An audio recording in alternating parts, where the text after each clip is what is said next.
Oh man. Sorry about the lateness, everybody.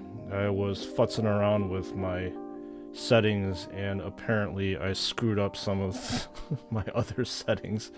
So I was spending some time trying to figure out what the hell was going on. It really pissed me off because I had everything perfect. I just needed to resize the notification display and it all went to shit. But apparently that is the... Well, that's streamer life. You're your own IT department, and you gotta figure out what to do to fix your shit. Because there's no IT department to fix it for you. So, yeah. So sorry I'm late. We're here finally. There's a few things I've normally would have done prior to stream starting, but unfortunately I didn't get around to it because, well, I fucked up my settings. But we are hopefully online and ready to go. I just checked my stream myself and everything looks like it is, well, it looks fine. So that's good. It's encouraging at least that I was able to recover what I screwed up.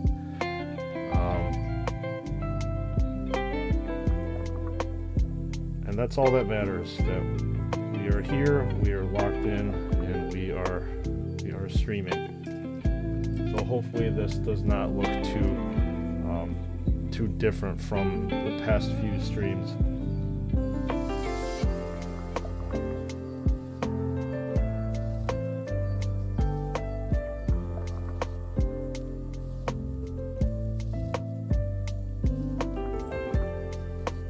So moving on, we are finishing up the pauldrons on this Death Company Space Marine.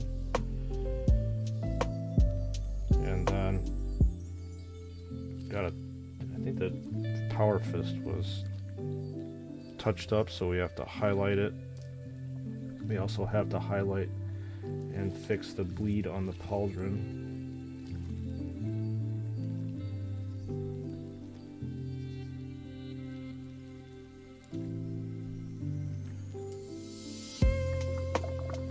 We should be done with this Space Marine within, at the latest, a couple hours.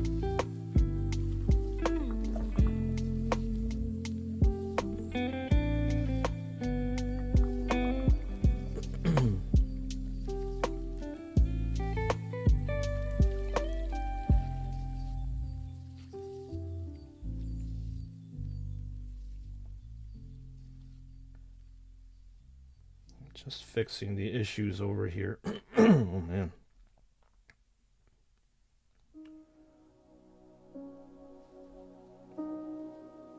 I'm gonna bring this a little bit closer to me.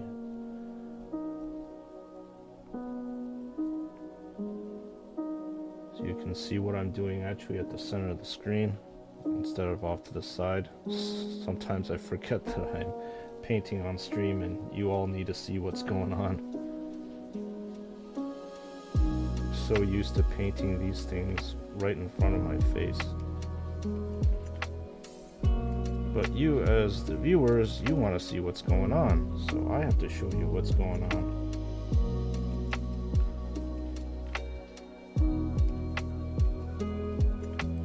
And we are back, thankfully. So, remind me never to mess with my settings before stream starts. Should do that the night before and try to figure out how to fix things. So again, I apologize to everybody for my lateness. And this pauldron is looking good.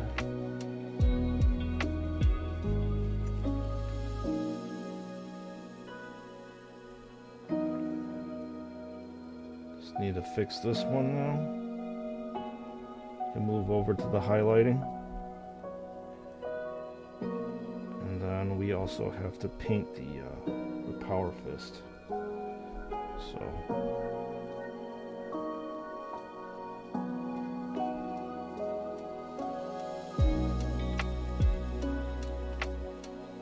good stuff.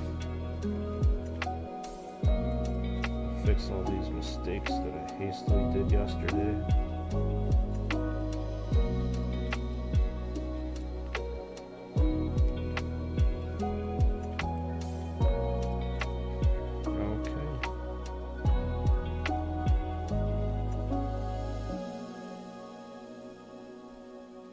This is looking nice and clean as we are going on. Thankfully there's little grooves that help me or help guide me as to which areas I should be painting black and which I should be keeping red. That's the nice thing about having these indentations here. They keep me within the lines because we all know the lines are our friends.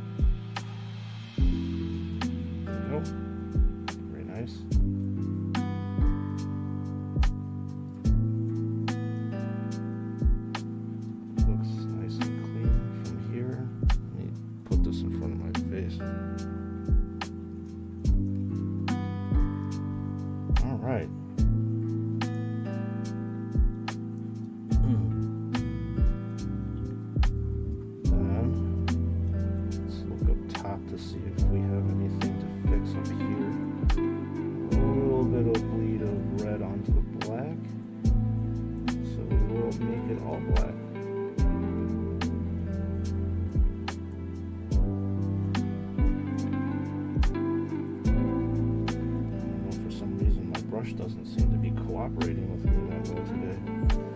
Paint doesn't seem to be flowing off as it should.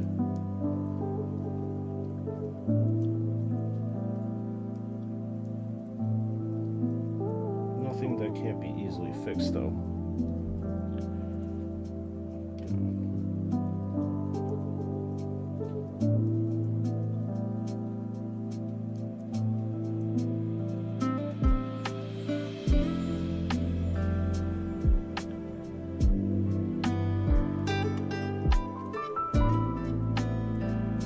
And I love that the first commenter on my stream is to advertise porn sites. It's great.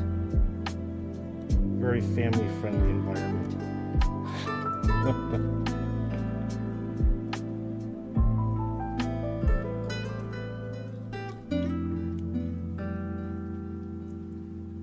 But little do they know that I am ever vigilant in maintaining a certain aesthetic about my channel.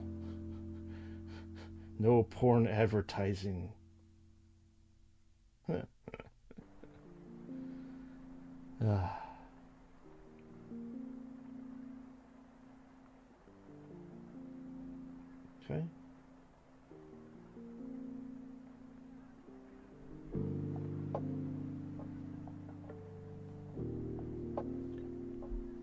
Yeah, it's looking pretty good for right now.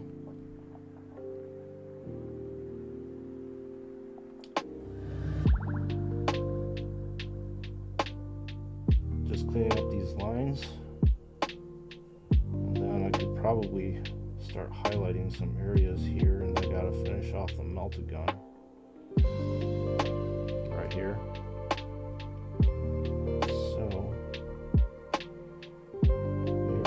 Very nicely. I would have to say that for painting these models on stream, it looks generally pretty decent. I thought it would look a little bit rough, but you know, you have to adapt to your current environment, and looks like I've adapted fairly okay.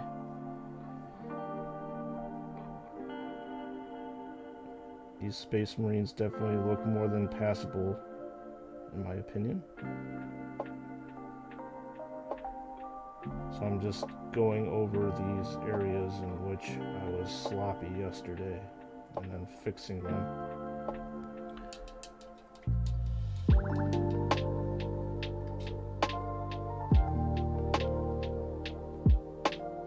Hopefully you can see what I'm doing over here.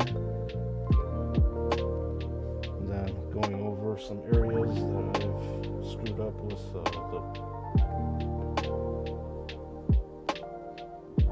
chalice's gold that I put onto the red areas, so I gotta make that clean again. Rather than this dirty red color. Just go around the edges to fix it.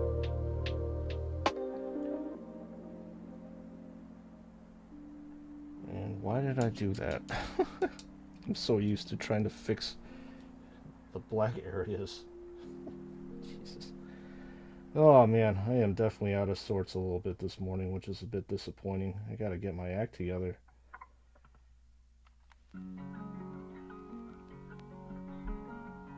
Reagan! Happy humpity hump day to you. Happy Wednesday, or Wednesday night. How are things going for you today? Reagan, I'm doing okay now. I was actually trying to go in my display settings with my streaming software, and I fucked up the settings. So I was a little bit frustrated and a little late starting, so I was slightly flustered because one tweak of my display settings ended up screwing up everything. So the output size was completely wrong, everything just looked completely wrong. But now that we are locked in and ready to go, I'm doing better. How are you doing today? Today was a tough crusade, but yeah, now is the time of my man cave time. Good. I am glad that you are able to sit in your man cave and decompress. That is very important. Again, the mental health aspect after a very long day's worth of hard work, you have to go in your man cave and protect your sanity. So I'm glad that you're doing that right now.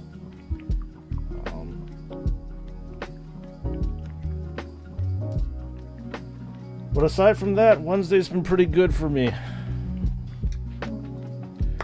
Woke up in the morning nice and refreshed, no anxiety from my old full-time job to worry about. So life is pretty good. I have no complaints going on.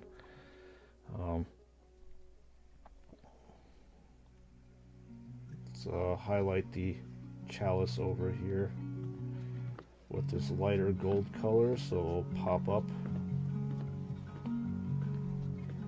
What was going on today that made it hard? Was it work that was hard, family, all that kind of stuff combined together?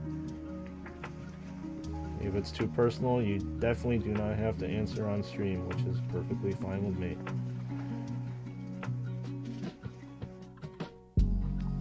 As I said, it's nice that you're able to find some time to yourself and reassess and reevaluate your day.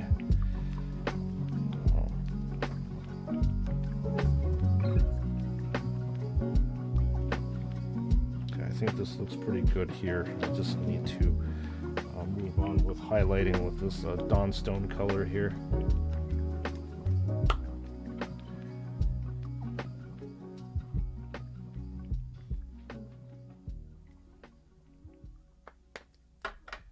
And then, I think I was a little bit too aggressive on my thinning of the paint over there.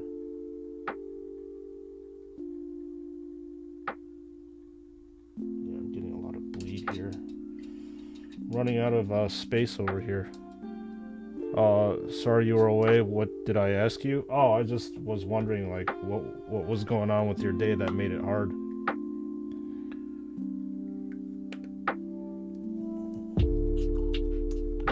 We can all have tough days at work.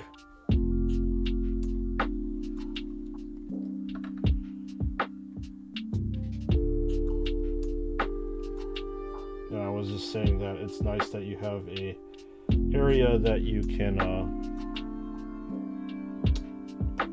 can escape. and sort of reevaluate yourself. Dominatrix, happy Wednesday to you. How are you doing on this fine Wednesday morning? Thanks for popping in and joining the Discord. I saw those cinnamon rolls. Did you bake them? If you baked them, they looked really good, really fresh. And I was joking in that, well, I wasn't really joking in that I want some.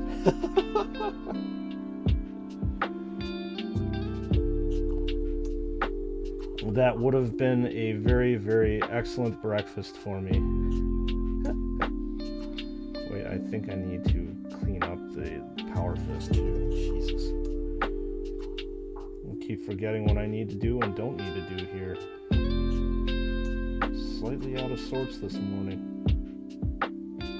Oh, it seems we're gonna get a short supply of salt. I don't know if it's just our island or or the whole entire Indonesia. Dude, that's pretty stressful. Salt is very, very important to life and obviously to your business.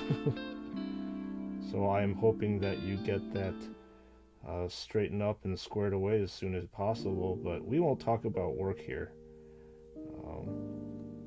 This is a nice relaxation zone where you can not worry about work and all your troubles melt away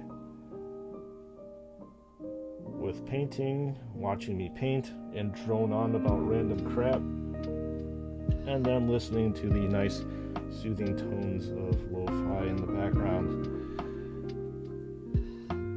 Yeah, price is gonna rise, etc. Jesus, yeah, well, I mean, in this day and age, what price of anything hasn't risen?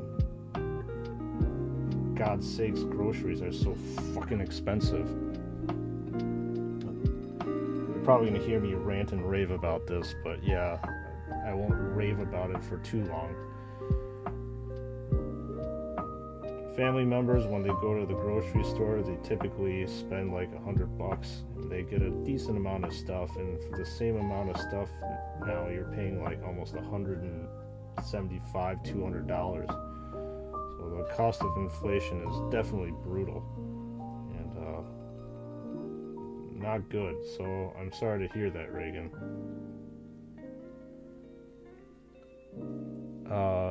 Yes, bro, I'm admiring my Ultra Champion now. Surprised he has no major issues. Good. Hey, I heard that wait, not the Ultramarines Champion. I think it was the Primaris Captain. Ultramarines Primaris Captain, and the other one, there was an Imperial Fist and another, I think it was Sergeant or Lieutenant or something like that. I think it was a Lieutenant that came out recently. I haven't heard from Flyma whether they're sending mine or not. It was the one I'm supposed to be reviewing because I put a poll out and then everybody said that they wanted me to review that more than the other one, so I heard that came out. I had help from the doughy Pillsbury man, but yes, they were freshly baked. Hey, that's all the difference in the world, that these things are freshly baked. And that's the whole point of that, the food porn,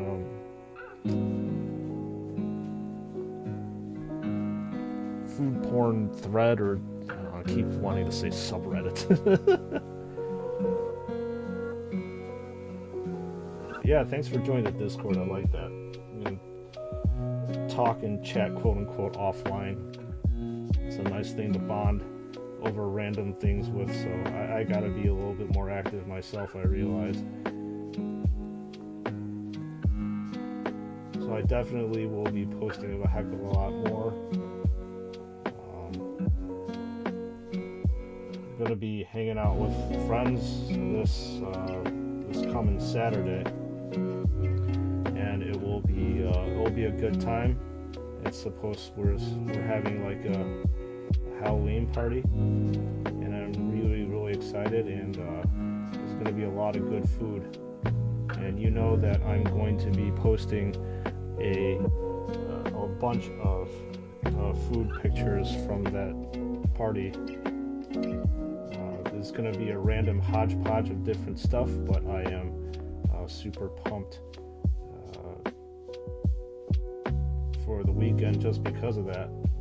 It will be a lot of fun. I saw your review. Your librarian was a mess and your Voltian was a bit better, but surprised my librarian was good. My Voltian was terrible though. Cable pulled out, crown fall, many glue stains. Jesus. Yeah, it's that was actually probably one of the roughest Joy Toy releases that I received, and I wasn't very happy with that, obviously. I think that's one of my more popular videos. It got like probably around 4,000 views or something like that. Gavin, welcome on into the stream. How are you doing on this Wednesday night? Hopefully things are going well for you. Thank you for dropping in. Happy hump day to you, my fellow brother. My fellow battle brother.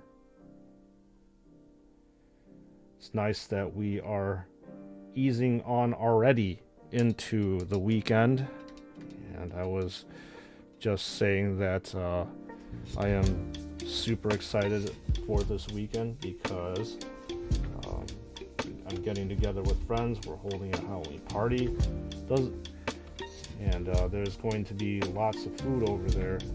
And I'm going to be posting a lot of food pictures online on the Discord. So if you haven't joined on the Discord, the link is in the description of this live stream, as well as all the videos that are going on. Luke, how are you doing? Welcome on into the stream. Happy Wednesday to you. It's good seeing new people here live on the stream. I'm glad that you were able to stop in. So hope your Wednesday is going well. Happy to see you. I thought all the Voltians have the fallen crown. I think that it's not supposed to. In direct response to your question, I think it probably is a manufacturing error on Joy Toy's part. It sounds like you had a few errors yourself, which kind of sucks to hear. Yours came with a fallen crown also. Dude, that really sucks. You know, that I think that was like in the one of their like middle releases on the 1.0 things, and I wasn't too I wasn't too fond of that one, as you may or may not have seen in my video, that I had a bunch of stuff happening, and the cape got detached and everything was just a mess. It just sucks that you have to pay that much amount of money and you have things that are screwed up looking. So sucks to hear, but hopefully you were able to fix it. Chris, welcome on into the stream. Happy hump day to you. Always good to see channel regulars here hanging out with the brothers and sisters of the chapter. Welcome on in. A very warm welcome to you.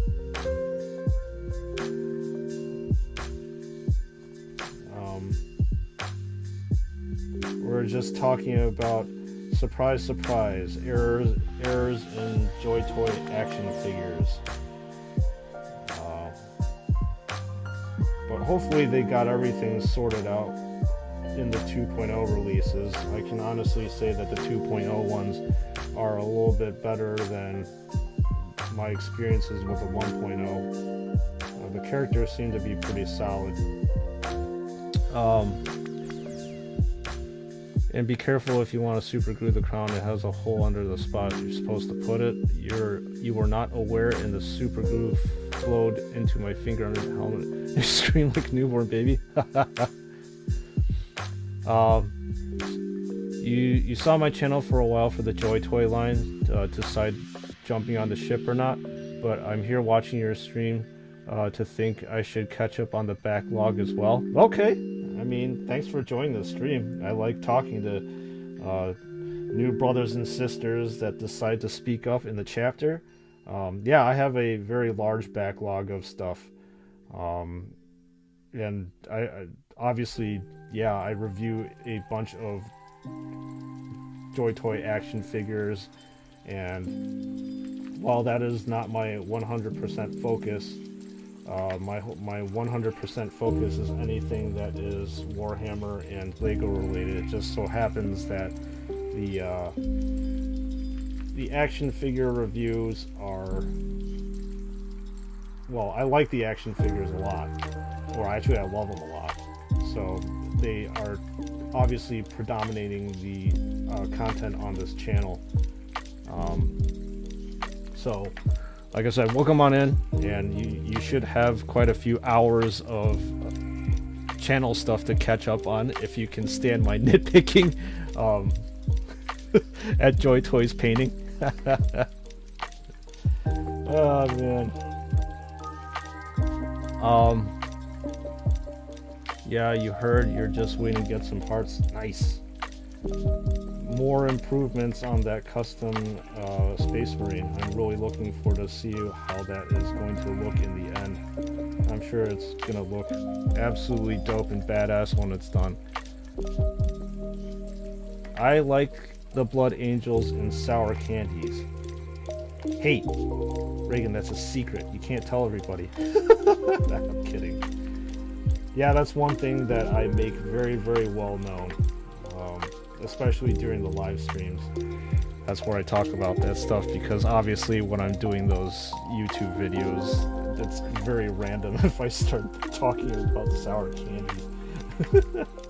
I think that would detract from the focus of the stream, or actually the video, if I decided to do that. Probably, unless if somebody decides to sponsor me, well then that would be a different story.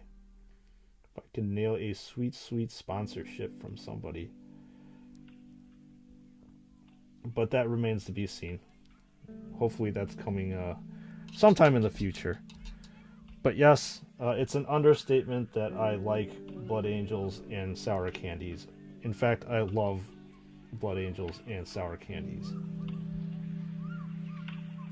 And it's very, very well known, at least on my videos, that I do love the Blood Angels. I have sour candies from breakfast every now and again. Probably more often than I should. Oh man. I'm a very good role model for children. So if anybody of you have children, please make sure to send them to watch this stream, and I'll talk about having candies for breakfast and beer for lunch every day. I'm kidding, by the way. Don't do that.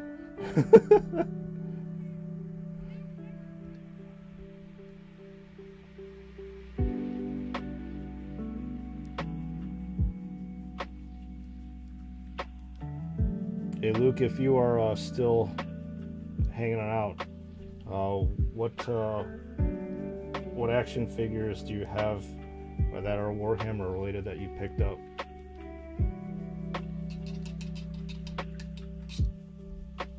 Because I like to know what people have picked up, whether you're an Imperial Fist fan, or a Blood Angels fan, or an Ultramarines fan.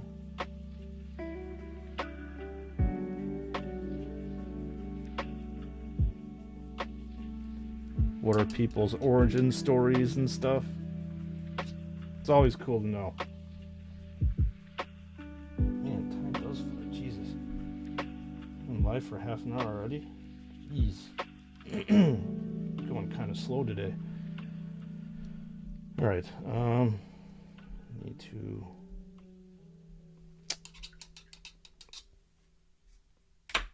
Not focused well either. Hard to say. I pick a bit almost everything. Okay. You have a favorite one out of everything?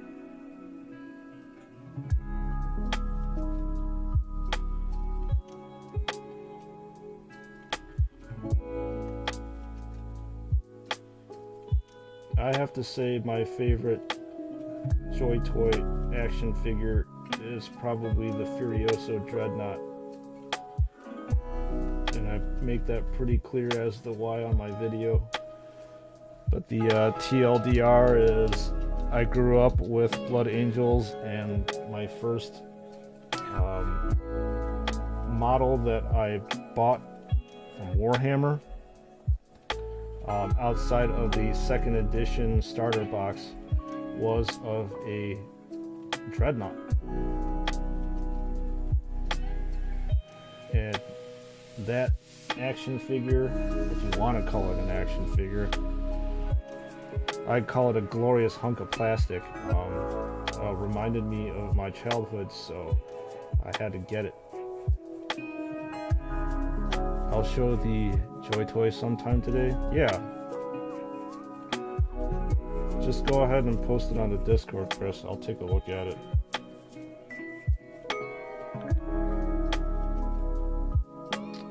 I like the Warhammer tabletop for a long time, but I can't dedicate to paint and assemble them, so it's a perfect fit for me, I guess. I don't have to assemble and paint. Okay. How long have you been a fan of 40K? In what army do you play?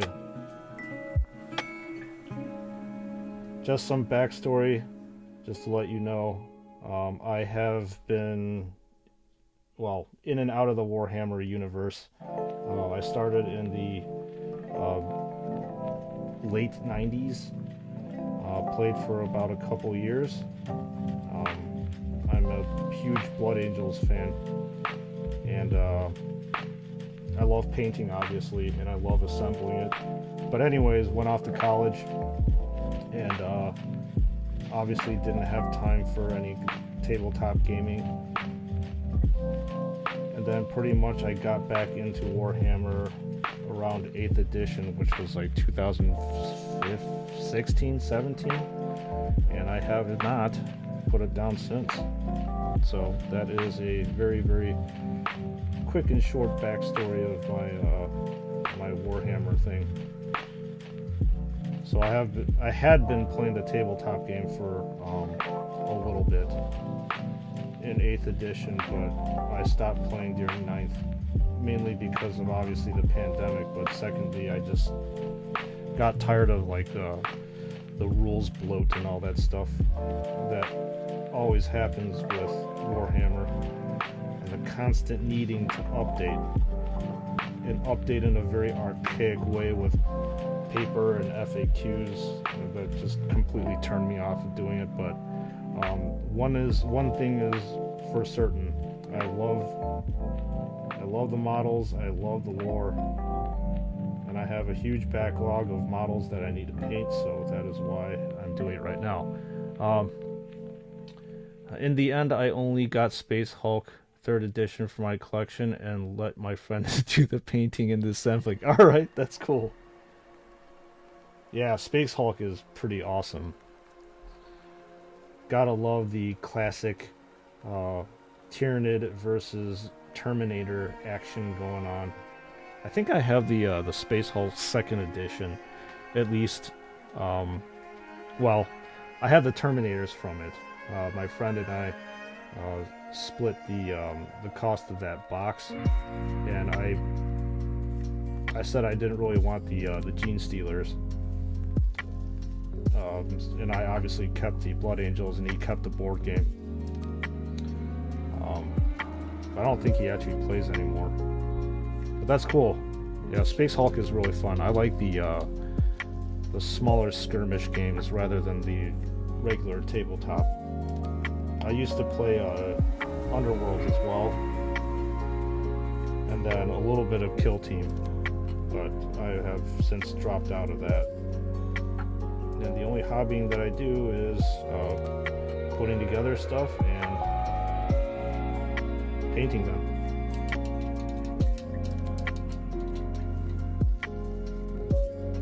The Terminators are awesome. Amen to that. Yes, they are. They are absolutely friggin' fantastic. They are definitely one of my most favorite Space Marines, or type of Space Marines. And the specialized, like, so every single, as you know, every single one of those Terminators have a special pose and stuff. And I knew I had to get those for my army. So that's why, like I said, I went in with my friend and split the box, because those poses are absolutely sick. I wonder, do some people out there start playing tabletop using Joy Toy figures? You can't.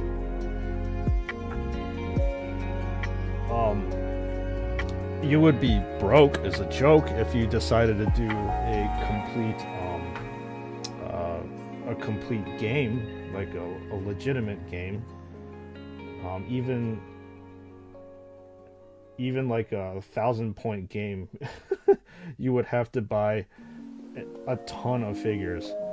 But I would think that, so we were talking about these smaller skirmish games, which are like only 10, on the tabletop, they only require like 10 miniatures to play. I could see people playing, like I said, Kill Team is one of those smaller skirmishes, Reagan, with these action figures. But the problem is you have to scale up the terrain as well. But I'm pretty damn sure people do. They're gonna release Ultramarines Terminators next year. Yep, they are.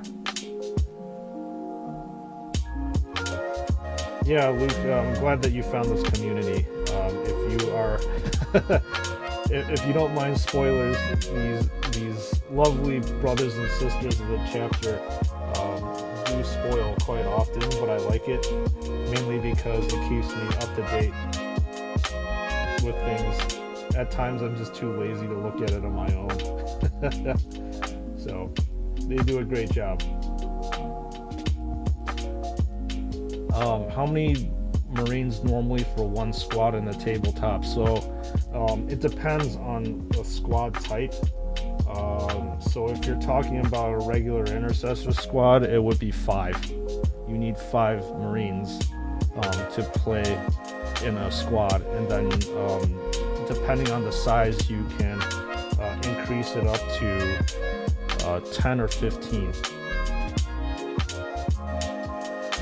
Others, like the Blade Guard veterans, I believe that the smallest size that you can get for a squad is 3, and the max is I don't remember. I think it's either 5 or 10 is the max.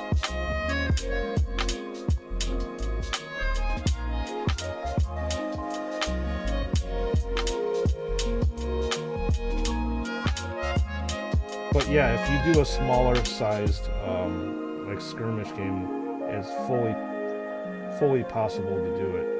Now, if you like I said, decide to do a tabletop game with this stuff, it would cost probably tens of thousands of dollars for you to do it. I may be making a McFarlane Terminator. Was talking to somebody that found parts for it. Wow, that's going to be pretty cool. Are you going to have to fabricate all that stuff? Because there's actually, as far as I know, no real armor sets that are able, that you can use stock for it, Chris.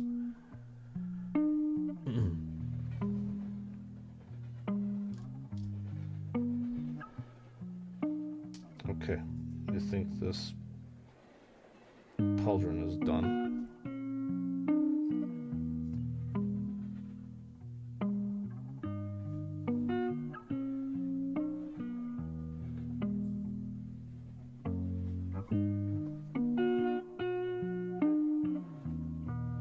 just need to clean up a little bit of the highlights on this power fist, and I will call this Fist of Power a day.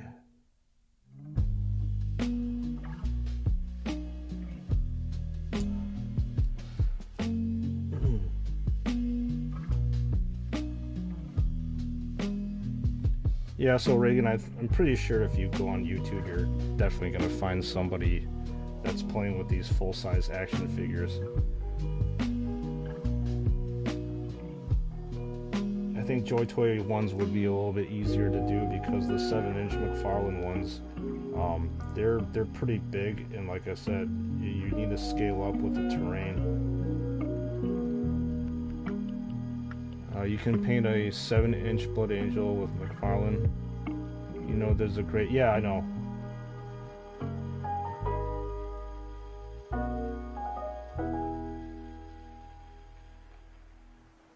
As I said, I have a way too large of a backlog of these miniatures to paint, so I I really don't have too much interest in painting an action figure. Even though I did it, I did that one video just for content's sake to see if I could possibly do it, and obviously I can. But I have just way too many of these models to paint.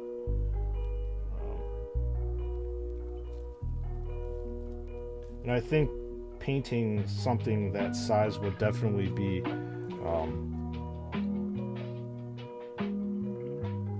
something a lot different from what I'm used to, especially with like highlighting and shading and all that stuff. There's a few people that have been 3D printing parts for Gravis and Terminators on and off. Nice. Okay, so I can see how you are getting these different parts. That's super cool, man. I would love to see a custom McFarlane Terminator. Actually, I'd just love to see anything custom Space Marine, period. So I think that's super badass that you're taking the time to create all this stuff and fabricate things. Not many people that I know have the ability to have those creative juices flowing. So kudos to you, dude. Kudos to you for doing that. That's super badass. I really would like to see all that stuff when it's done. And obviously, now that you're in Discord, I get to cheat and see your progress as things are going.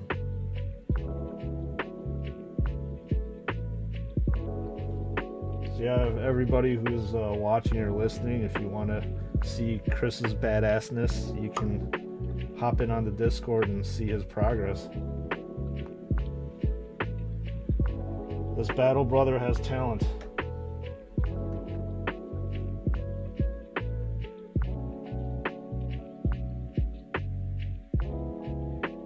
Definitely different talent than me. You make friends easy? That's good. You want to make friends easy. Having a warm, outgoing demeanor is good.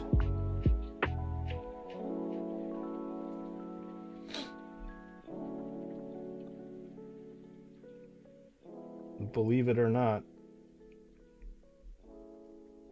I wasn't this outgoing or talkative before. I'm actually an introvert.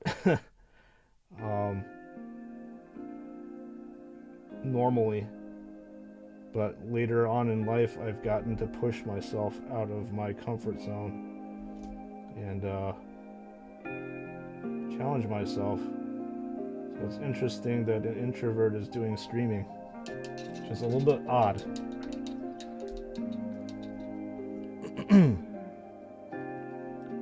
Alright, so Pauldron Dawn, it's plasma gun, not plasma gun. Melted gun time. And I'll be glad to be done with this because I'm a little bit bored of painting these guys. So we'll move on. I'm talkative. You do notice it. You can even start talking with strangers while in a waiting room. Yeah, that's a different kind of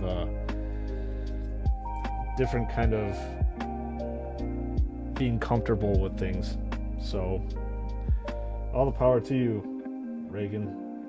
I have not actually brought myself to do that.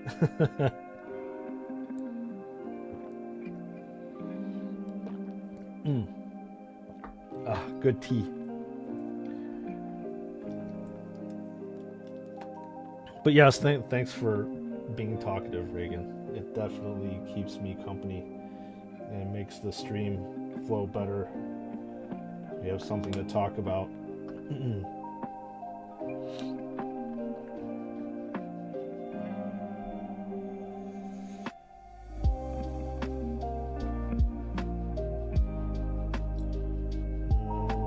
Thinning my paints down, and then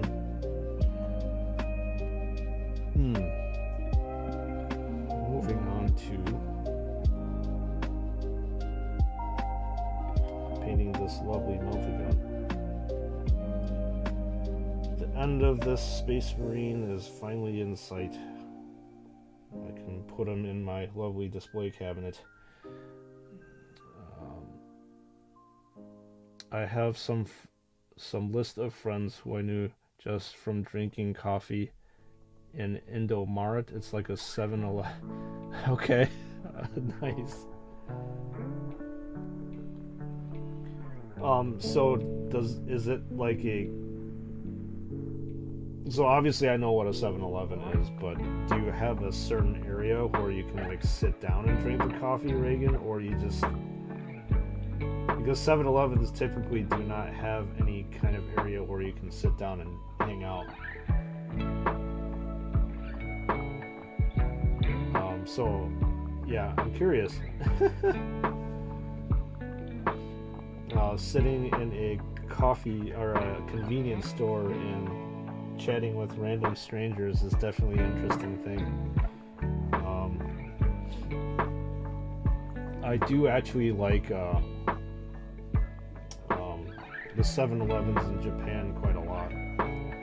They are very, very different from the 7-Elevens that we have here in the United States. The 7-Elevens in Japan actually have really, really good food that you can buy that won't make you afraid that you're going to get food poisoning if you eat anything off of it.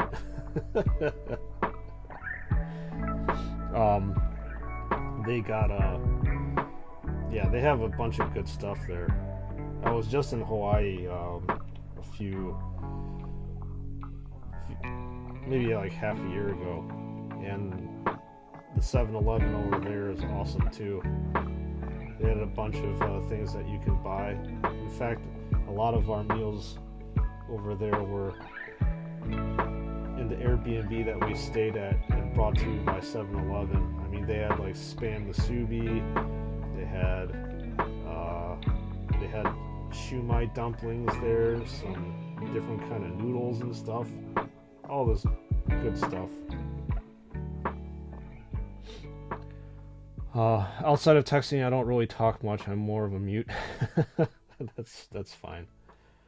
Yeah, I really don't like talking on the phone either, surprisingly enough. But obviously, when you stream, you kind of need to talk, and you kind of need to engage your audience, or else people don't typically like to stay around, right? Talking is one of those things that must be done on stream.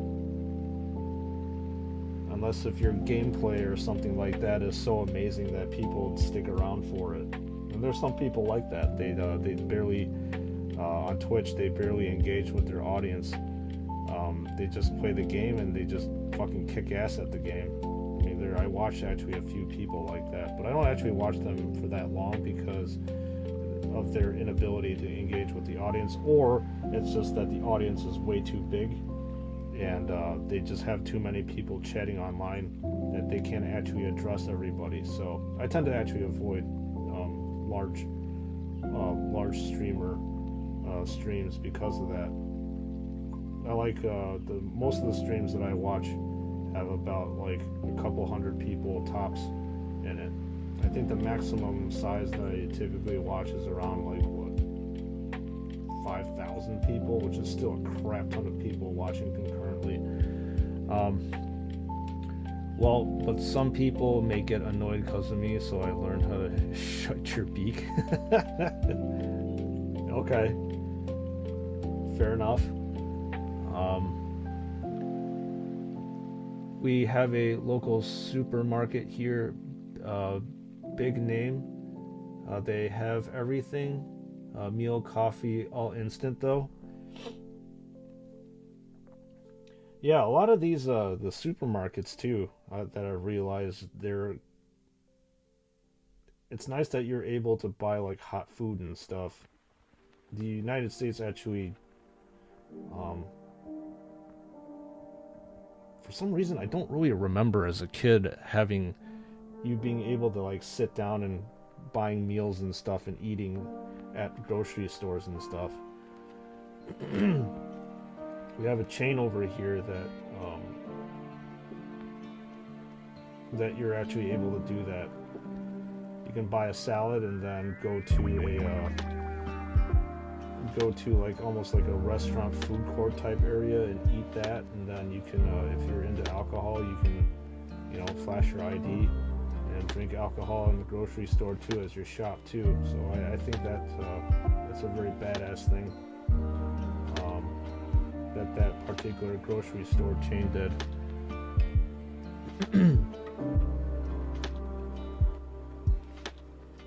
Fortunately, it's again becoming a little bit too cost prohibitive and expensive to do that kind of stuff, so just cook at home and enjoy the food there. But it was nice actually being able to grocery shop and have a tall, frosty adult beverage in hand as you're perusing through the aisles of the grocery store. For me, I don't really enjoy grocery shopping. My family members always yell at me for not price shopping. I usually just grab whatever the hell I want. So now I have to be cost conscious about things if I actually do end up grocery shopping.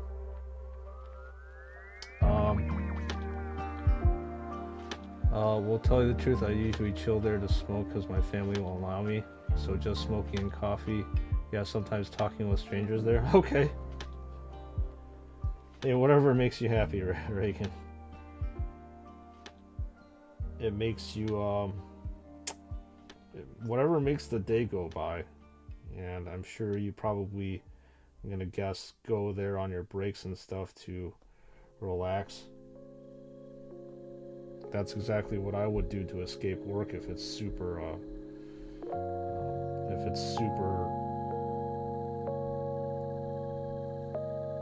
stressful. It's nice to find an outlet where you can relax in all occasions. So it's nice that you went down to your man cave and you're relaxing, posing your Joy Toy action figures. Oh, I love it. It's funny though, like I actually don't interact with my action figures too much. I treat them almost like my miniatures. It's very rare that I will pick up my action figures out of the cabinet and start reposing them. The only reason why I actually pull them out of the cabinet is actually if I need to do like a review or a comparison video. But I typically just leave them as is. So I know that goes against most action figure things. You're supposed to pick them up and repose them and play with them, but I just don't. You usually won't pose your new figures for like about 1 to 2 weeks. Okay. Yeah, I never ever repose pose my action figures. I just let them sit there. I mean, the only time I repose them is if I like, you know, for my Blood Angels 1.0 versus 2.0 videos. That's when I will repose things, because I need to pose them for the video or take them apart. They just stand still full of manliness. Yes, they do. They do. All these awesome battle brothers indeed look really badass in a cabinet. After 2 weeks have passed, it is a different story, full of deadly poses. Yeah, I mean, I've seen some really crazy dynamic poses that come from other people, especially when they're posing them to fight each other and stuff. And a lot of Joy Toys stock photos and stuff, when they're marketing their action figures, they do a really good job of posing their figs too. Like my Dreadnought, for example, is just in a standard imposing Dreadnought pose. They don't have that crazy kind of dynamic look that's on those promo pictures and stuff. You're going to try something interesting when you have the time. Okay. Is this going to be something new that you typically don't do?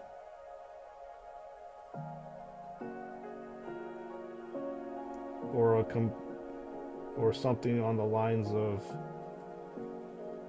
what you know, but expanding on what you know, like making something different for your action figures, or you're doing a mech or something.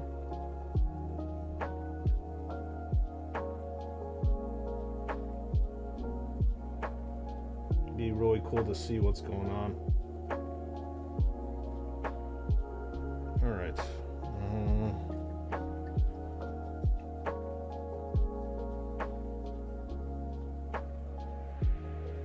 This is looking pretty good. Just need to get this red X that denotes that this guy's a Death Company.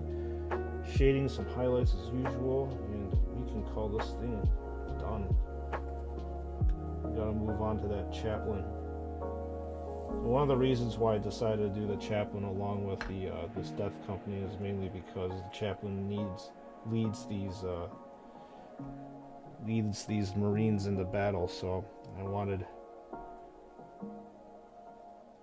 somebody to lead these poor Death Company into their last battle.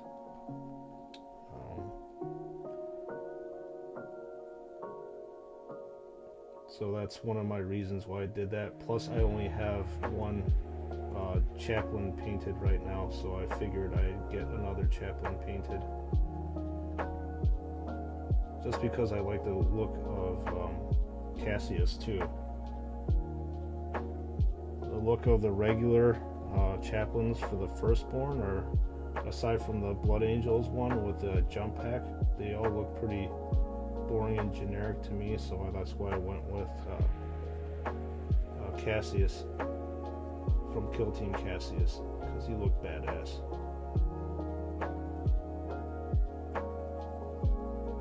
Although I have to say that he kind of looks like a Chaos Space Marine here. I mean, if you like look at him right now, he looks like a Black Legion Marine.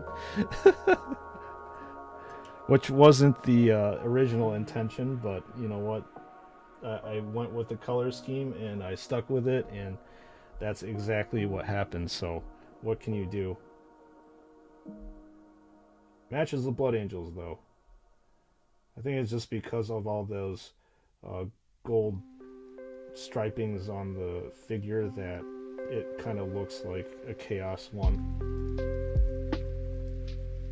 But I figure that it works completely within the look of my Blood Angels anyways, so I'll make it work. So right now I'm just doing this nice red X here. I will need to obviously clean this up because this is very sloppy and inexcusable in my opinion. And then I think this is ready for a shade here. Most of the black areas have been covered up. Maybe this could stand to have a little bit more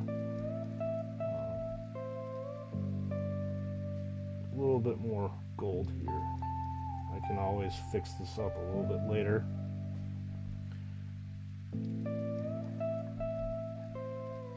Just need for the gold to stand out a little bit more with black. There we go. Definitely looking pretty clean. Well, not really clean, but definitely coming along.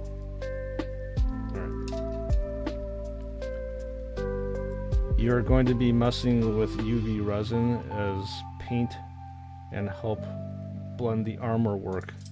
Cool.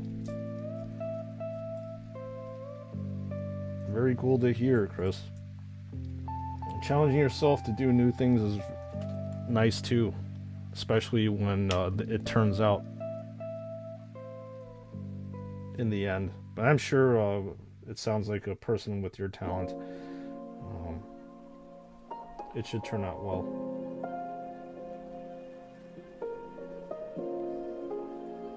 So I'm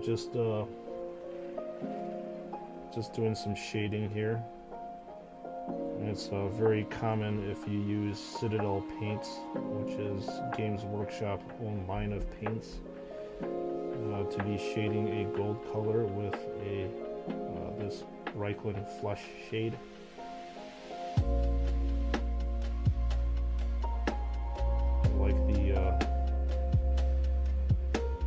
I like the warm richness of this Reikland flush shade. It really matches the warm glow of the Retributor armor, which is the gold that I'm using here.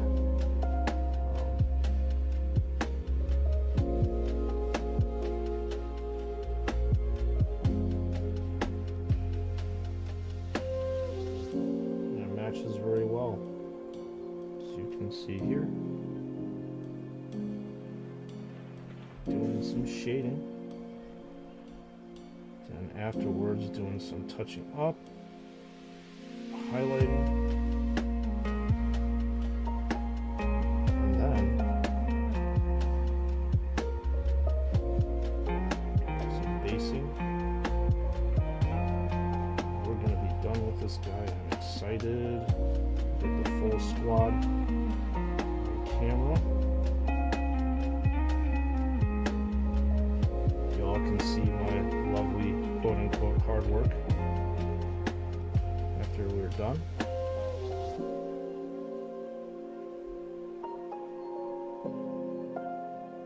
There we go.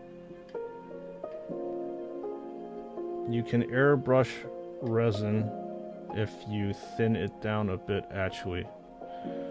Yeah, I actually, as I said before, Chris, I don't have any experience working with resin too much.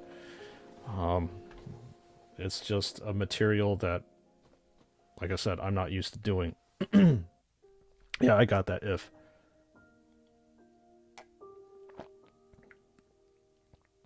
I think I alluded to people that I do have some fine cast Warhammer miniatures.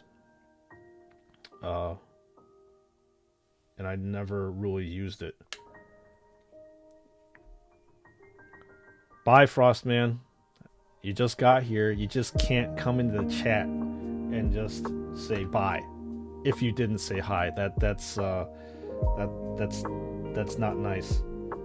It's actually quite rude. That can't be your first statement, bro.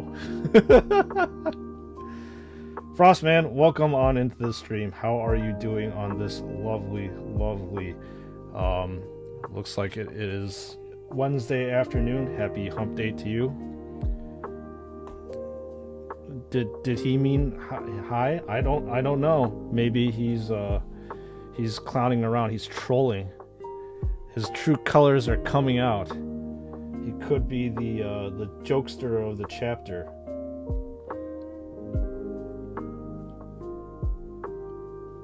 We shall see if he's just a one-liner dude. But regardless, Frost, welcome on in. I said hi. No one said hi back. Not feeling the love here. No, where? When? All right, we have a chat history here, buddy. Unless if you were masquerading as 69girls.xyz. But I have a chat history, sir.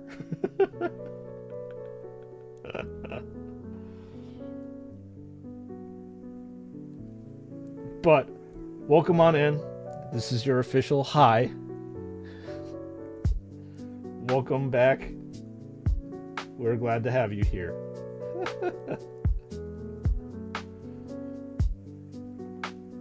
And if I missed you or there was a glitch in the matrix, I apologize for that. But yeah, it's always good to have channel regulars here. Yeah, see, you're getting all the love here, dude. So stick around. We'll talk.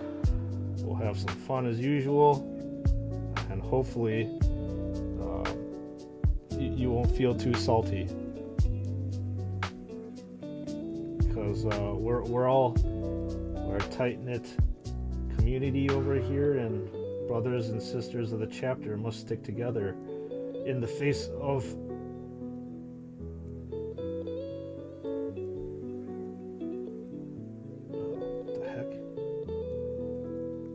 faced of daunting odds. We must stick together.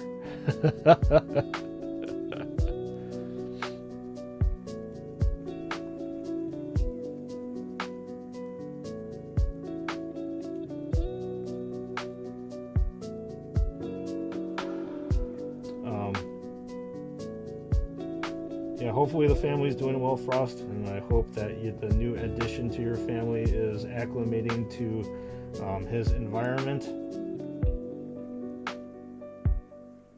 wherever you're storing him, whether it be with his fellow battle brothers or behind a glass cabinet where I store my fellow battle brothers when they come in, or if they're not worthy enough, they go back into the boxes. So I hope you're enjoying your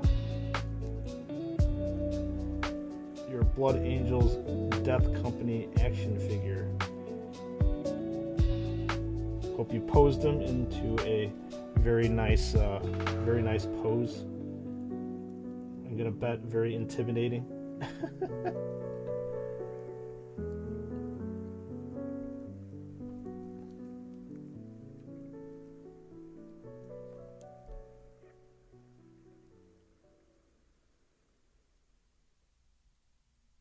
But anyway, we are finishing up this Death Company Space Marine very soon. Like I said, just fixing the areas in which I've done too much bleed from one area to another. And then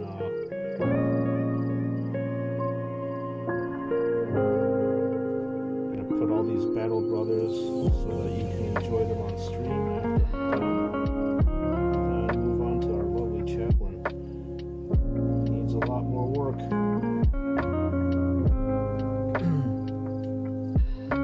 His name was Frostpan. He gave him the cold shoulder. He died of frostbite. Oh man.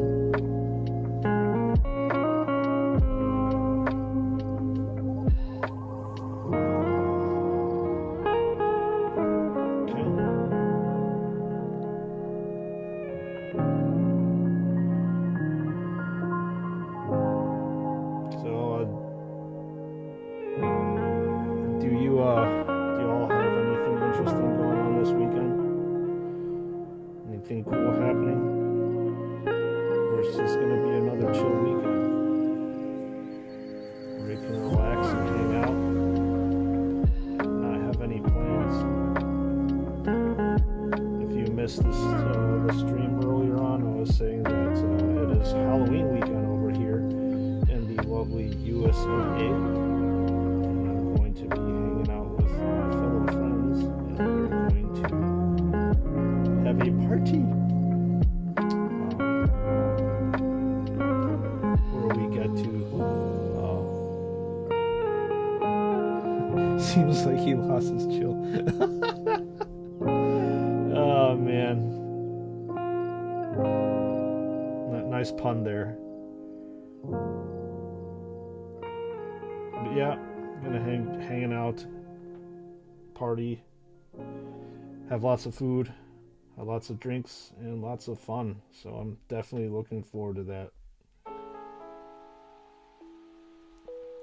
Gonna be posting some pictures into Discord, so you all can be jealous of what I'm gonna be cramming my face full of. I hear there's going to be a random hodgepodge of food, which is awesome. We're talking about tacos, and then somebody's bringing in spicy Korean chicken wings, and then somebody else is bringing in lumpia, which is a Filipino-style egg roll. I don't know exactly what else other people are bringing, but it should be awesome. I'm looking forward to stuffing my face. Not the puns. Oh man, that's hysterical. I finally picked up the PS5. We'll be unboxing and playing this weekend. Congratulations, Gavin. Seriously. I am not even like lying to you. Congratulations. I don't even understand. Well, I understand because of global supply constraints and stuff, but like I can barely understand still. I think it's been out for almost 2.5 years. That it's still that's still so scarce. I mean, I just got my own PS5 like how many months ago? Like 4 months ago, I think. Which is insane. But yeah, congrats to you. I hope that you enjoy it. I was playing Elden Ring on PS4, and the load times were anywhere between like half a minute to or it felt like half a minute, not half a minute, Jesus, probably like, yeah, half a minute, 30 seconds to maybe 45 seconds. Maybe it's because I was so eager to get back into the battle because I was dying so often. But it is insane how fast the PS5 is, because you're back in the battle after like a couple seconds. So yeah. Do you go trick-or-treating? Yes, I do go trick-or-treating.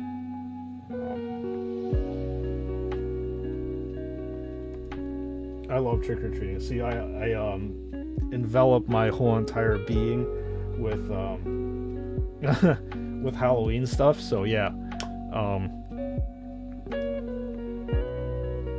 I live and breathe Halloween. I love it.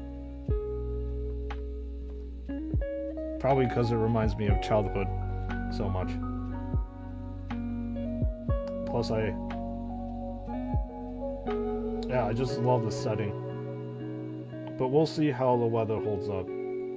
It's supposed to be like 60 degrees but raining. And that usually literally is a buzzkill for trick-or-treating. But I can honestly say the weather forecast is a lot better than, you know, sitting in like rain, sleet or snow. That sucks. I never eat those pumpkins in Halloween theme. Is it good? There's none here.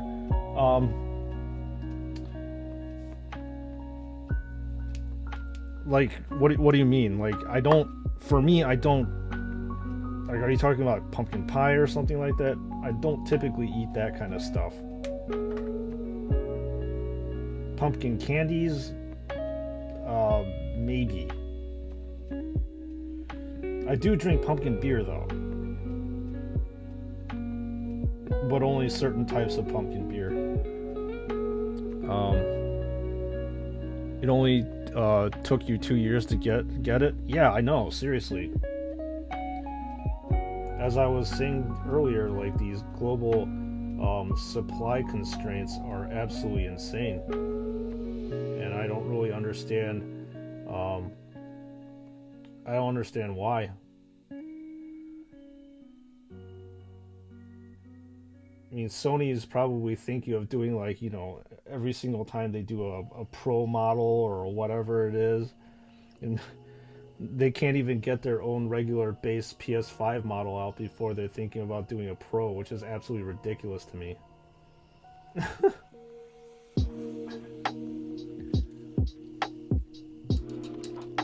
So I hope that they figure it out, because I think they could be making a heck of a lot more money than they are right now, because they can't even get the systems out. Like, for Amazon over here, you have to, like, they finally were able to put people on kind of a waiting list to get a PS5. I had a friend of mine at my old workplace. He gets these alerts and stuff, and he was actually able to get me a PS5. God bless his soul. Yeah, he hooked me up definitely with it.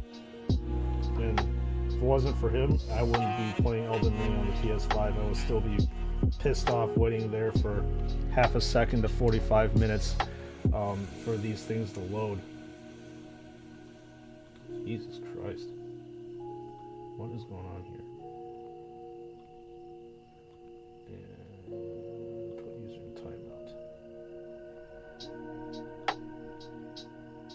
timeout. There are no fun theme holiday here. Most are religious stuff and some national country days. Oh, that sucks, Reagan.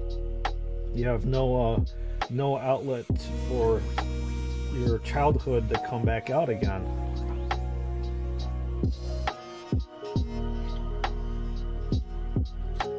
I mean, for your religious holidays, I mean, do you get together with your family and you hang out and eat and stuff?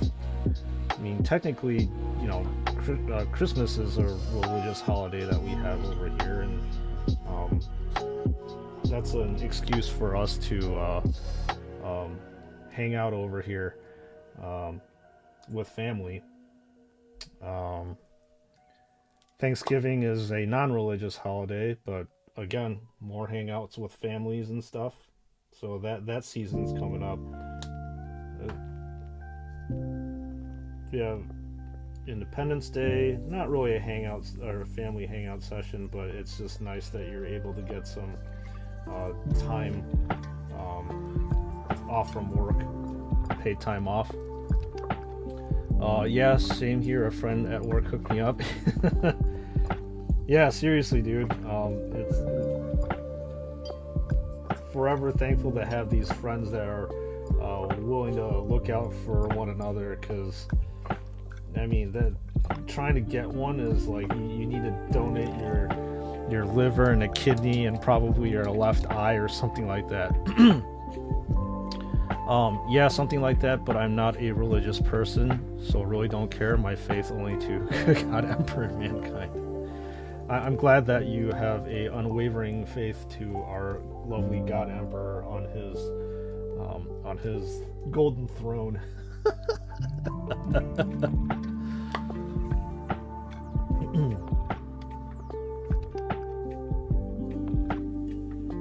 Yeah, so over here we celebrate New Year's. New Year's Memorial Day is supposed to give remembrance to fallen armed service members 4th of July is our Independence Day over here. And then Memorial Day, Veterans Day. Not Veterans Day. That's not a national holiday. But yeah, we have I think 6 major holidays that we have taken off that we get, I guess, paid time off for, I suppose. So it's nice.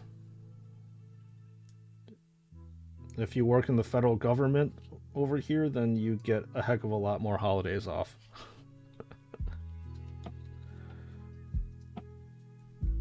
Let's call them like bank holidays or whatever it is. Hail the God Emperor, indeed. I don't care for trick or treat stuff, but I love zombies, ghosts, and wolves. Yeah, so do I. That's why I love this time of year so much.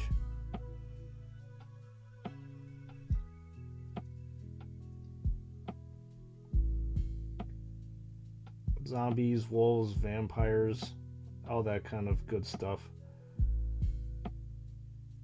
That's why to tie into Lego, that they have minifigure series that comes out, and the best one was 14, mainly because of all the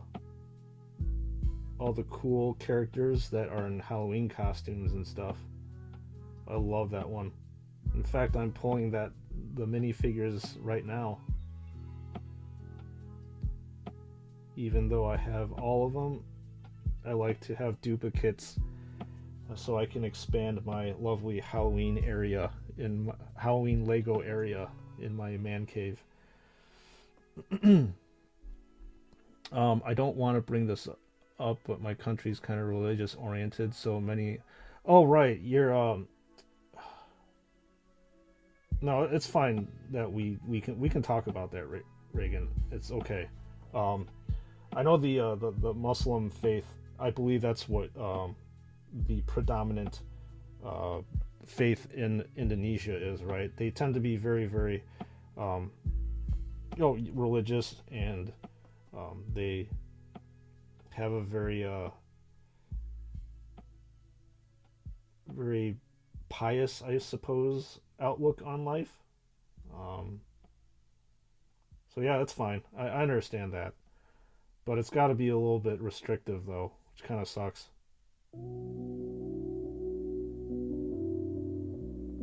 You have a lot of rules against stuff. Then, yeah.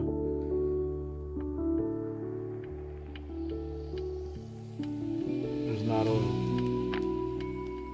a lot of, like, alcohol intake or drug intake over there. It's a huge offense, I believe. If I'm not mistaken. Yeah, you can go to jail if you talk bad about religion. In fact, many local YouTubers got in trouble with it because, yeah, I kind of figured as much. It's a very, from my understanding, and I hope it's right, a very conservative society over there. So that's why you're not getting all those delicious sour candies, because they, I guess they take life a little bit too seriously. But, be that as it may.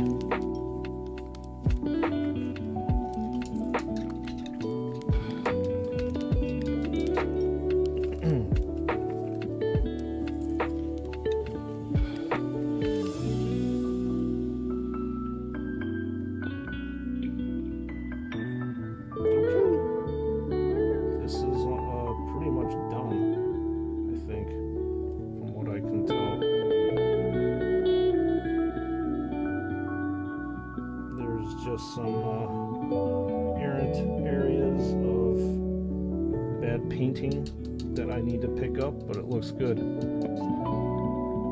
Nice detailing though on your progress. Thanks, Luke. I appreciate that. So you hopefully can see some of the detail here. What I've been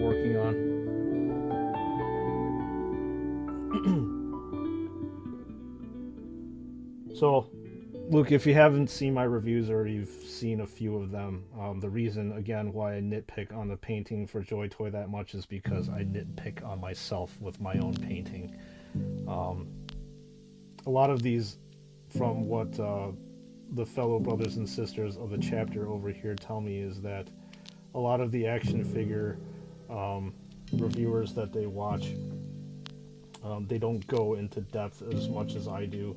I tend to be taking deep dives into things, but as I said, the reason why I focus in on painting so much is because I do this myself, and I am actually very, very critical of myself when it comes to painting and accuracy. I'm very self-deprecating when it comes to that aspect. So now you get to see exactly why I am who I am when I'm doing these action figure review videos. Just because of that fact.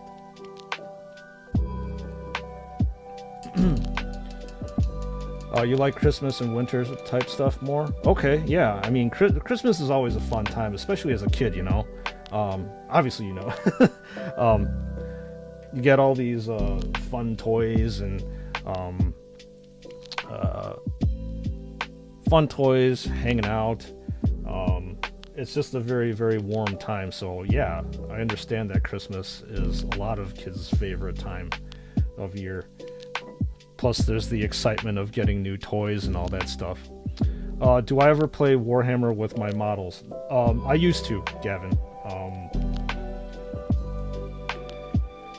Sorry, again, if you're wondering what the hell I'm doing right now, I'm just warming this putty so that it can grip underneath this thing, because I need to paint the base. So I used to. I used to play 2nd edition way back when, and then when I restarted up Warhammer, I played 8th edition. However, the 9th edition is the current edition that's out right now. It started during the pandemics, and I just stopped playing after that. And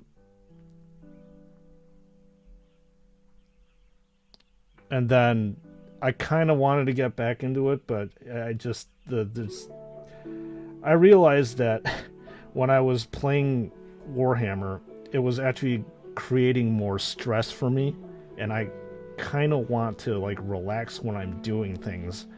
It was creating more stress for me because you have to memorize these rules. I mean, you can look them up, but people on the other end and your friends get a little irritated at you if you don't know your army's statistics and stuff. So you have to memorize all this, you know, this guy has a movement of 12 inches, and then this Meltagun does, it's a strength 8 and does armor penetration -4. You have to spout all this stuff off the top of my head, and then based on this terrain thing, you get a -1 modifier to your line of sight. It's just like there's a lot of shit that's going on that at that point in time I was like, you know what, fuck this. This is I just can't stand the amount of rules that are into it. So the short of it is, I used to, but I do not do that anymore. I believe in Santa Claus is real. I saw him riding a motorcycle to Mall to Meet the Kids. Hey man, well, Santa Claus is it's real to some people.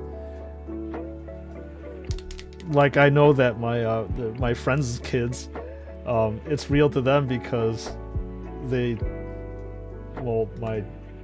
my friends act as Santa Claus, so best way to believe in Santa Claus is be Santa Claus. We're all Santa. Yeah, at some point in time. Yeah, I think I understand from your review in painting hobby. All of us have some perfectionist side of our hobby. Your paint on the figure is neat, though. Well, thank you. I appreciate that, Luke.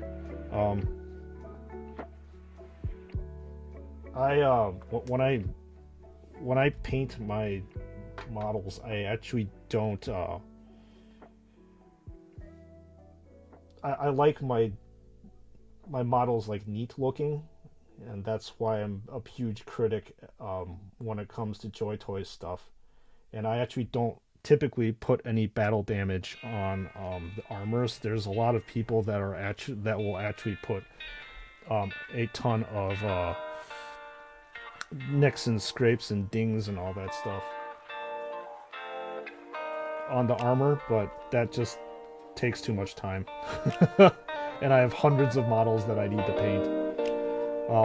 But in terms of like larger scale things, such as tanks, dreadnoughts, and perhaps like maybe even like bikes and the ATVs, I will put battle damage on them because it's weird not to have damage on a tank, and there's no way, you know, in the 41st millennia you're keeping any of your shit clean, you know. Sounds like a lot to remember. Yeah, Gavin, it is a ton of things to remember.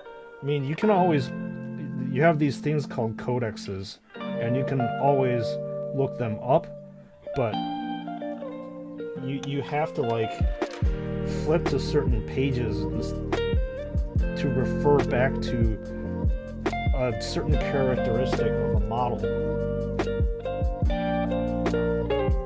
And then you have these different things that you can use called like stratagems to like boost your let's just say your ability to hit, or your ability to do more damage, or your ability to rally troops around you. So it's a lot to remember, and it just got to the point in which I really didn't feel like playing it because it's just not fun.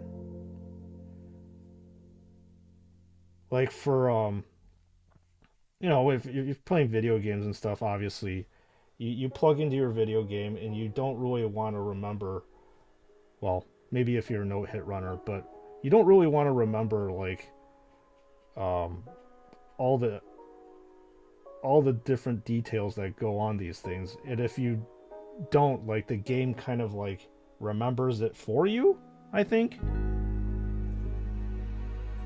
Whereas on the tabletop game, you have to memorize everything yourself. Oh, I missed the highlight back there. Shoot. Well, I'm not, for one, getting gifts anymore, but I love seeing snow, little Christmas cities, and have to... Yeah, I think that typically after you become an adult, you don't... you do not receive gifts. You're just giving gifts to, you know, kids, whether you have nephews or nieces, stuff like that. Cousins, younger cousins. The nice thing about being an adult is that you have...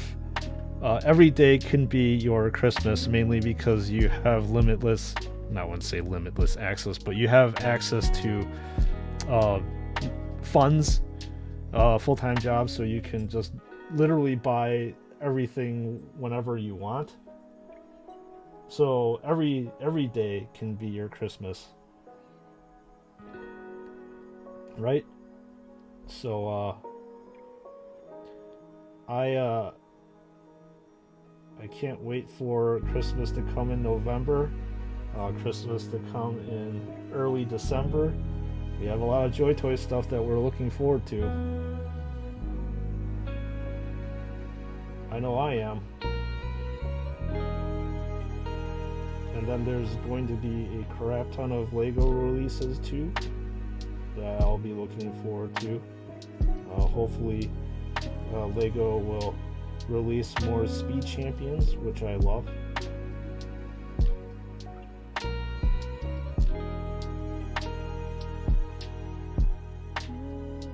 So, as I said, every day is Christmas Day for us adults over here. Which is nice to be able to say that. And our Santa usually comes in the form of FedEx, UPS, United States Postal Service, DHL. Those, those are my Santa Clauses. That's why we are becoming our own Santa in a way. Yeah, you are absolutely correct on that one, Luke.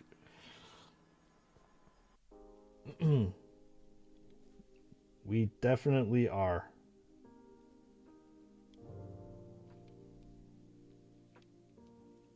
Okay, I don't. Oh, Dominatrix, I see that you were commenting on my old or my older um Lego build videos. What did you think? Is it almost like I'm talking on stream but in a video form? I'll respond to you, by the way. I haven't gotten around to it. But I did find it very interesting that you went back and took a look at my backlog of Lego build videos, and I have a bunch of them. They sadly did not do very well. Even though I spent a crap ton of time on it, I guess people weren't very interested in Lego build videos, so I had to switch up the game plan.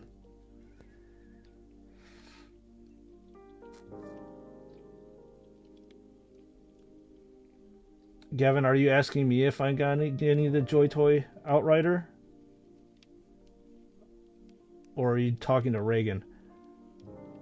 Oh, the direct answer to you is already got it. I did review it. So take a look at it, Gavin. I do have it.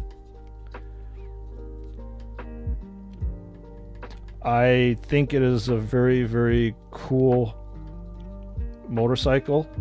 And of course, Joy Toy was the first one to do it. Oh, me? Yeah, I do have it. I reviewed it as well. I got the Black Templars one. The TLDR pretty much is, I really like it, minus the painting. Big surprise, right? Oh, man. No, it's really cool, though. Like, Joy Toy does a fantastic job of just translating all these mecha.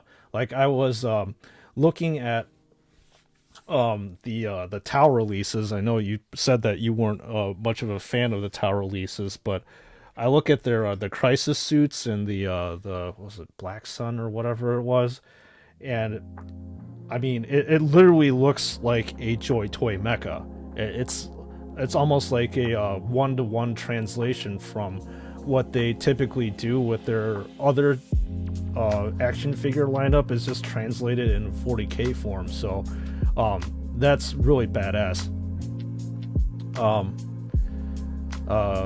Kind of, I guess, I grew up on the poor side of things, so items and money never had any value unless you changed it to make something your own. Yeah, that's really cool, Chris. I can see exactly why that you are doing all these mods and stuff and creating things too. That's very cool. I like seeing that stuff.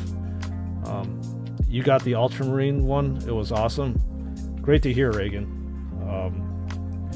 So on the viewfinder of the Outrider, did you find that there was a problem? Like, there was a lot of painting issues on the Outrider that I didn't, the bike itself, that I really wasn't a fan of.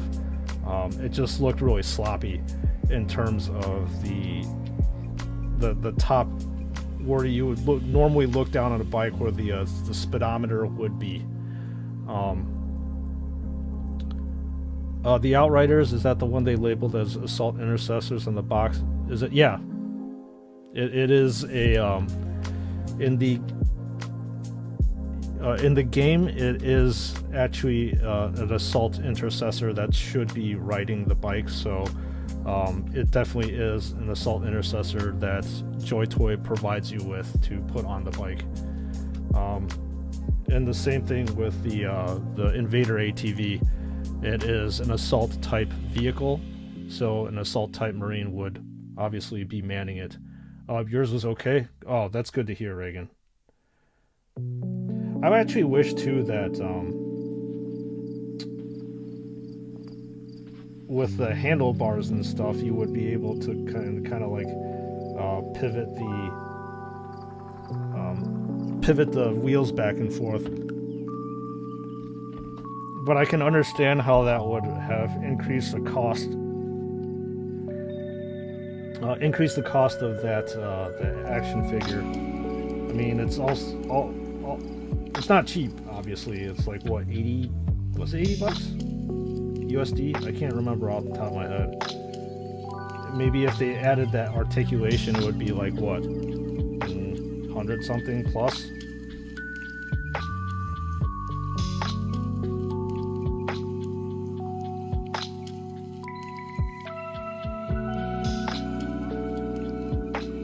But overall, it's pretty sweet. I do really like it. Again, no manufacturer of action figures is doing anything like Joy Toy remotely. If you like the ATV, you'll pick that one up when it comes out. Yeah. Yeah, that's pretty cool.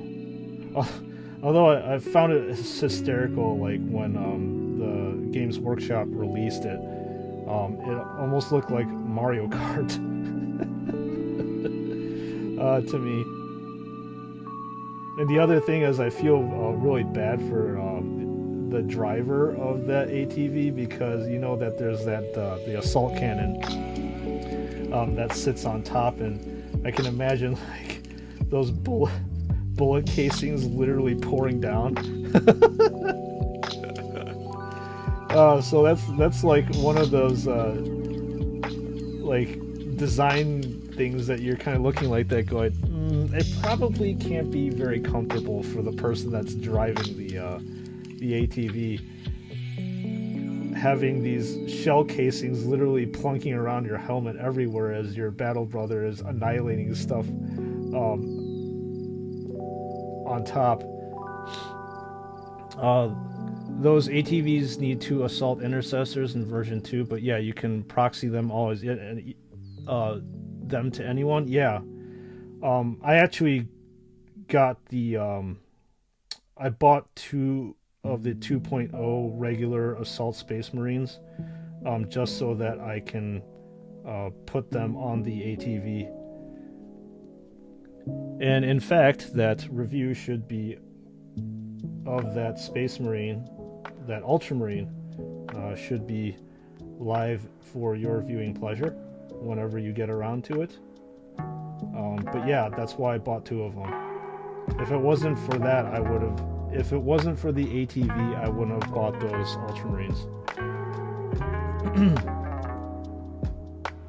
I bet in my country, when those ATV comes out, the Ultramarine 2.0 becomes rare, and those evil shops may sell them in high prices. Yeah, I would probably suggest you try it if you're thinking about building an army of those things, to pick them up right now while you still can, at a generally okay price, because like they already they cost like $32 USD, and that's probably the cheapest that I've ever seen any kind of Joy Toy action figure when it comes to Space Marines. Most of them typically, obviously you all know, like run in the range of like 45 up to like almost $80 if you're talking about a unique character.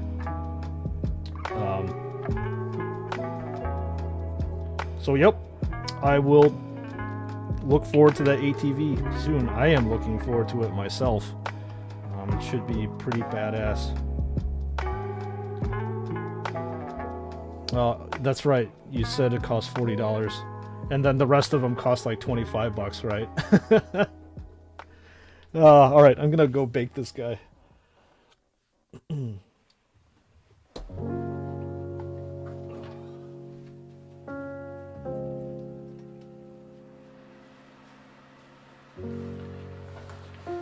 and do a little bit of a stretch. And while we are waiting for that base to dry, it is Chaplain time. Ow.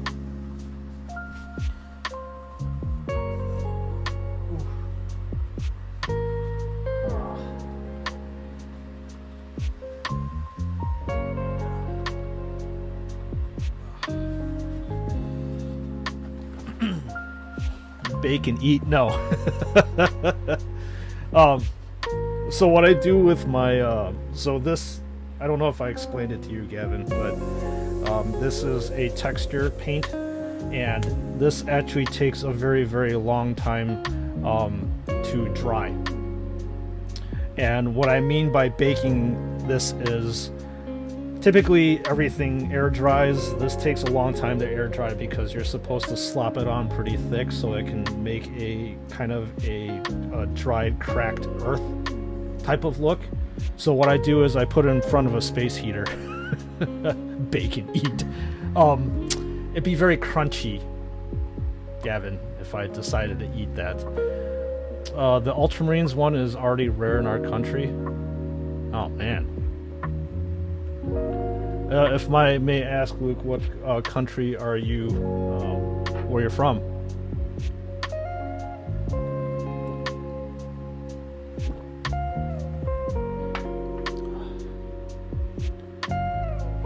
Yeah, Ultramarines are super popular. Well, they're popular for a reason, right?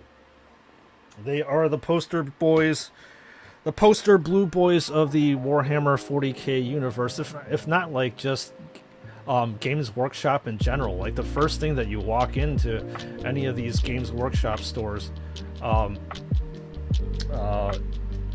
is, well, Marines. That's the only thing that you see. Oh, I see Luke is Indonesian too. Okay, cool. Welcome aboard. I'm glad that you're hanging out so late at night if you're from Indonesia. But yeah, regardless, I have, again, a buddy of mine is a manager at a local Warhammer store, and he will, you know, show people Necrons or stuff from Age of Sigmar, like the what was it, the Stormcast Eternals and stuff. But it's weird because like everybody just gravitates to Space Marines. Same thing with me. Like back in the day, when the second edition box came out, Blood Angels, Space Marines. That's what I gravitated to. So that's what I got into.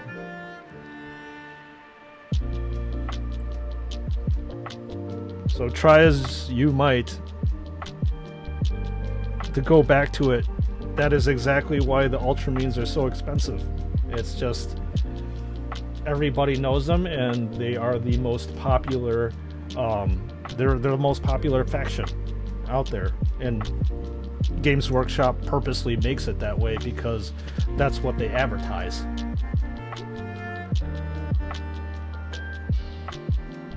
Indonesian and Signtone is Australia. Yeah, I know. So it's also super late for you too, right, Gavin? Well, I'm glad that we are able to hang out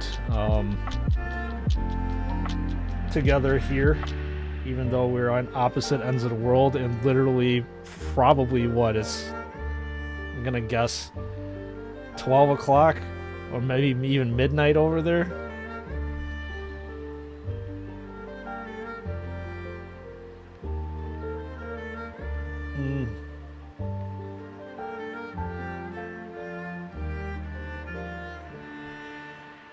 Was it really 3 o'clock over there?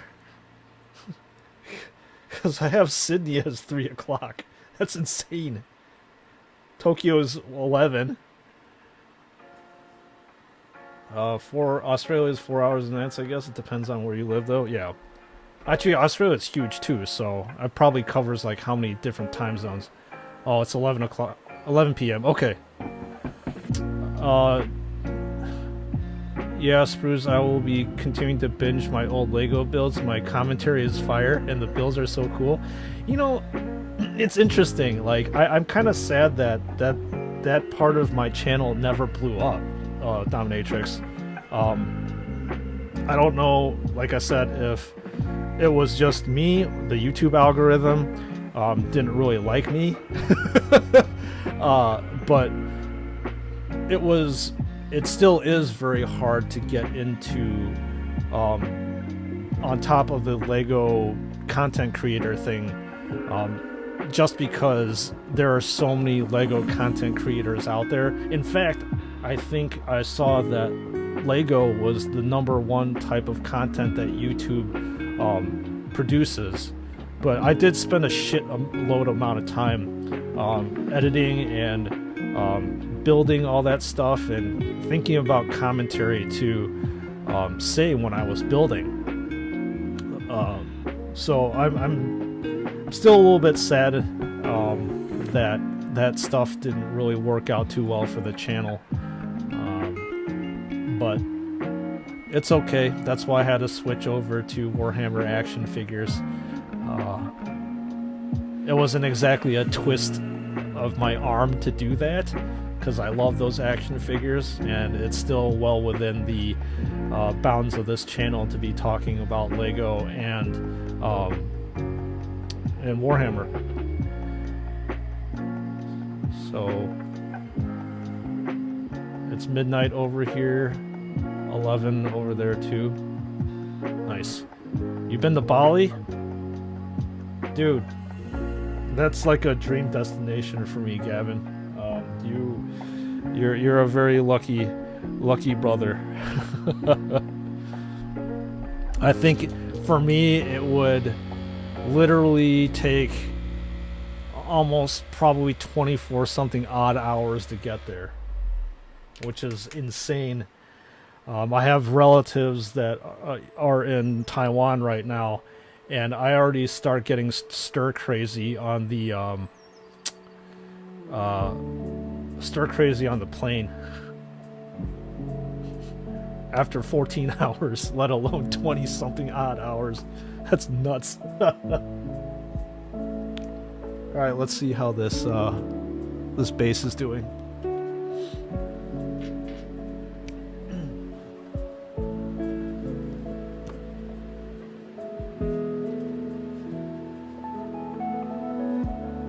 Here, Gavin, just to let you see what's going on. The base is slowly drying up, and as it dries up, it does this little cracking thing. So this is going to take a little bit of time.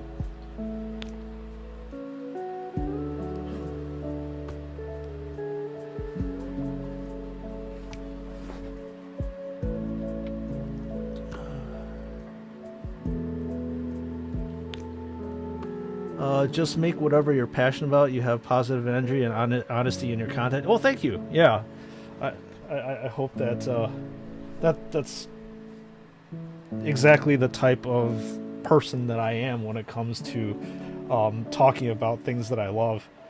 I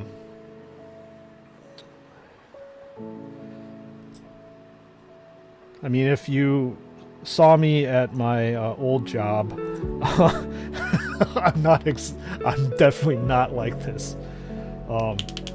Because I can honestly say that I didn't really have too much of a passion for what I was doing. It didn't make me very happy. This job makes me very happy, being a content creator and hanging out online and talking to random people across the world, across the globe. That's always fun to me. Have I tried, or are you talking to Gavin Reagan? You tried Kopi Luwak at Bali? Isn't that the civet coffee or something like that they make out of civet poo or whatever it is? No is the direct answer to your question, and I don't drink coffee. Coffee makes my stomach upset, and I don't really like it when my stomach gets upset because of that stuff.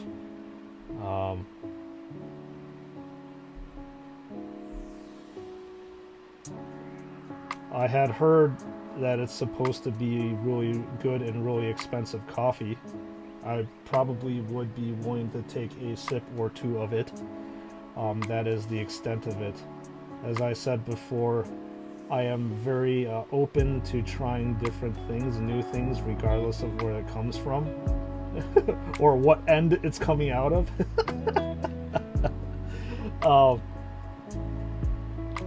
But in general, I don't drink coffee. I drink tea. I really like tea, especially green tea. Green tea, jasmine tea, chrysanthemum tea, oolong tea. You're starting to see my Asian stuff coming out here, if you can't already see it on my face.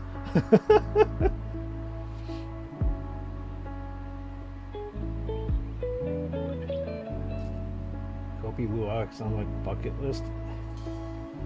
Yeah, Dominatrix, you know what's going on. That's awesome that you do.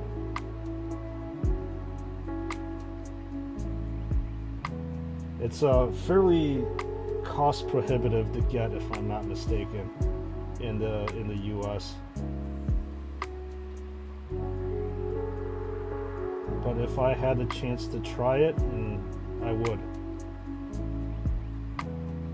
I'm very open to, like I said, different things.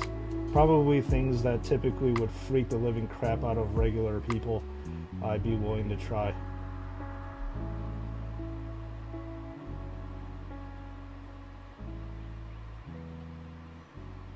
I don't want to try to gross too many people out on stream. But I can talk about all the weird crap that I've eaten before.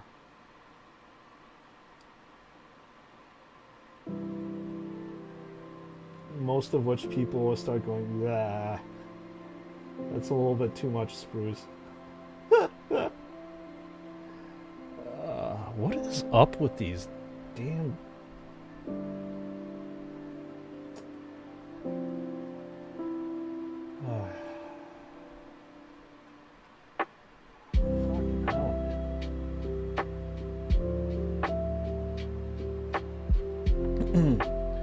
There's no such thing as a free girl? No, there is not. There's no such thing as a free anything. Jesus.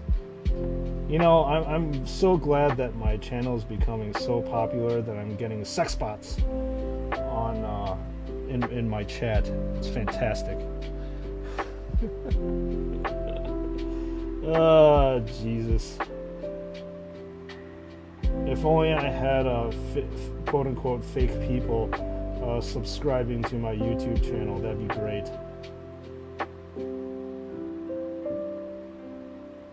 So I can overinflate my subscriber count. Ah, Jesus.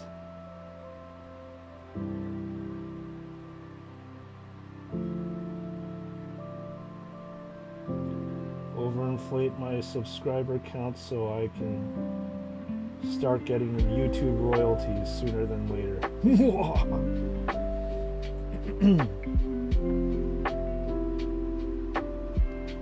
Alright, so if you're wondering what the hell I'm doing right now, I'm working on the pauldron for the Chaplain, while the Death Company Space Marine is being sent to the kiln to bake. And then when it's done, we shall finish it. Jesus Christ, man. Insane. I need to get Nightbot.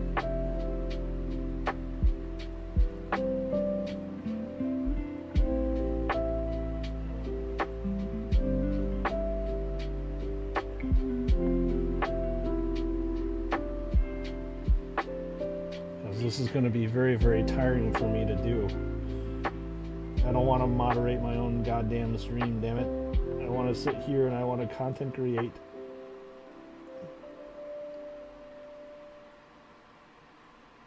Alright, have a good lurk, Chris. We'll see you back real soon.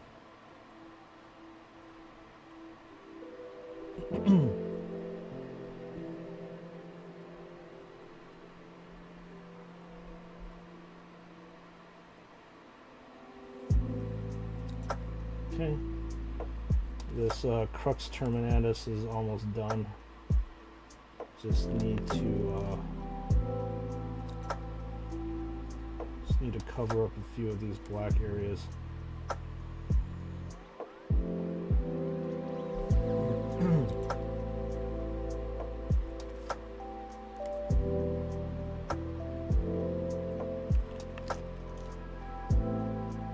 There you go. Still need to clean it up, but it is good. Let me go over and check to see the Battle Brother over there that is being baked.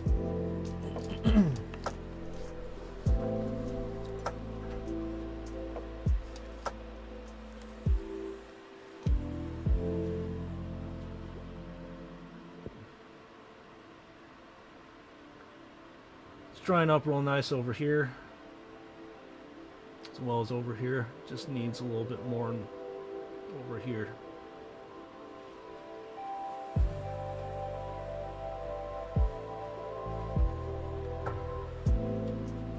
Oh, ow.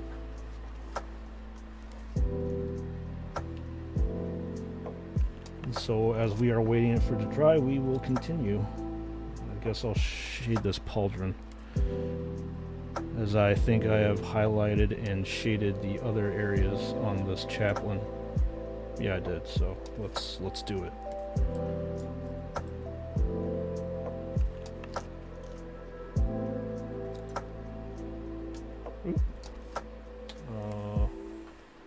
Same thing, Reichland Flesh Shade. You can use a different kind of shade for this, but it's more of a cooler temperature, and everything that I'm using has a very kind of warm glow to it, so I want to stick with that warm glow. So I will be using Reichland Flesh Shade for this one. It is my, aside from the black shade, this is probably my number 2 or number 1 favorite one to use.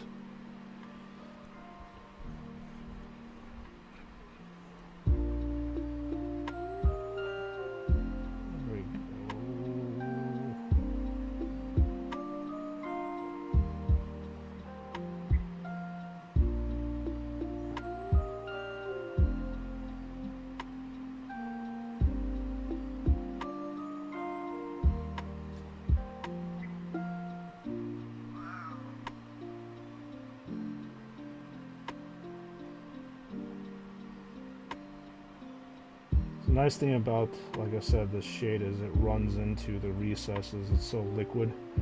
It's formulated to do that way and makes it very easy to get more dimension and depth into your model that you're doing.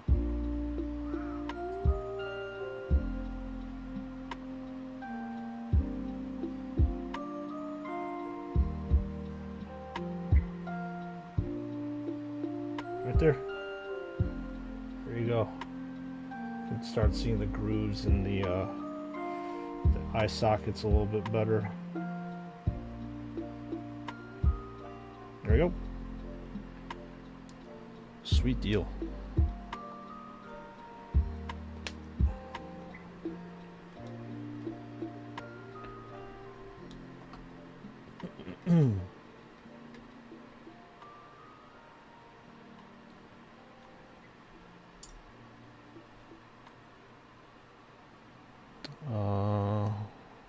Guess I will move on to doing this plasma pistol, and I gotta figure out a colored pattern for this one.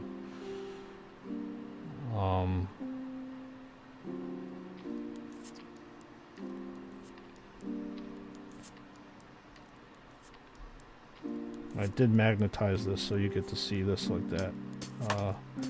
Let's see here. What color pattern should this be? I usually like this to have this blue, these coils of the plasma. I'm like debating gold, blue, red. Blue here, gold here, red here, with gold.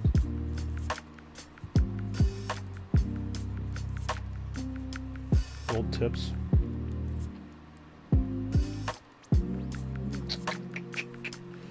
Yeah, I think I'm gonna go that route.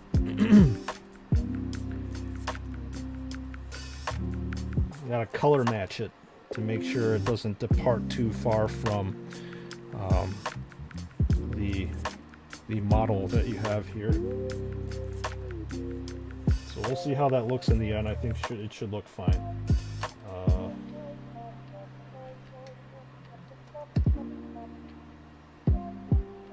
Gotta get this Retributor armor going.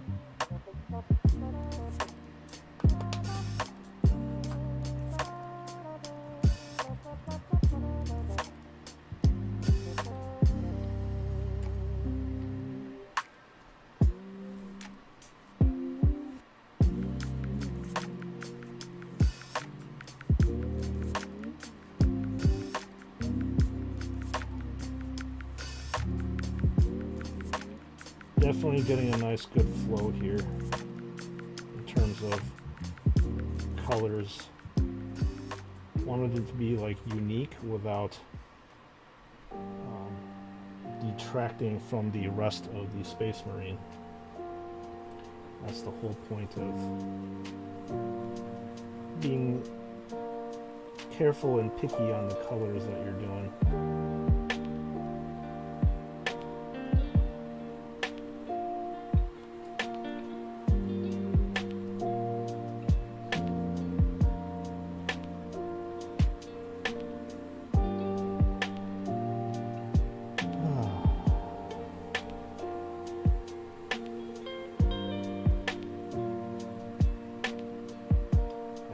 We're going to be able to get this Chaplain finished at the end of this stream, but it'd be really nice if I can,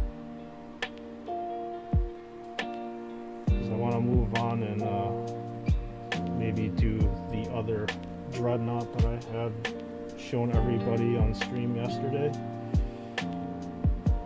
I was thinking that I would probably actually paint that guy gold, because I don't have a gold colored Dreadnought and I kind of want one.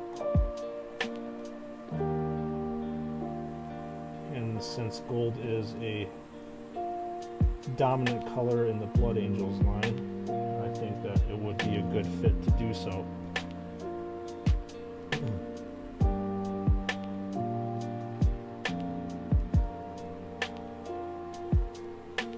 So I'll look forward to doing that.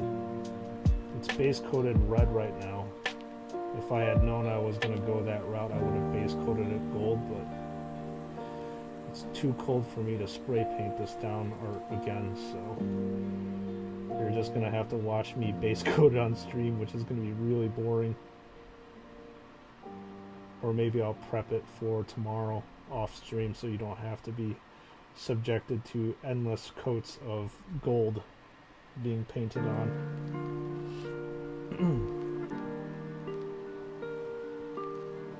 Or if you want to see the transformation, I can just do it live on stream, depending on what you guys want. Up to you guys. Doesn't really matter to me.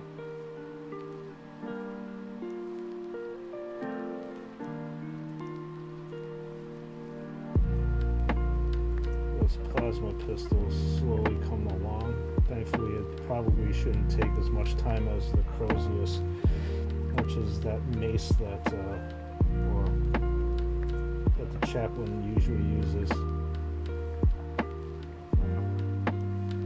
Painting guns typically doesn't take that long, thankfully.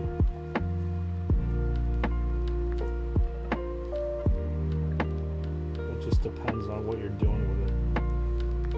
But I think I'll be wet blending the plasma coils.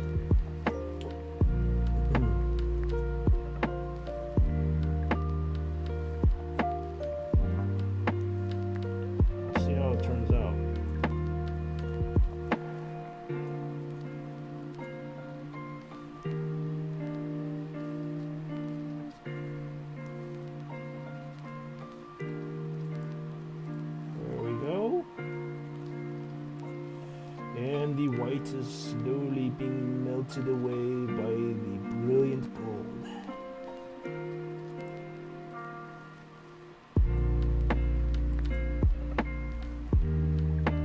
Half an hour till lunchtime. Can't wait to eat again. I'm a hungry grown boy. I need food and sustenance to keep me going. I'm burning off so much energy doing these micro movements on my hands.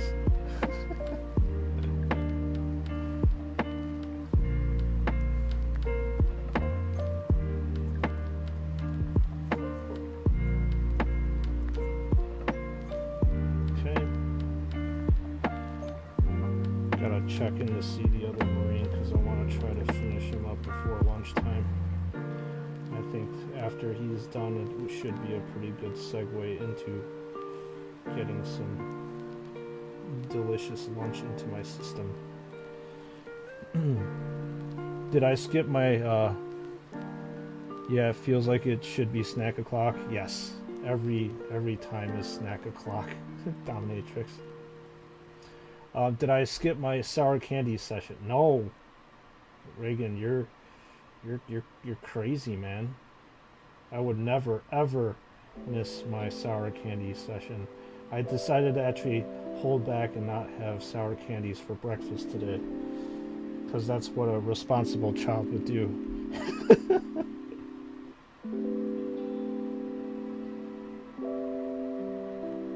Hold back from eating on stream. Or eating candies for breakfast on stream. You know, I want to serve as a role model for the children that are watching this stream out there. Not really. Not at all. I'd be a terrible, terrible role model to children. Yes, children, eat candies for breakfast, lunch, and dinner. Yes, children, spend all your hard-earned money on action figures and Warhammer and Legos, because that's the responsible thing to do.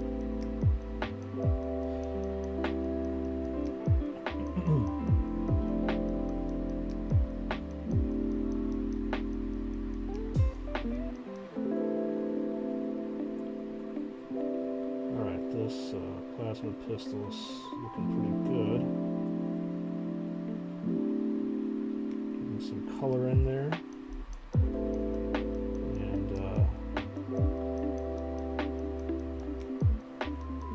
And every candies you eat here is a luxury. I mean,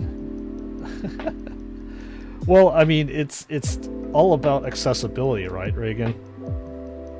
Over here in the U.S., I mean, they're really not that expensive.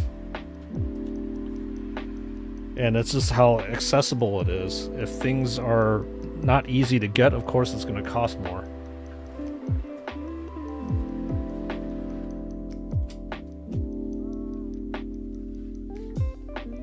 All right. Nice and baked. That's exactly what the base is supposed to look like. 1 bag equals 10 meals? Yeah. Yeah, I remember you telling me that the price of this stuff is very expensive. Let me adjust this a little bit. Just teaching kids to follow their passion. Yeah. Yes, exactly. You hit the nail on the head.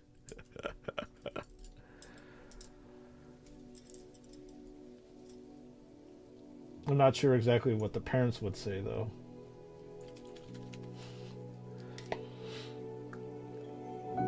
Alright, we'll put this down. And put this on this.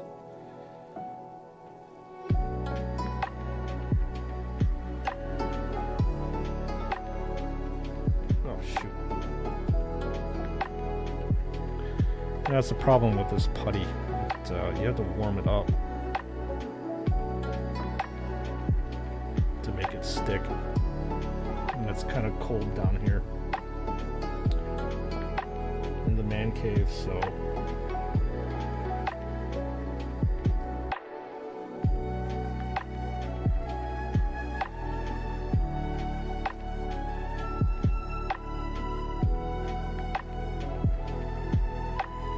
alright, just shading up the base a little bit so I can dry brush it.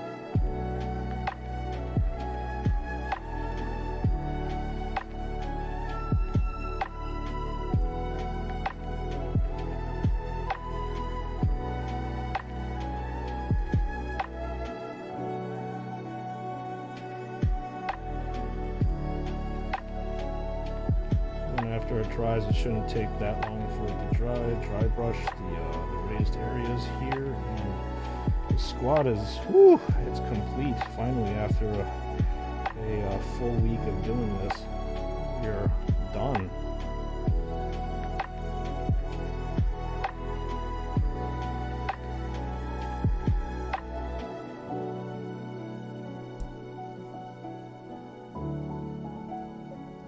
There we go. And while that is drying, I went to access my basement. I saw in movies and games USA typically has a basement going down there. Don't have that kind. It depends on where you live. If certain areas are earthquake prone, you're not going to have a basement. Obviously, because if you're downstairs in a basement and an earthquake occurs, you may or may not be crushed or buried alive.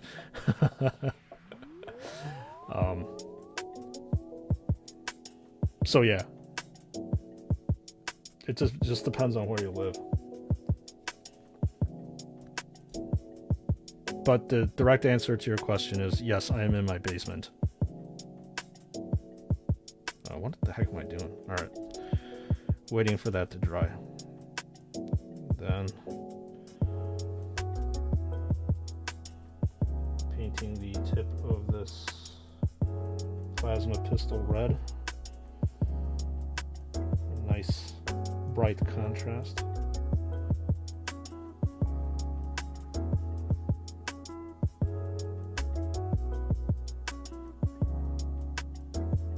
So for example, like in California where there is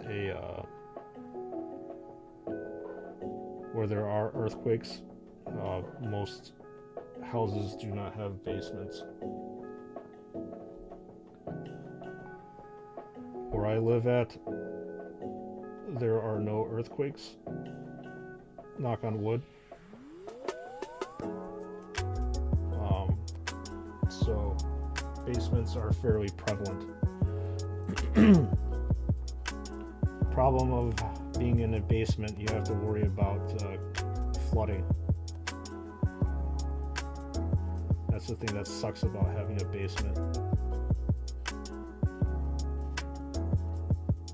Now, obviously you have machines that help you pump the water out, but if the rain is falling too hard or the pump fails, that's when things start getting a little dicey. As in a little bit rough.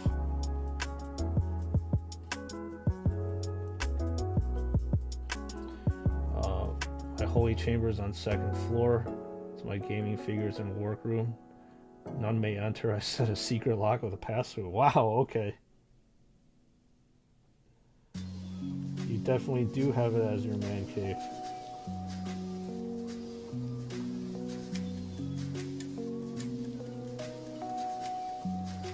Very cool, Reagan. I appreciate that. Yeah, I mean, if you want privacy and you don't want your children to come and bother you, then yeah, you do what you have to.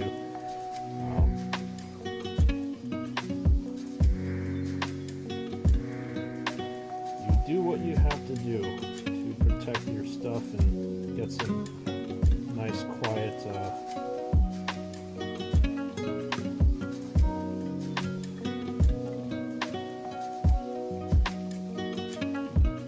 nice and quiet time away from family.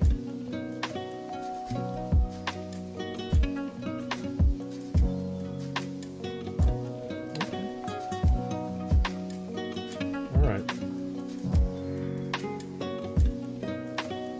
Would it be better with a black tip? I don't know. I think I'll just stick with this.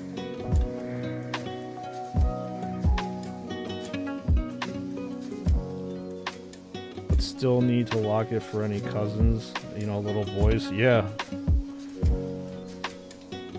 You don't want them to get into your stuff, especially if they see action figures and they're like, oh my god, I want to play with them. Or in my case, like Legos. Or action figures. Oh yeah, I really want to play with them. Most kids can't keep their hands off of the stuff, and that drives me nuts.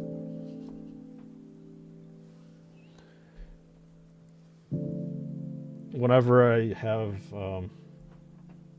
friends that come over that have like little kids, I have to close the room because I don't want them to get at any of this stuff.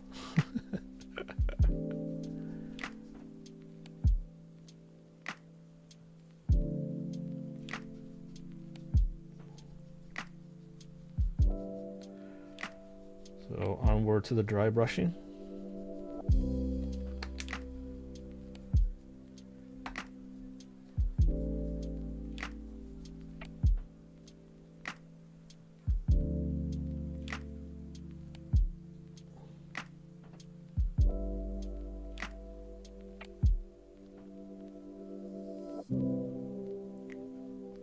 Cousins, it's nephew. Oh, nephew is if you have a brother or sister and they have kids.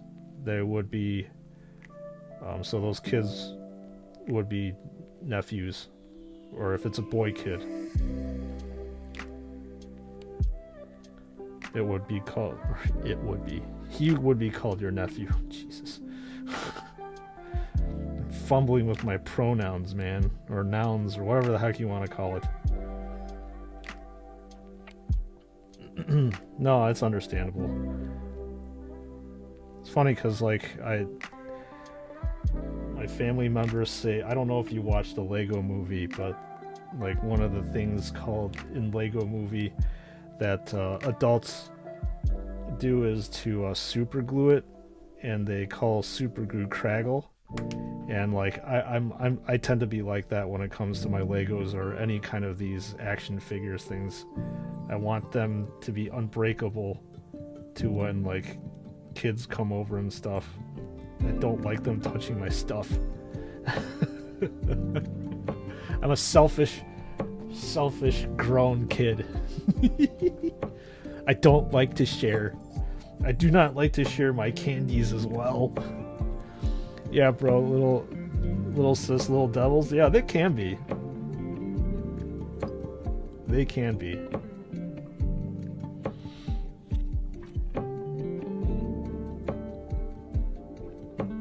But yeah, I'd be pissed if I saw some other kid touching my stuff. I don't like to share at all.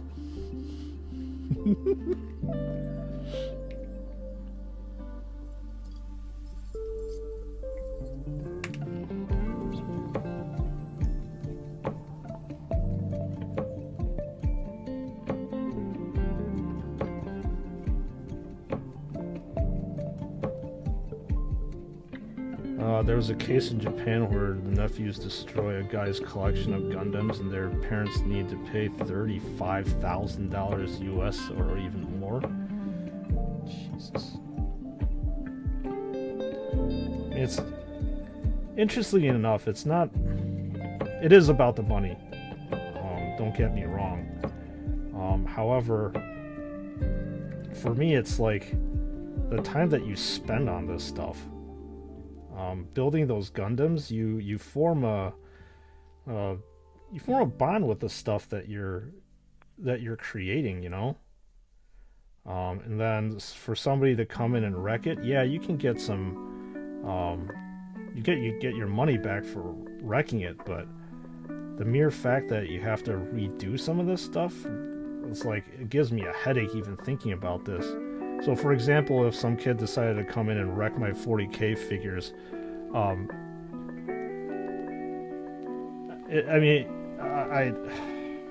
would go nuts because of just having to re-glue these things together, and most of all, like, to repaint.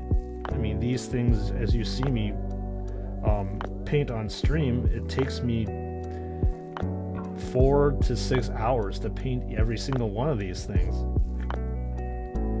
And the mere fact to repaint these things, That's the headache. What's also a headache is these damn bots. Fucking hell, man.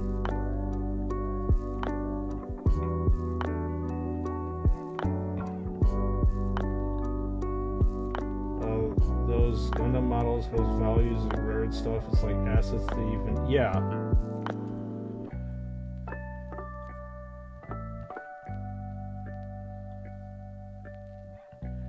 These things are expensive, and they are collector's things.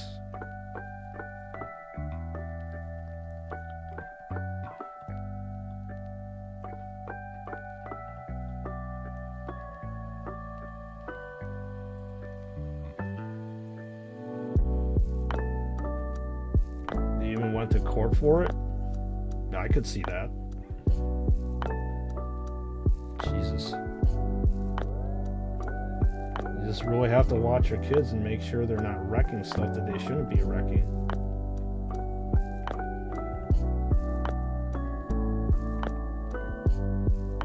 Alright. Well, I think this is highlighted enough. I mean, I don't really want to spend that much more time on this thing. It's enough. I got other stuff to paint.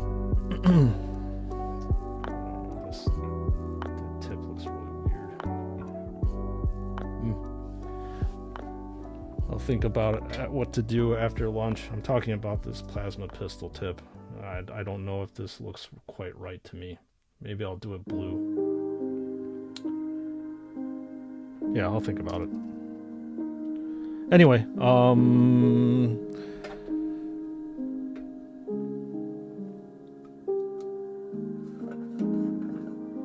time to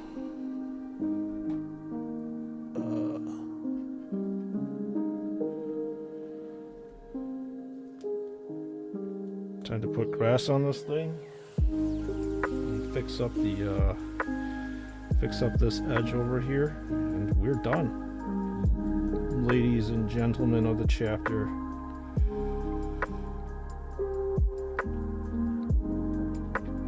pull this off so I can actually go.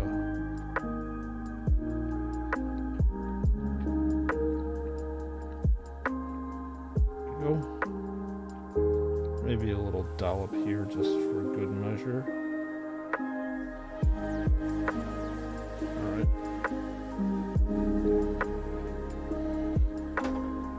Okay.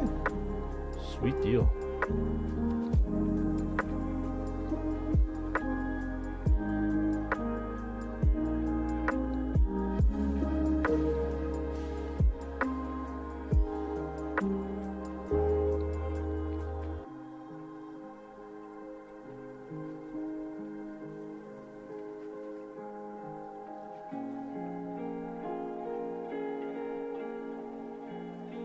This is pretty easy to do, because I sprayed grass into my wet palette. It's just regular PVA glue.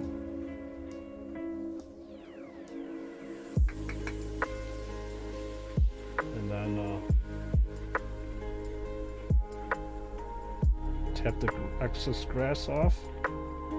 Also tap apparently this handle off. Then you can call it a day. Then we move on, because that's what we need to do. And after this, we're gonna pick up some, microwave some lunch.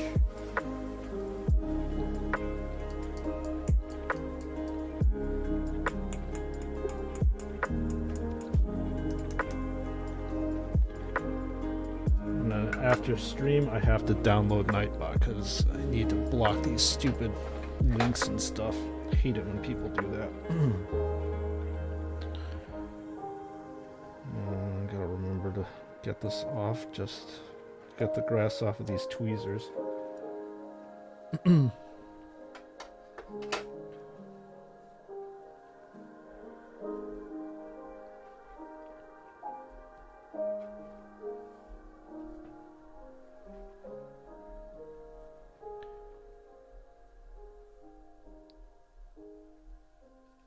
Done.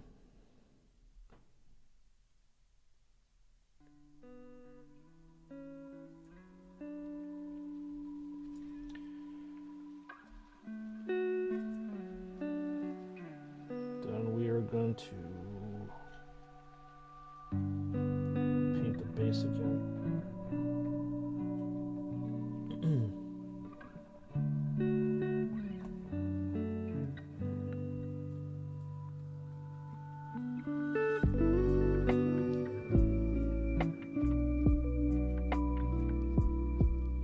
And making sure that I actually have enough paint loaded up, first of all.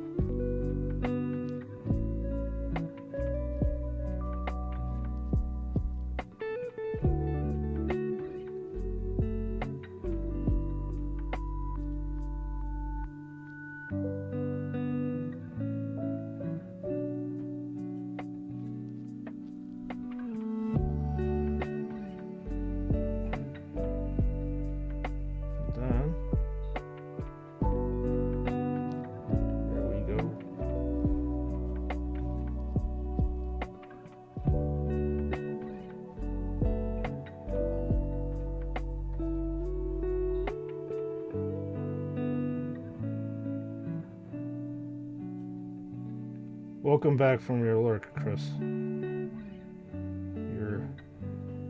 You've come back just in time to witness the final culmination of the Space Marines painting life. It's done, complete, and never will be touched again. Just kidding. Welcome back from your lurk. I'm almost literally in time back here for lunchtime.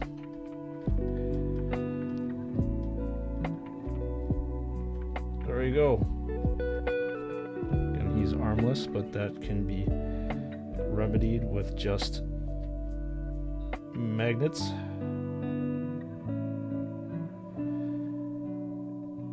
And there we go. The fifth and final brother in the Space Marine squad is done.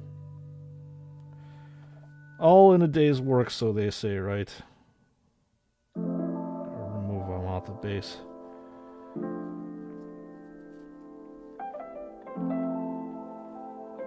And then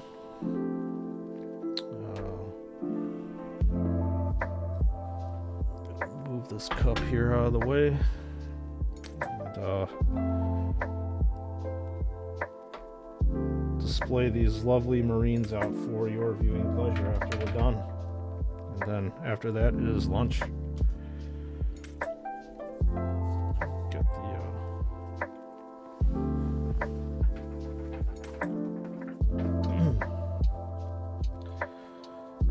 Get the grass off of this damn thing. We gotta pose all these guys. Death Company number 1. 2.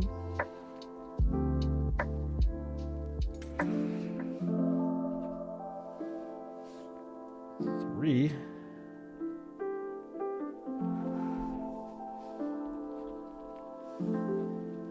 4. And 5 right here. Nice and completed. All done on stream.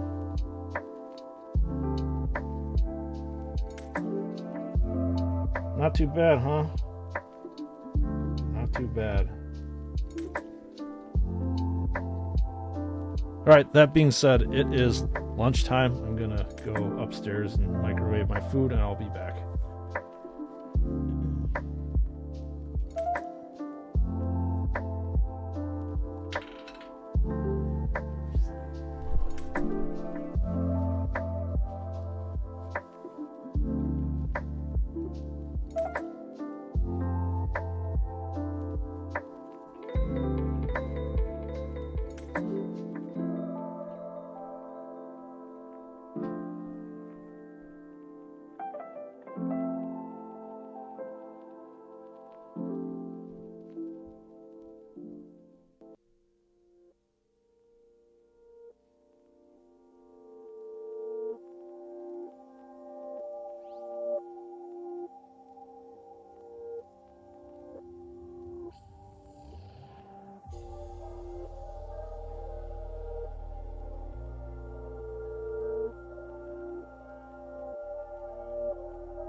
Alright, I'm back. It's lunchtime. Second most favorite time of the day. My most favorite time is dinner time. So, obligatory food picture. I have some veggies with pork over rice. And now I'm going to proceed to stuff my face.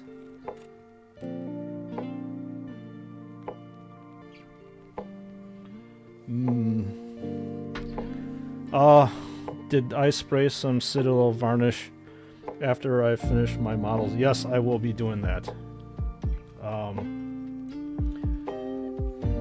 Interesting enough, I actually don't handle my I don't handle my models really that much after I'm done with them, but I actually do end up varnishing them with a matte one. It's currently too cold right now for me to spray it outside, so it will have to probably wait until next season. What I mean by next season is probably springtime before I'm able to do that. Did I cook it by myself? No. I did not. You need to add samballs over rice. Yeah, that's funny.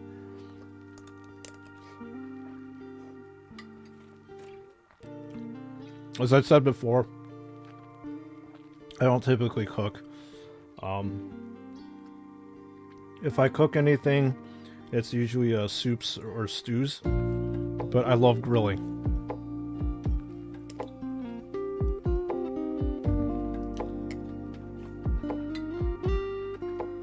I will grill pretty much all year round.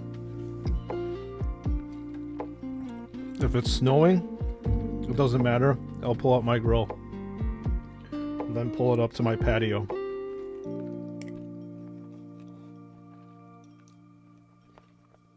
I mean, pull it up to my house real close so I can just go outside the patio door and grill.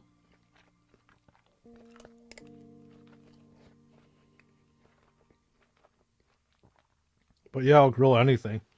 I love grilling steaks. I'll do burgers, hamburgers, hot dogs, bratwurst, sausages, any kind of fish, chicken wings.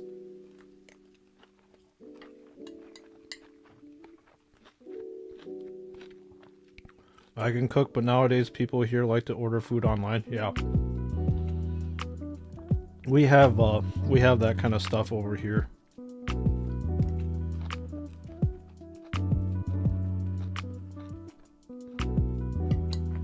I tend to be a little bit more cost conscious, so I don't actually order food online.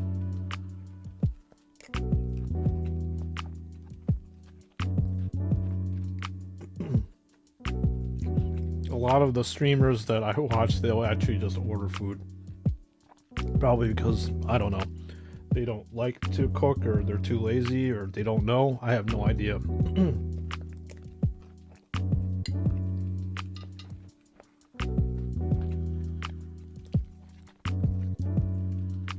Even in the workplace, we just go online, lazy to go outside. Yeah, that happens a lot.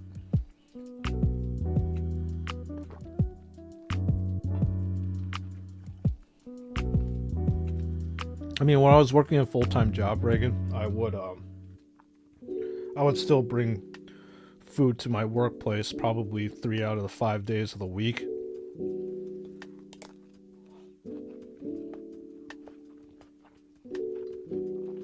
However,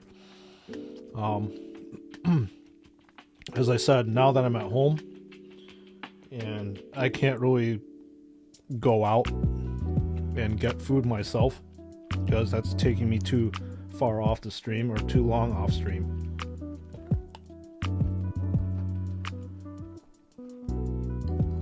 So I just packed this food like the night before, like I was actually going to work.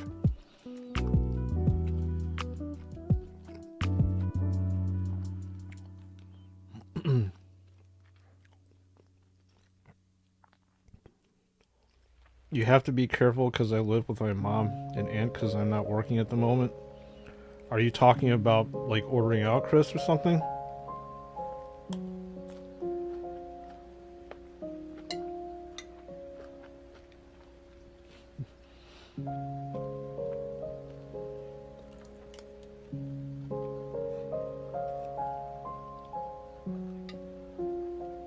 I mean, to be honest, I'm totally with you because I have to be, like I said, be cost conscious as well. I don't have like huge income rolling in anymore, so with everything, okay.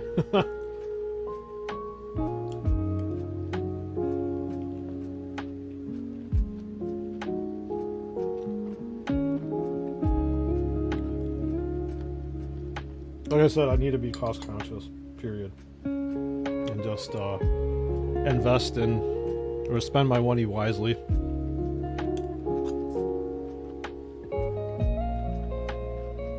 And invest back into the channel.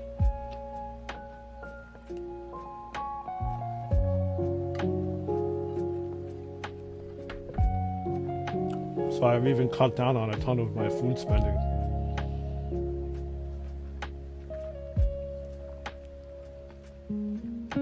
Welcome back, Dominatrix. What's today's food? It's always over rice. But I have this pork stew and Old Bay seasoned vegetables. Kind of an odd combination, but I had to find some way to get veggies in my system. That's an easy way to do it.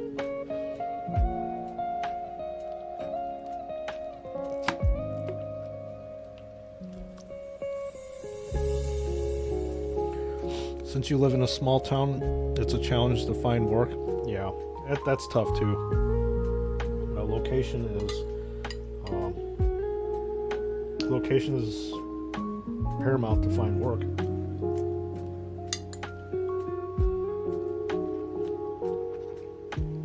Well, I'm sure you'll be able to find something, Chris.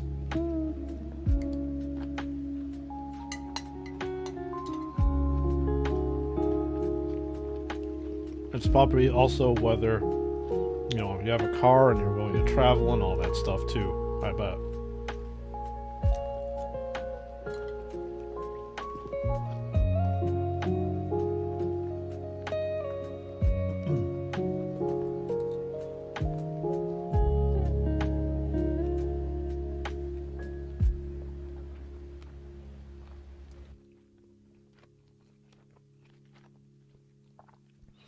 You live in a capital city, but nowadays it's also hard to get a job.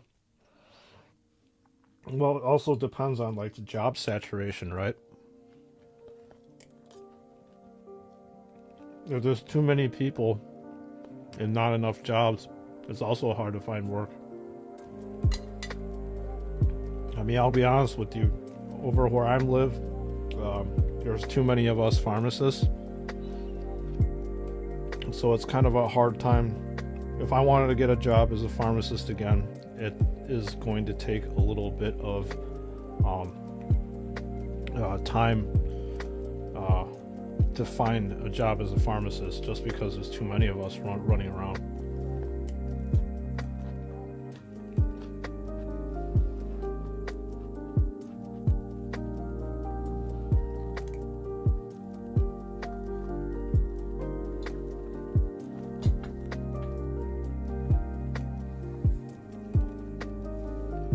You can't drive part blind? Oh, okay.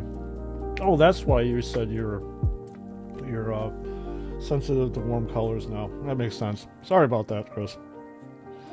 Well, most people here trying to be online delivery drivers, since it's easy applications using motorcycles. That's kind of a last option for a job. Well, there's always going to be a need for it, right, Reagan? People don't want to go out because they don't have any time to grab food on their own, so they're gonna obviously be needing to have other people do it. We call them scooters. They're very common in Asia. They're super popular in Taiwan. Like motorcycles over here in the United States are like really big bikes. but I think mostly in Asia, Indonesia, it's actually, we call them scooters.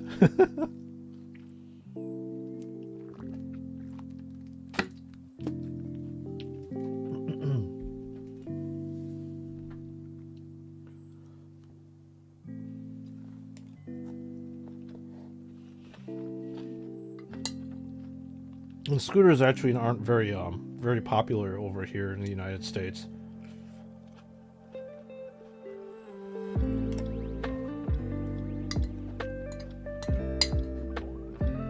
Most people just drive cars over here.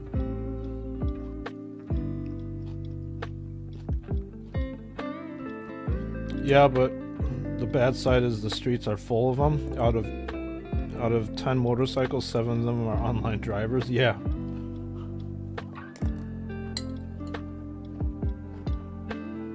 I can see that being a pain in the butt. So I'm using a car so you can guess how messed up the streets are with them running around in a hurry. You're not getting anywhere. Trust me, in Taiwan's the same thing. There usually is a huge pile of scooters in front because everybody is like wiggling their way in. And then people with cars are pretty much stuck in the back. That's how it goes in an Asian country. I've seen it before.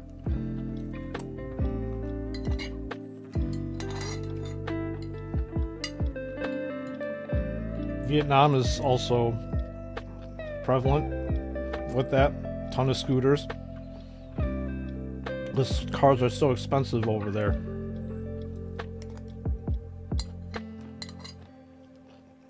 And the streets are super congested and nobody really gives a shit about stoplights. So they just go wherever and anywhere which way.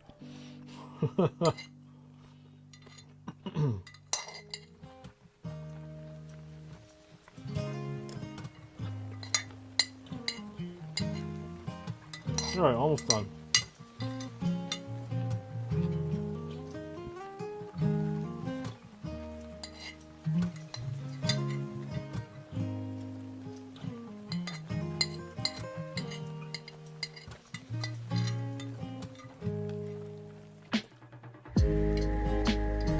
Ooh, good lunch. Always a good lunch.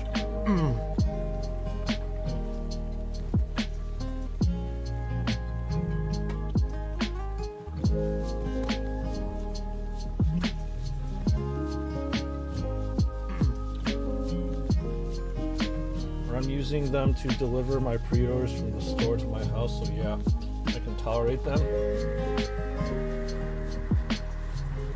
That's understandable. Ooh, excuse me.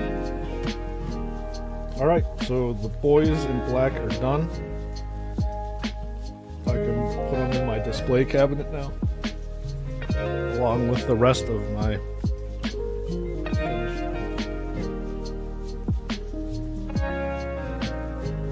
Death Company.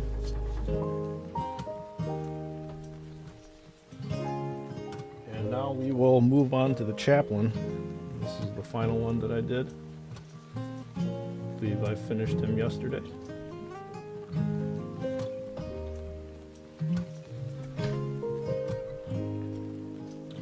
Okay. I am back, even though I was never really gone. So we are moving on to this guy now. We still have this one is actually pretty much done. Nice painting, brother. The codex approved. Thank you, Reagan. So we got the base to do on this, but the rest of the miniature here is done. The backpack still needs a lot of work, in my opinion, to be done. And then we've got the pauldron and the plasma pistol. I'm not too sure about this color. I think it's too bright. I might have to tone this down. I may actually use a contrast paint to tone it down, or I'll use a darker color because this is a little too bright. But we'll be working on the plasma pistol now.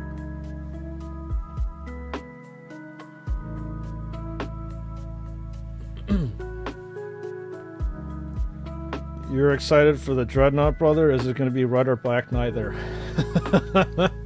I actually decided it's going to be gold.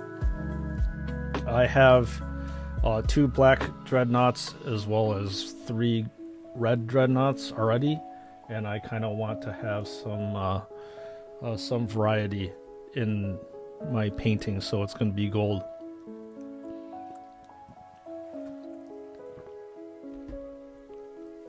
There's no such thing as a veteran Dreadnought in the game, but I'm kind of making it that way. So if we finish the Chaplain on stream today, this guy will be base coated a nice gold color. Yeah. This is a regular Dreadnought, not a Furioso. Furiosos have 2 power fists, and there's a distinct, different look to them. But yeah, I am pretty excited to get into this bad boy, and I think I probably have to disassemble some of these areas in which I painted, because I don't like not being able to get here. So it'll be disassembled, likely off stream. I'm going to put this guy off to the side and focus at the task at hand. Alright.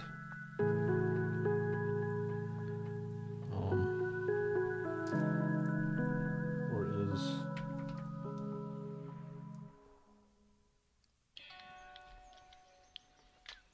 I'll put my headphones on too.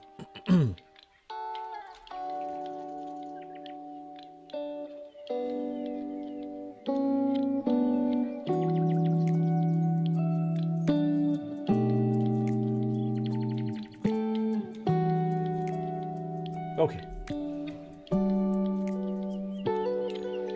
Now, put this off to the side as well.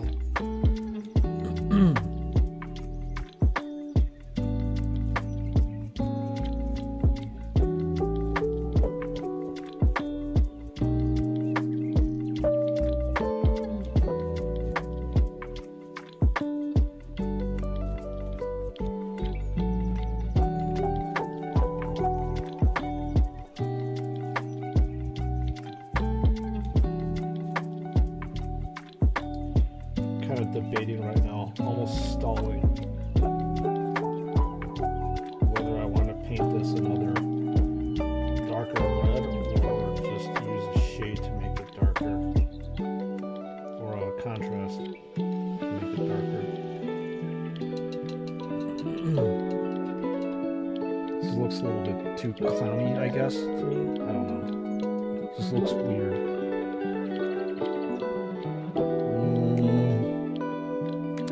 I think I'll use this to cover up the red. See how it looks. If not, I can just strip the paint too. That's the beauty of it.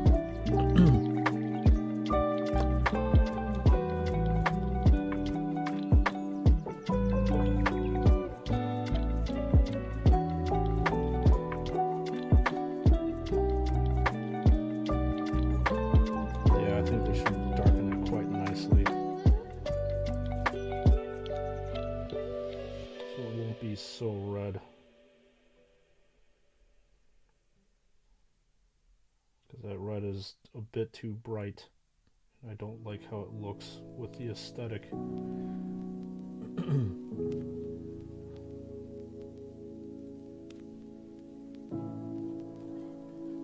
Yeah, I think I like this color.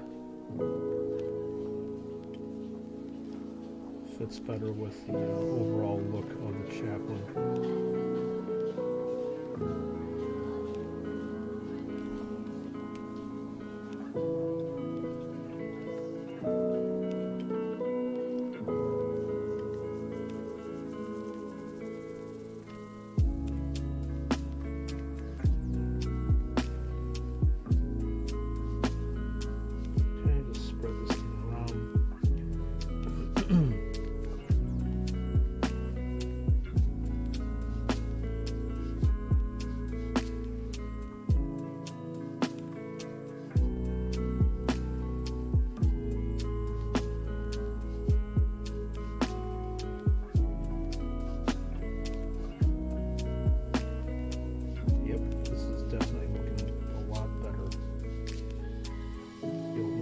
comfortable with the color and the look here.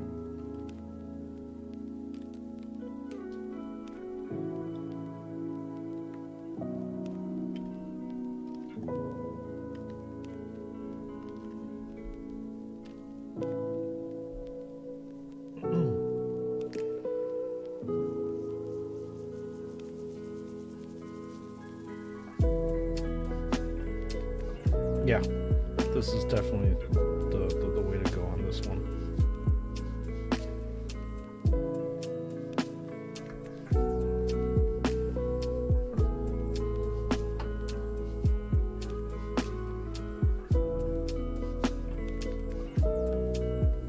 Cover up some of the areas that I made a mistake on.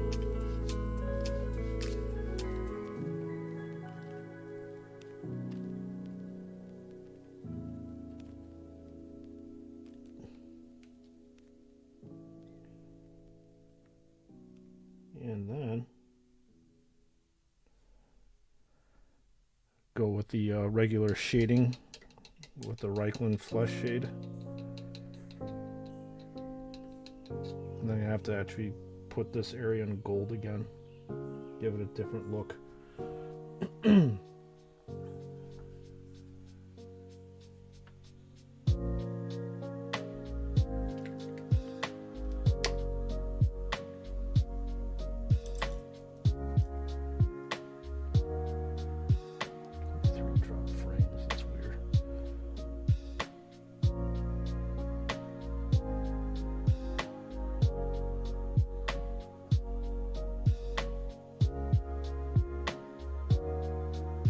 So what did everybody think about that Death Company?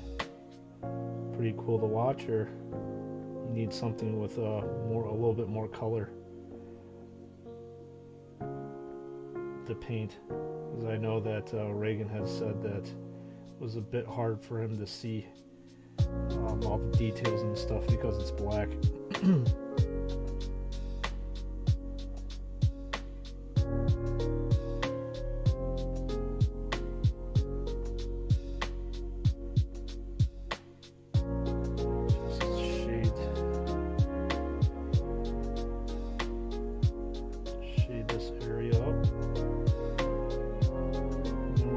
Some wet blending, and I probably have to change my wet palette too, because it's overtly saturated with too many colors and stuff, which is not good, especially if I wanted to have a clean blend.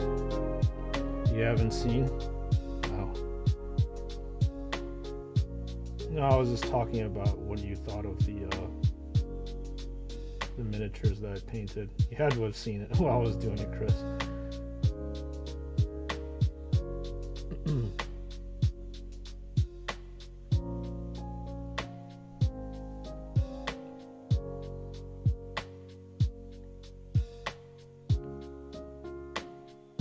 Okay, shade this up.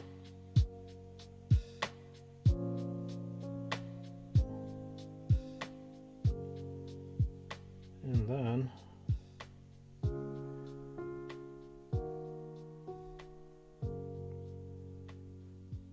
yeah, this is a nice color right here. I dig it. Just need for this area to dry up though. I have to wick some of this out.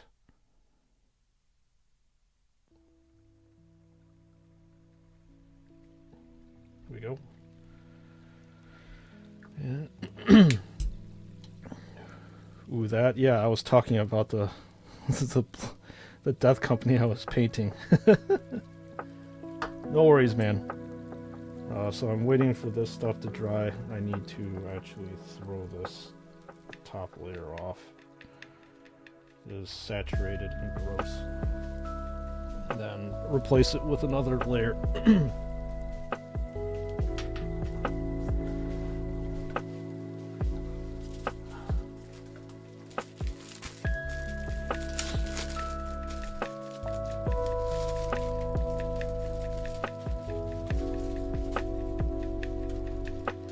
It's almost like parchment paper if it isn't parchment paper.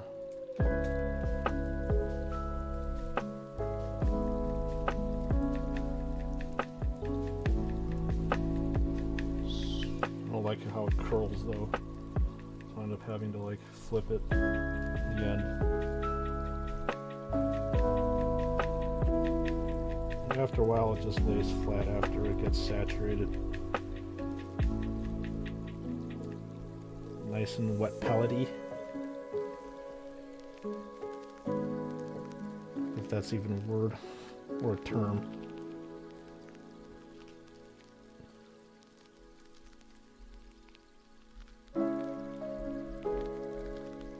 Okay. Sweet deal.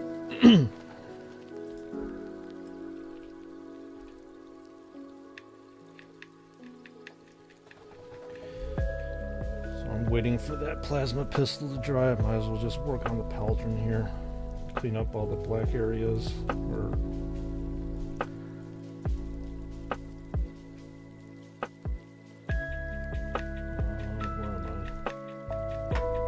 Green, didn't have it on black.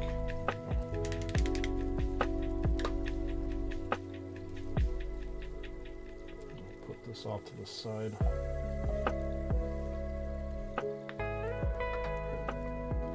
Wet blend some stuff.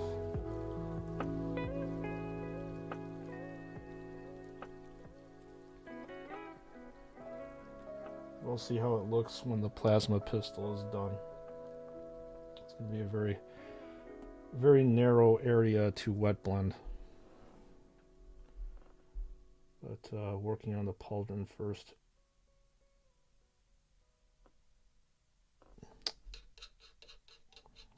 Paint is a little bit chunky.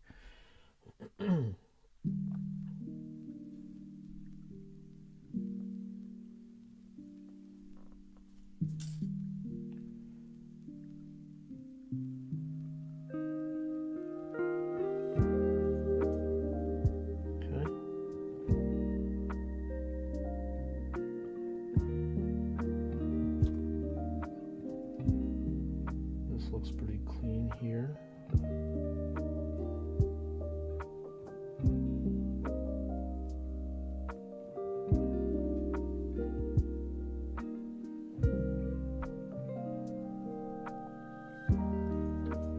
Been working on the McFarlane waist? Rast? Is it waist? Cool.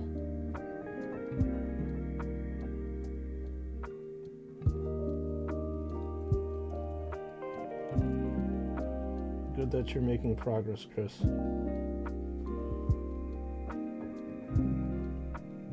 Progress forward is always good.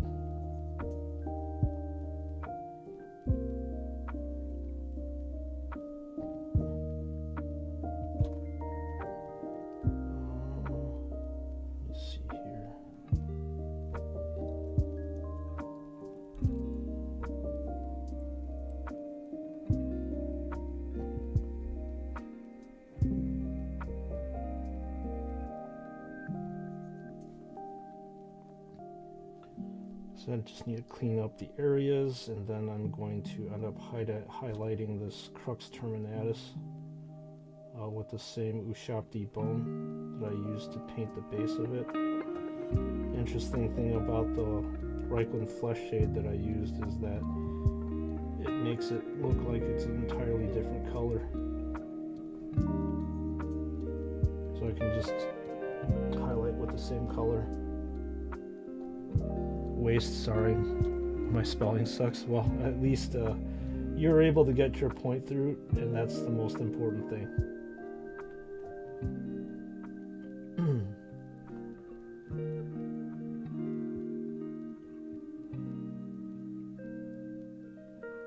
There we go. For a tighter grip on this.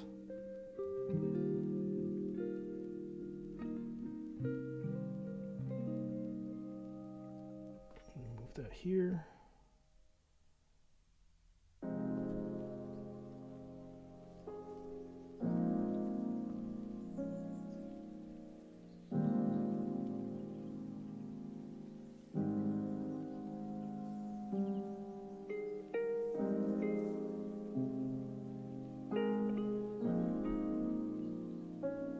Okay, this looks cleaner than what it started off.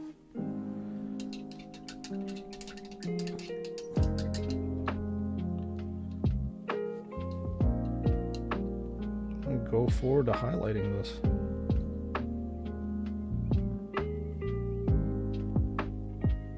Oh, it's the wrong color.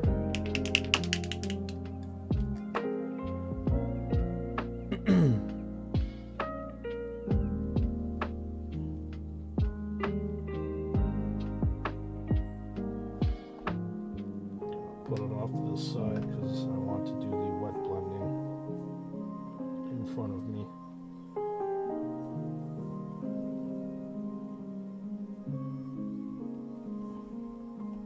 Later on. Alright, so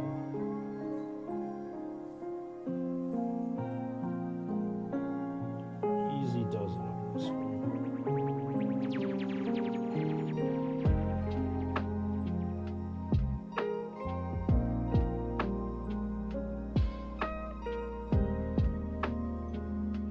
You gotta make sure the paint is flowing off the brush. To constantly, I guess, refill the paint, if that's even a term, on the brush.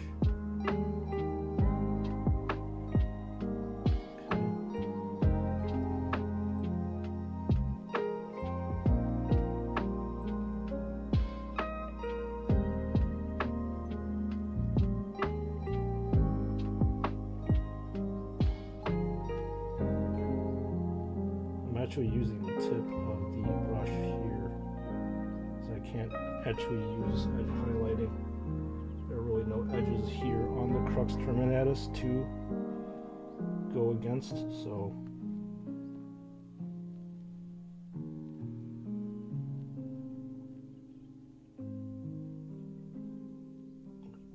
if I'm not talking, that's because I'm concentrating.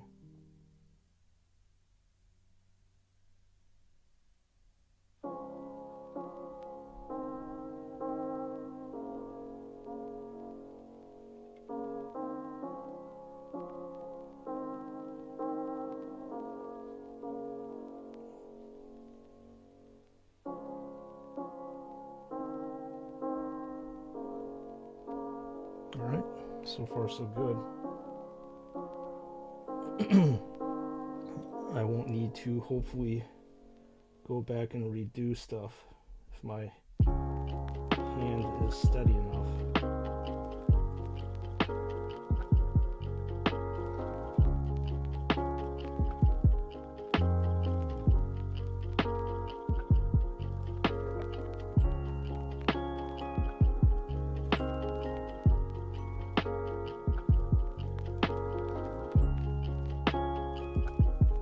A lot about this is finding almost like a firm handhold, I guess, to make sure that your whole entire body isn't like shaking as you're doing it, because this is obviously fairly precise.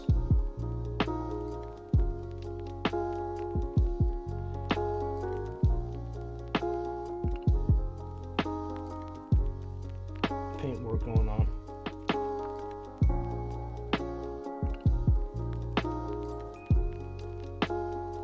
Okay.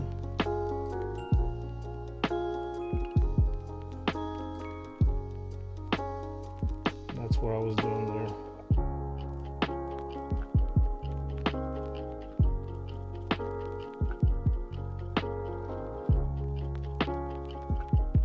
Do these white highlights here.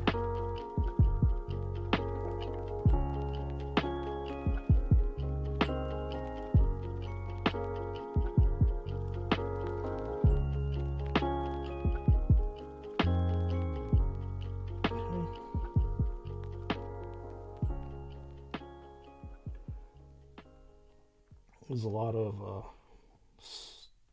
just trying to figure out stability. It's the biggest thing for this. I just screwed up there.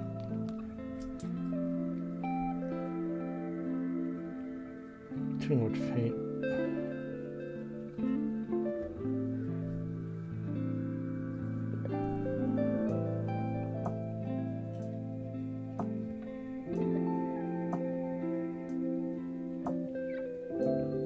that goes a long way here.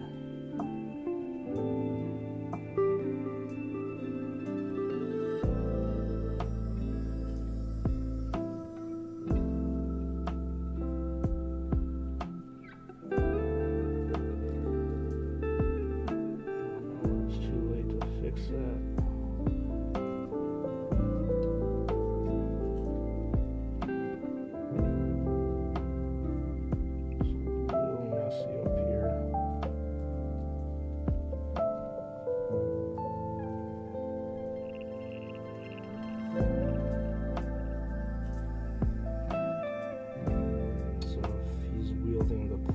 Pistol like this part should be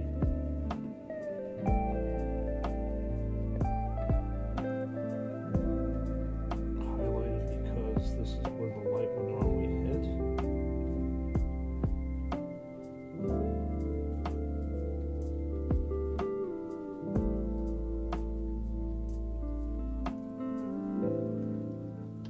Alright. I'm not going to agonize too much over it. Small area that I need to fix. I'm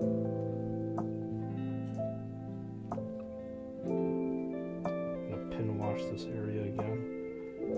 The highlight was a bit too thick. So I have to wash it again.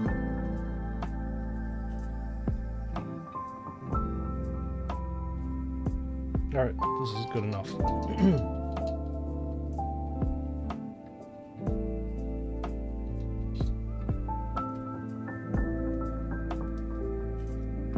suppose the next thing I'll do is to highlight the pauldron. So just to let you know what I'm talking about, when I'm talking about the light hitting is pretty much if you're looking at the model from this way that the light's hitting, then I need to be highlighting this area.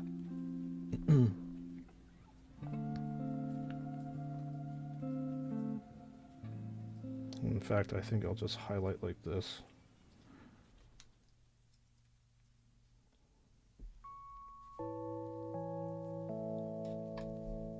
So I'll highlight the pauldron and then work on the plasma pistol.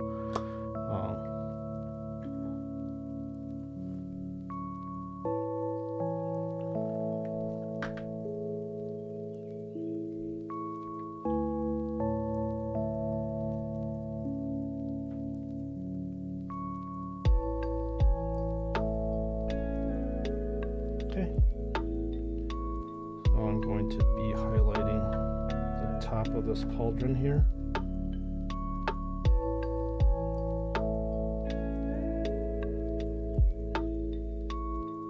Because this is where you would see the light hit naturally.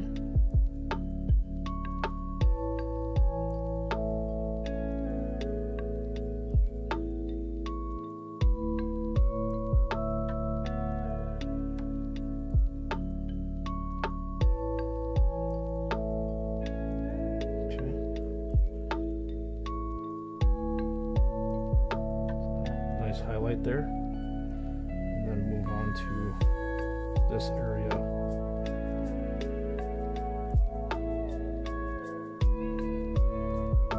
So if you're looking at this area, the light would be hitting pretty much on the top portions of this pauldron.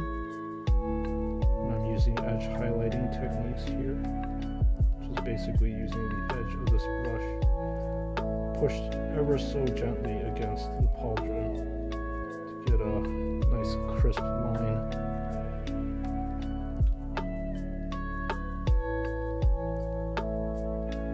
There you go.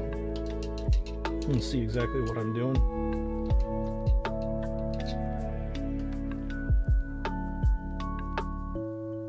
And it looks like for some odd reason the black is very prominent in this area. Looks like some of the undercoat is coming up. Looks good, brother. Thanks, Reagan. I appreciate your compliment.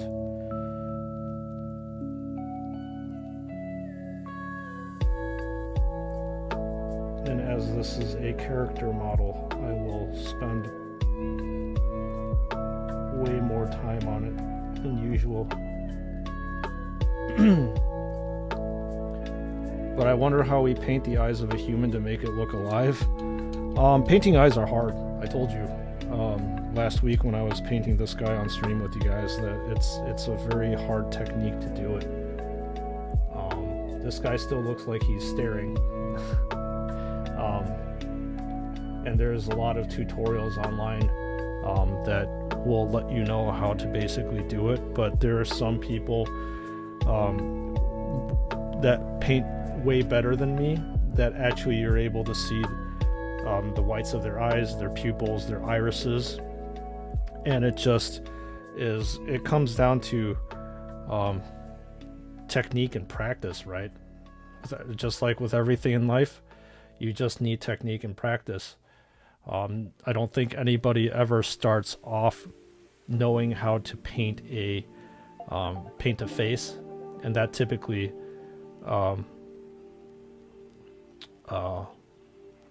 it's hard. It's really, really hard. And it's something that I have yet to master. But regardless, those people, you can see the whites of their eyes, the irises, their pupils even, and I wonder how they're able to get that.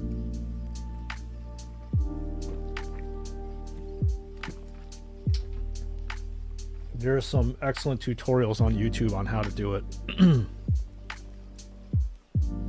And one of these days, I shall master it. But this actually is good enough for me for now. Doesn't have to be 100% accurate or exact. It just needs to be able to do the job. You love doing pre-shading? Don't you do that with a... I typically do that with a airbrush, right? If I'm not mistaken. Alright. I don't typically use blues a lot on my models. So I will be using probably only a 2-stage because it's very thin.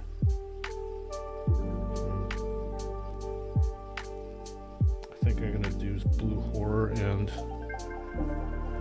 think I have a Lothern Frost somewhere in here. Where'd it go? Shoot. Or Lothern blue. Although I kind of want more contrast, so I'll just do this.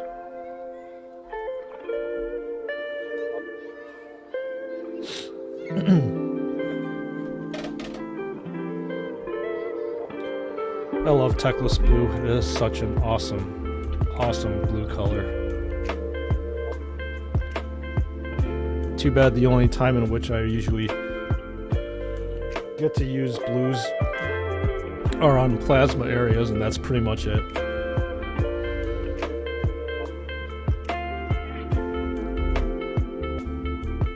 A dry brush, rattle can. Brother, I keep imagining your lunch and it made me decide to have some meat and veggies with some curry tomorrow. Nice. Yeah, curry's really good. I like curry. Speaking of food, gummy worms again. Gummy worms.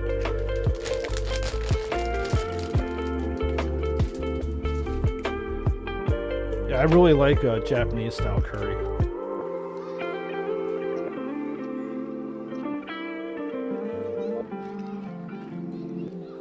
They're really good.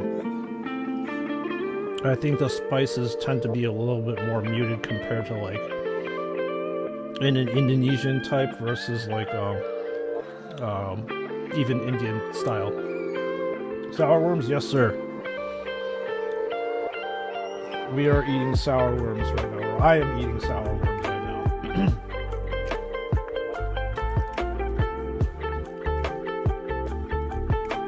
Delicious.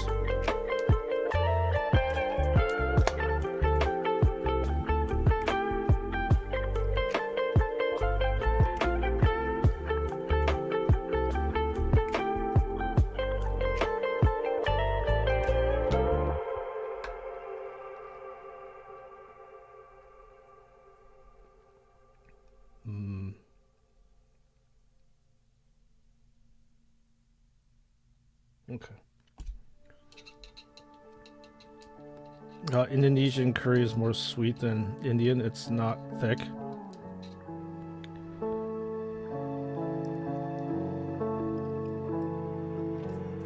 Yep. Like I said, I really like the Japanese style stuff. It's my, I guess, favorite style of curry.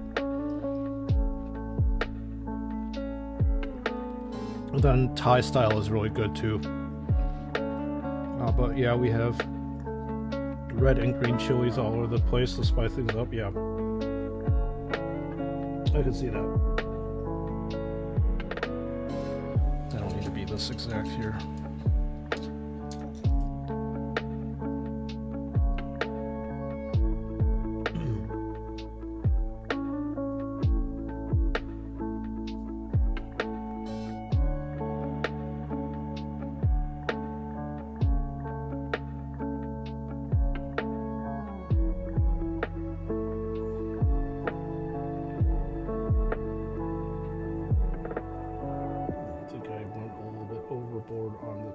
Blue.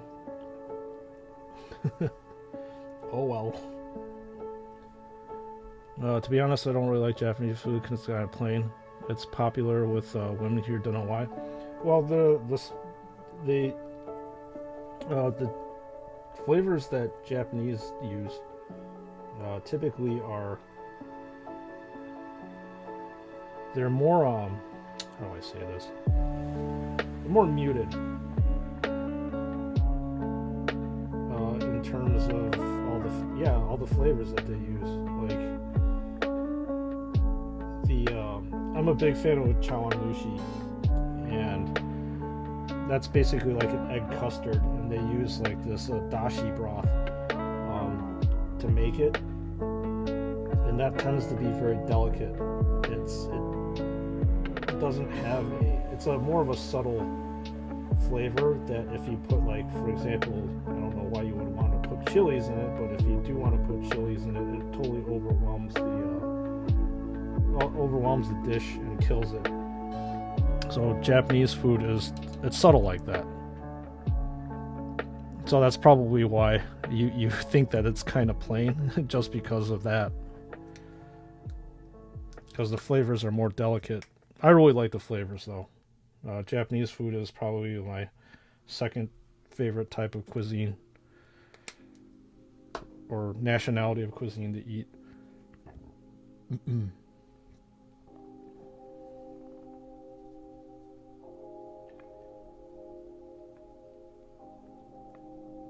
I mean, you can have like spicy miso ramen. You would probably like that, Reagan. Just because it's spicy and it's very in your face kind of forward. So you'd probably like that. I'm just trying to think of what other bold flavors that they use.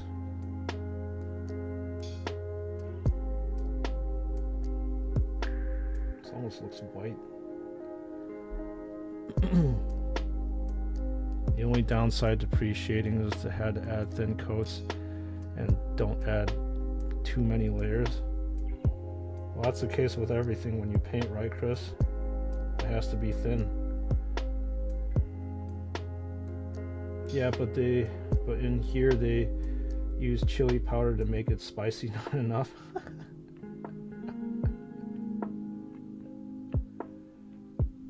Fair enough, Reagan. Fair enough.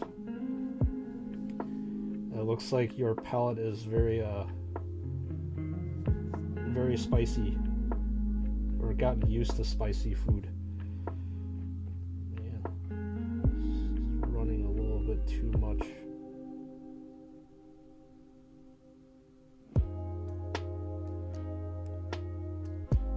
Do these small micro brush strokes. It's almost like it's called stippling.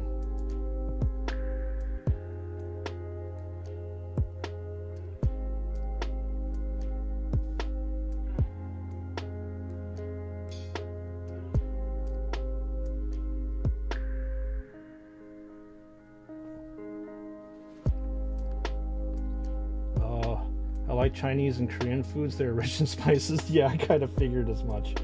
Mapo tofu is my favorite. Gonna tell a story of it. Go ahead. Yeah, it's so you definitely like the Szechuan flavors, because they're very bold and they're very spicy.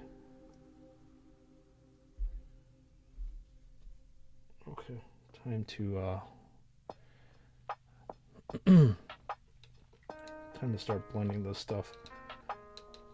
Wait, might have missed a spot.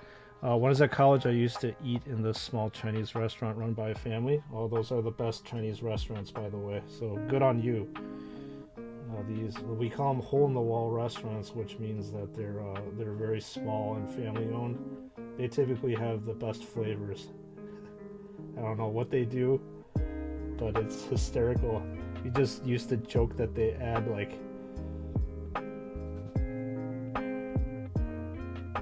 crazy stuff in there, unsanitary stuff.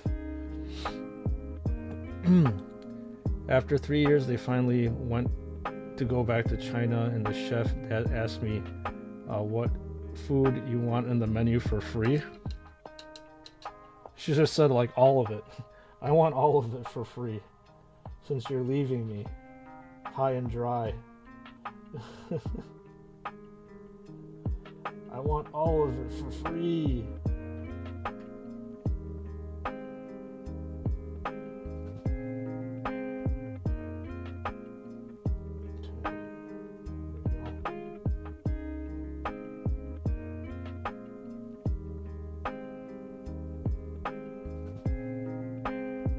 So it looks like a pretty good mid-tone. You can use that to bridge one area versus the other.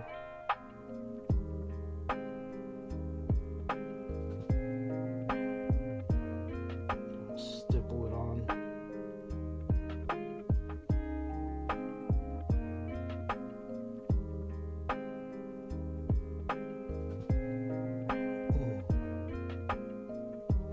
Such a narrow area to work with. I said, can you make me mapo tofu, but it's not on a menu?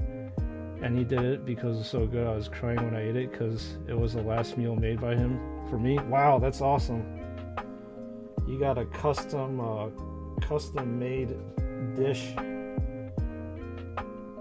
That's really cool, especially when you have that relationship with these shop owners and stuff. They know you by heart, and when you walk in, they're like the usual. They're like, yeah, the usual. That's cool that he went out of his way and was able to make something for you. Custom stuff is awesome. It makes you feel very special as a human being. After that, I went to many Chinese restaurants. I know, and order mapo tofu, but it's not as good as his. You know, a lot of our food experiences are tied to basically our mood, as well as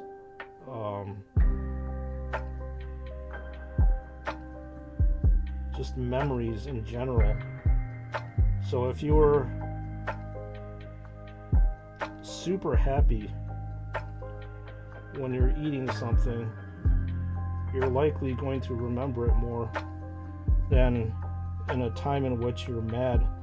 If you eat good food when you're mad, it's still not going to be good food, because all your memories are going to be bad because of it, right?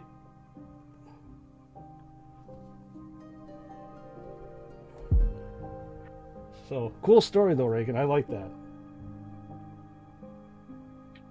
I can honestly say, like, in my childhood,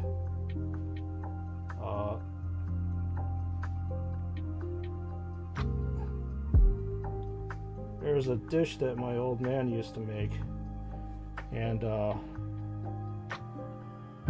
it's almost like a braised red snapper. That shit was killer, man. That's one dish that I miss to this day. That not a lot of people can make. So most of your memories are tied into your food experiences, and all your good food that you remember are all positive. At least that's the way I look at it.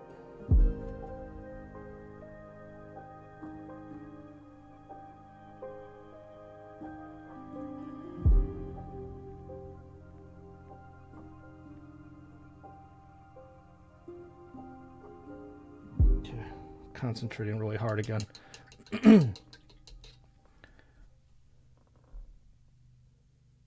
What do you think? I got the plasma coil glow a little bit.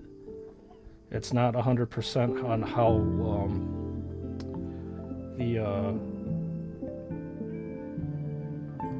what you see online, but I think it's pretty damn close enough. I'm good with this.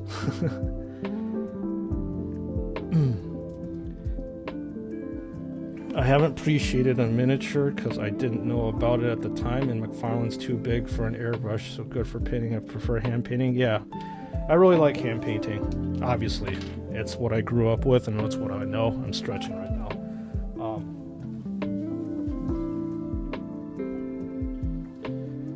And I think with hand painting, you have a lot of control with what you do and what you don't do. Oh, ow. Oh.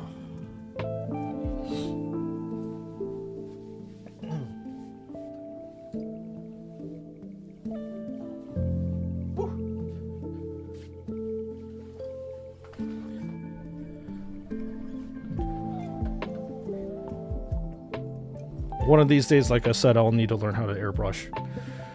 Vehicles, you'll need to learn how to airbrush.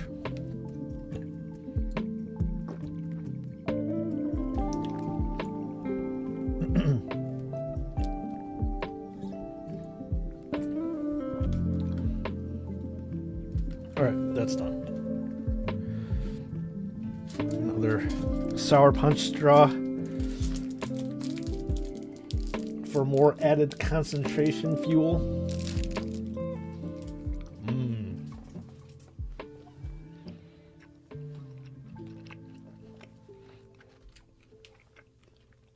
Oh yeah.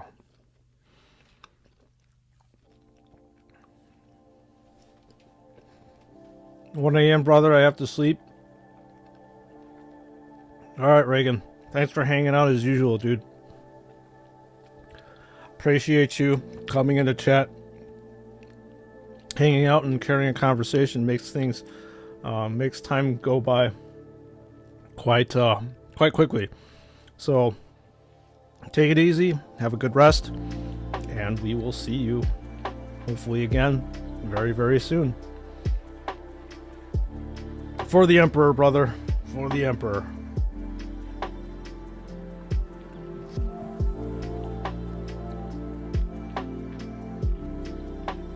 Okay. I want to mimic the glow. It was a good time. It's always a good time. Mimic the glow in these vents over here, so I'm gonna almost create not almost create a wash, but I am gonna create a wash, so I can just float in.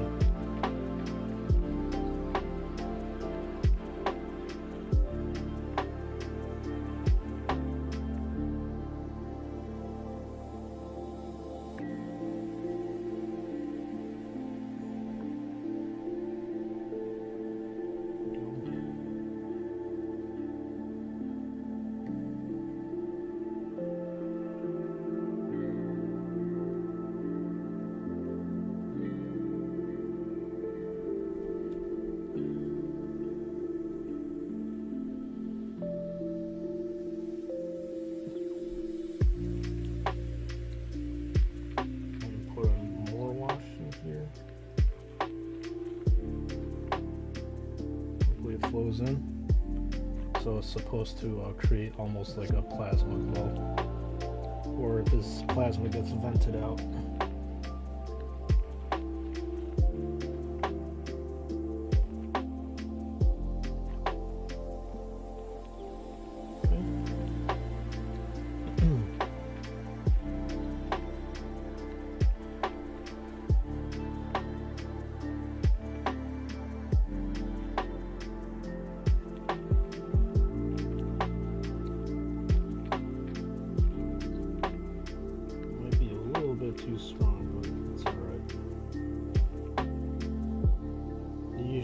like this to be a little bit more watery and less prominent. I mean, it looks a little bit too white, but it's fine.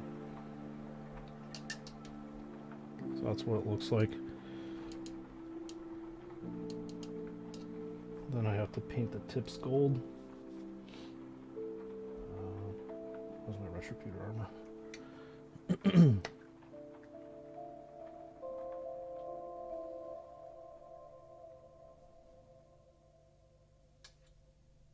Don't need too much.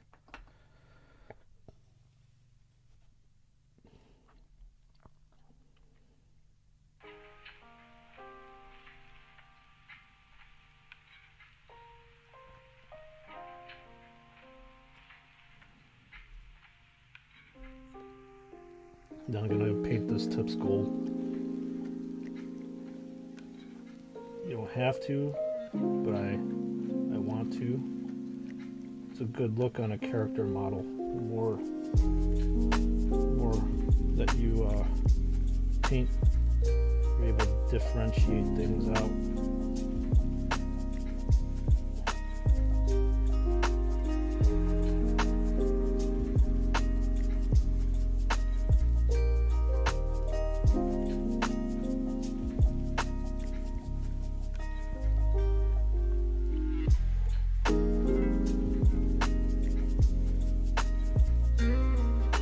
Concentrating because I don't want the gold to like flow out of that preordained area.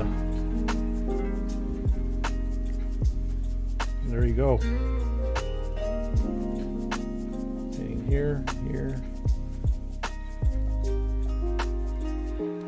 Just need to clean up the pistol with some black. Highlight it. Highlight the arm. We are also getting pretty close to completion with his Chaplain.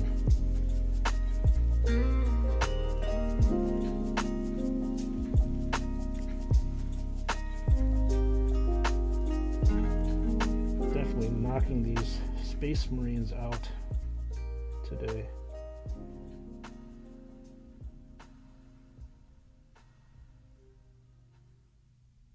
So not bad. After all, I mean, I did spend about almost 12, 14 hours on stream painting this guy with you all. It was a very long time to be painting just one model. But for a character, that's about norm for me.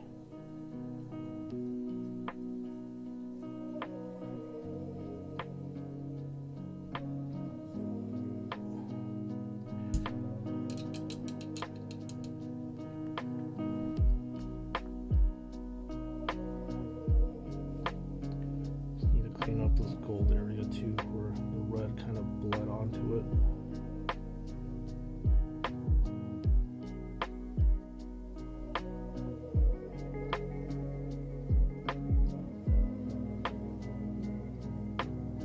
There we go. And then how about the other side?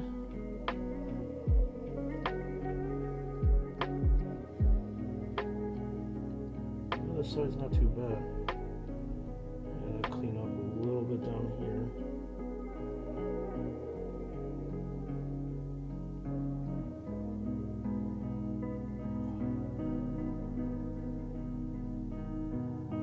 Okay.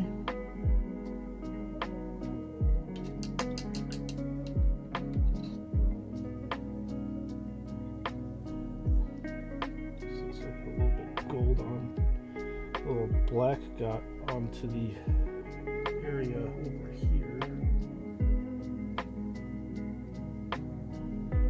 I'll cover that up. There we go.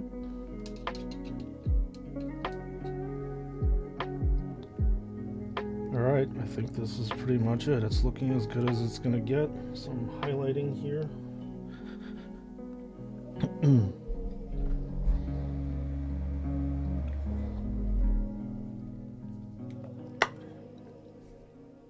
This lighter gold. You can really tell the difference side by side of these gold colors. So obviously this is the Retributor armor. It's the base gold that I typically put all my Space Marines that are of the Blood Angels chapter. And I shouldn't have dipped that in there, because that ruins the lighter gold. I just realized the eye camera looks more on the black side with the red glow or blood.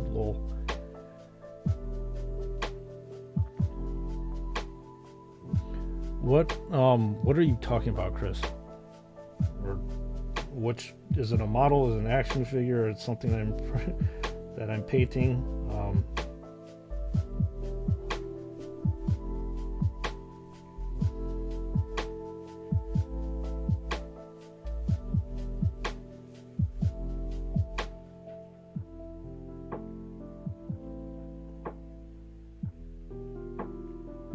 I don't really have a frame of reference, so if you could if you could enlighten me, that'd be great.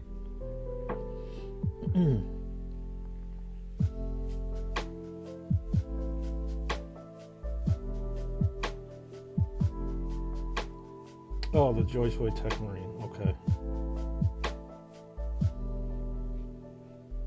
Yeah, I didn't know exactly what you were talking about. I kind of came out in left field a little bit.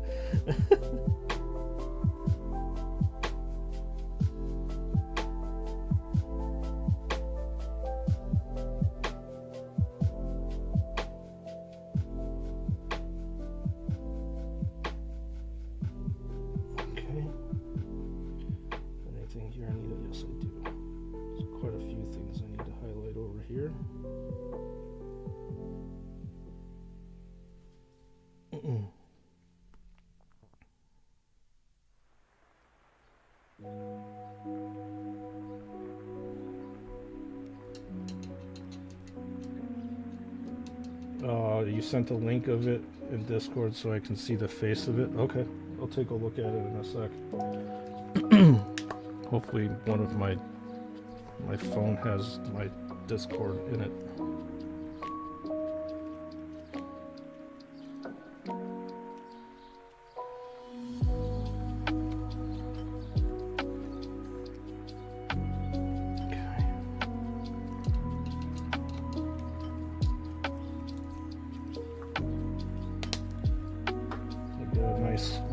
Silver glow onto this.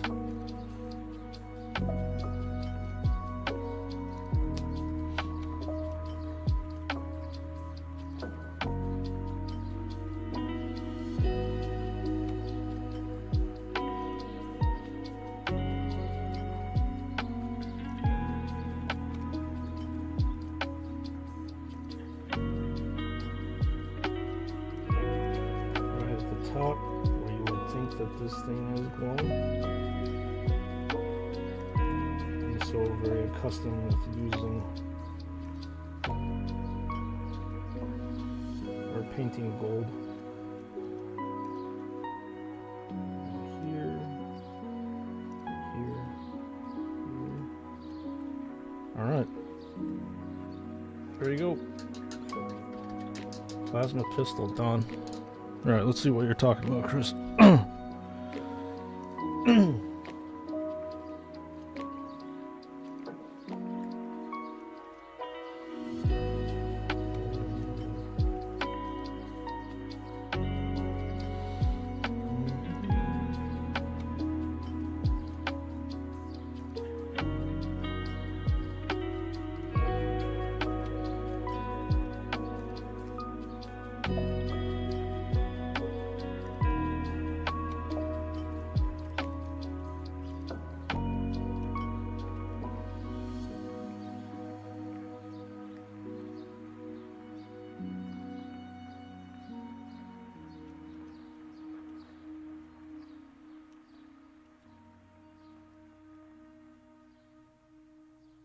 I mean, this actually looks really, it looks weird, in my opinion. It does actually look like his eyes are bloody, even though it's supposed to be a red glow. Huh.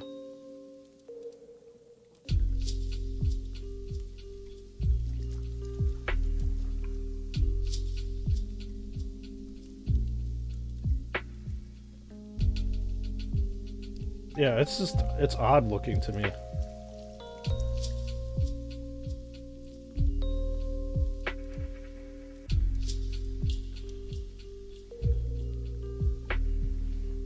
I don't know if I actually like that look that much, but at least Joy Toy is doing what they can to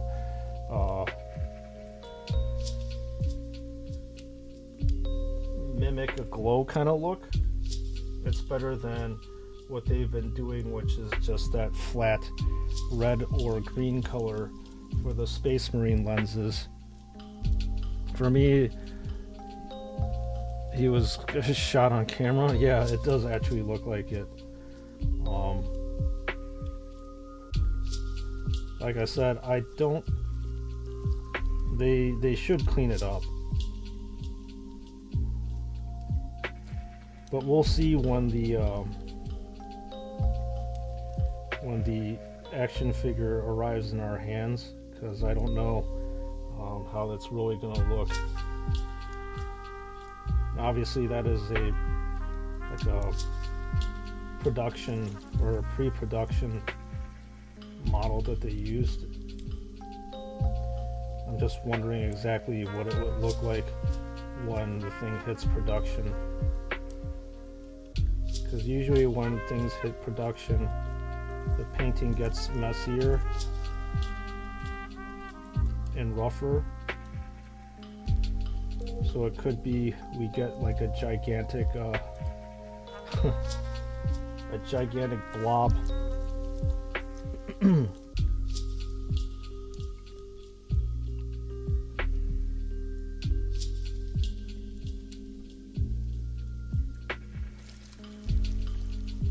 We already know how Joy Toy is when it comes to their lack of painting skills. So I'm gonna guess that it's probably gonna look worse once we get it. Because with these, comes with a helmet. I hope you fix that. Oh, so there's a helmeted version.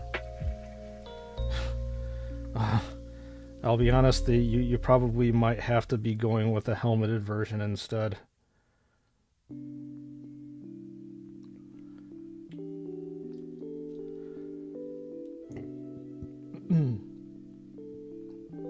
Because I think the helmeted version probably...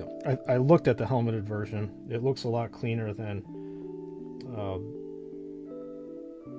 the non-helmeted version. But it really remains to be seen what they're actually going to do with it.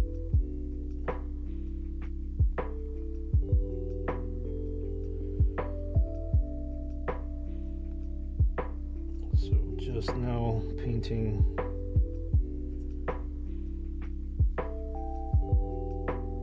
the highlights on the armor.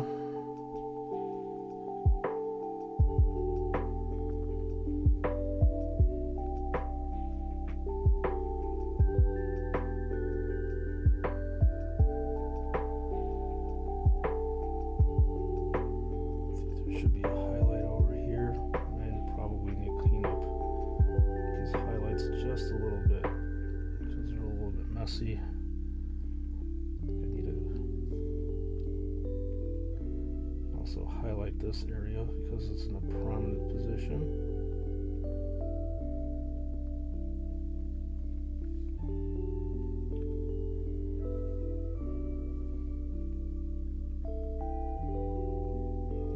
This area as well.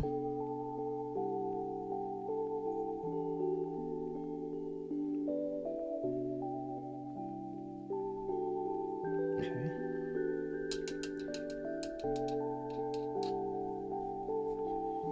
Fix some slight issues with the paint black.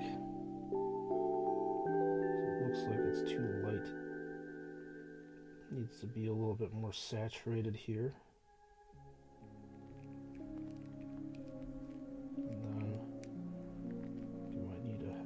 Fix this area down here.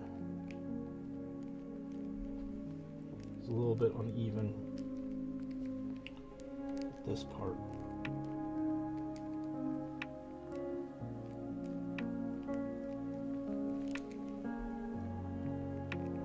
If it looks like that out of the box, I'm swapping the head for the helmet. Yeah, I totally agree with you. I would be doing the exact same thing. Shit.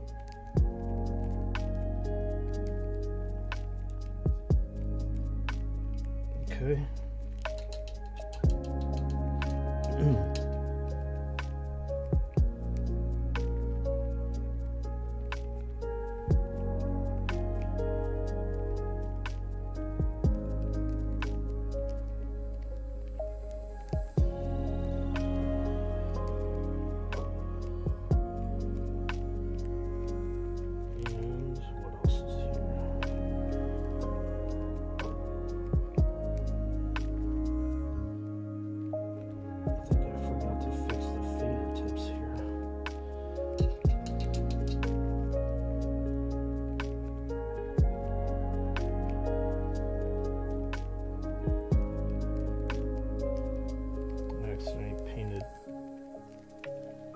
Tips of the fingers gold. I'll need to fix this.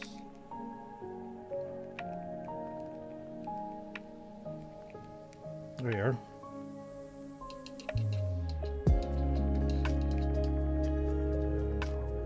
Fix another area too. Got a little bit heavy-handed with this. I wonder if we will be getting the Iron Father. Forgot his name.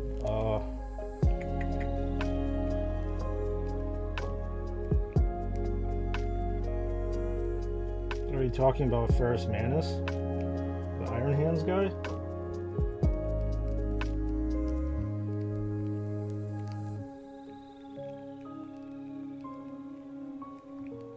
I think that's what he's called.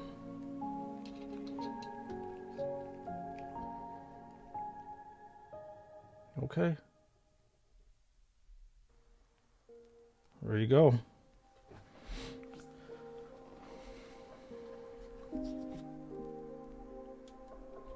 I think I'm actually gonna base him before or finish most of the base before I move on to this backpack over here.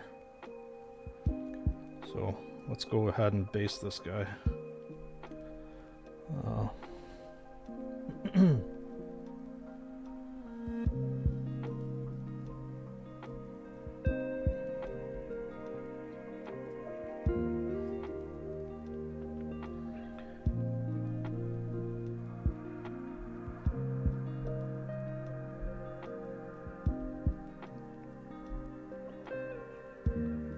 I'm overall pretty happy about this. I'd probably rate him out like an 8, in my opinion, maybe an 8 out of 10. Still got some issues, but I'm too lazy to fix them or keep this line straight. It's just gonna have to do. As an artist, you have to know when to call it quits on some areas, and I'm just gonna call it quits in a few areas there.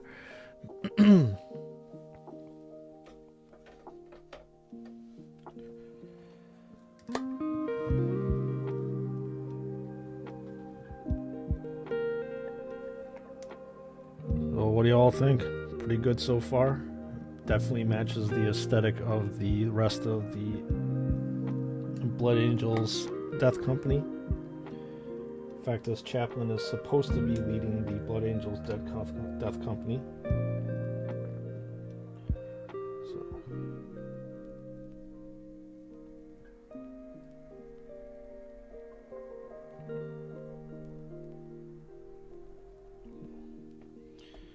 Water down my paints, or thin down my paints, and then we will give life to the base.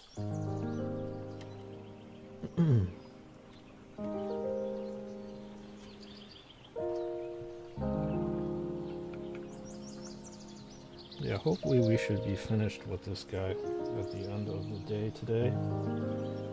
If not, have a little bit more time extra. If we do have some time extra, then I have to rebase coat that dreadnought that I saw that I pointed out earlier on stream, because that's the next figure that we're going to be painting.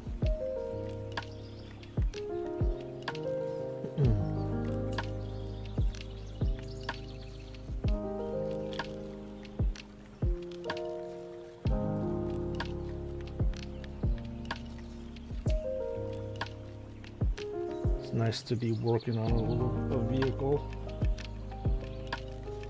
Yeah, Ferris Manus, right?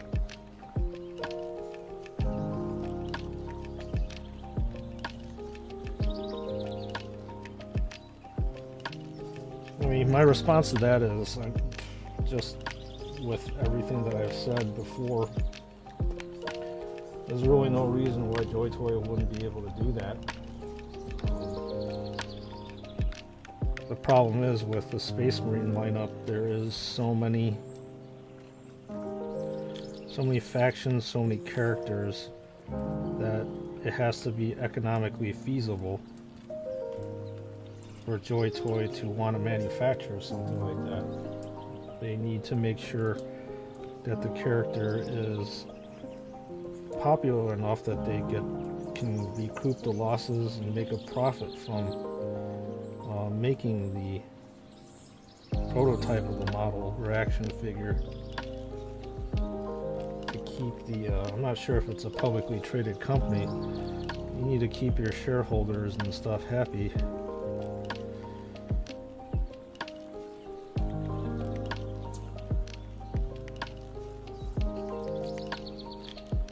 If they're not happy, then nobody's happy, because nobody's making money.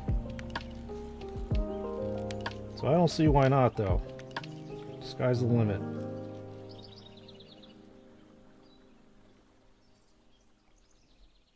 Sky's the limit.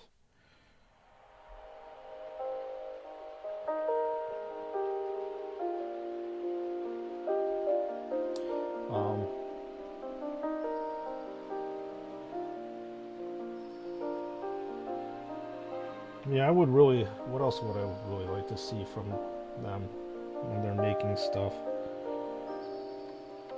I've already touched on the Eldari. They really need to make Eldari, in my opinion. Or even Drukari would be nice to see. What other Xenos factions, off the top of my head, could they possibly be doing?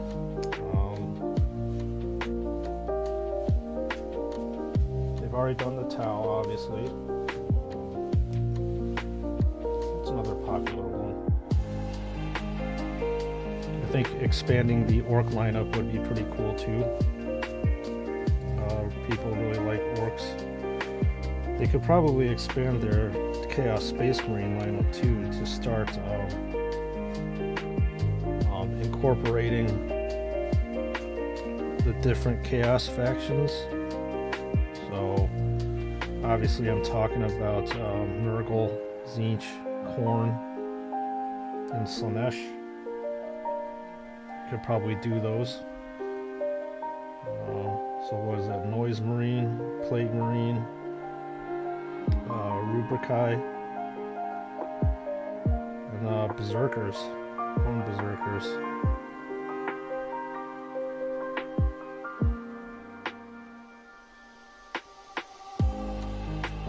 Yeah, that would be super badass to see.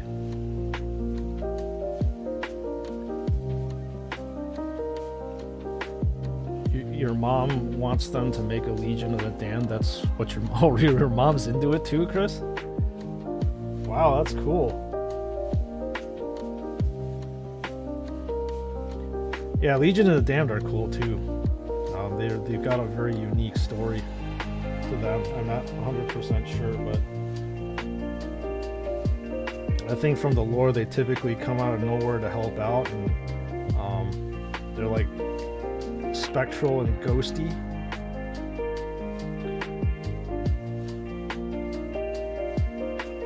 Which is really cool, having that aesthetic there.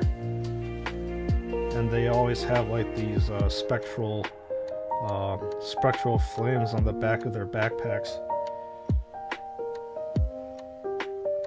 Yeah, so that's a very, very cool and very unique chapter. like to see them come out with something.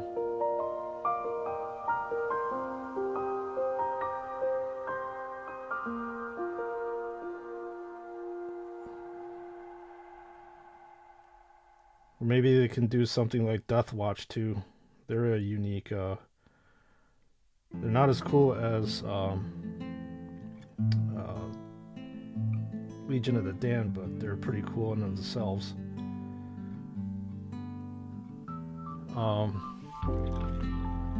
Yeah, She Like Ghosts. They're a very unknown chapter in the lore. I think they purposely make it that way. Yeah, from my understanding, that there's not a lot of lore behind them, and I think that is a purposeful thing that Games Workshop does.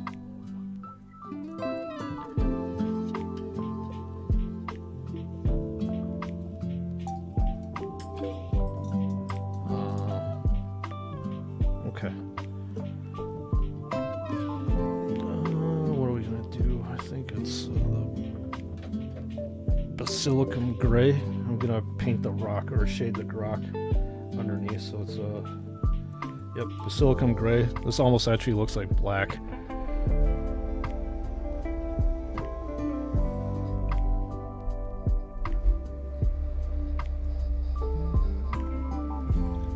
I'll shake this up because I don't know actually when the last time you used this was.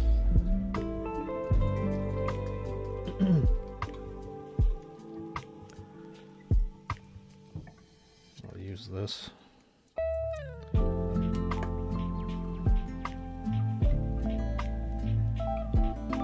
Yeah, see, it's almost black. It actually turns like into this interesting grayish color.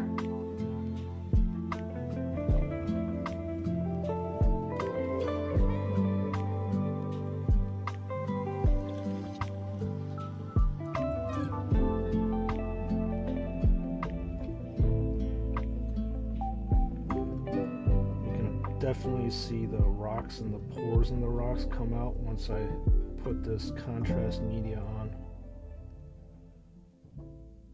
That's why I like all these shades and contrast medias that Citadel makes. Actually, with Army Painter, they do a really good job of paints as well.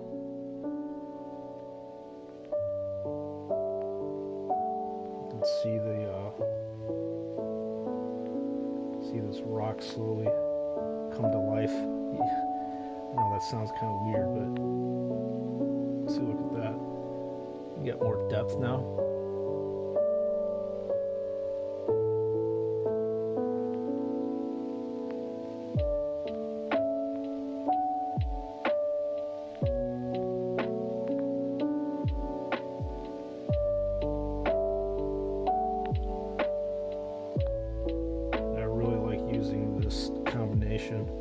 To paint the rocks.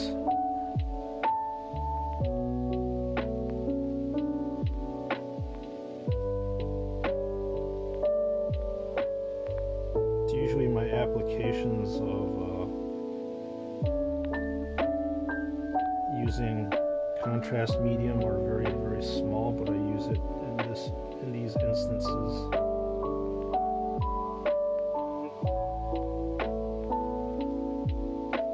Also, it does a good job of just making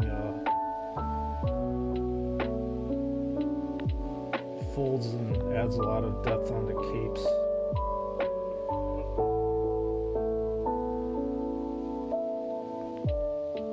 So, there you go. From a very bland looking rock,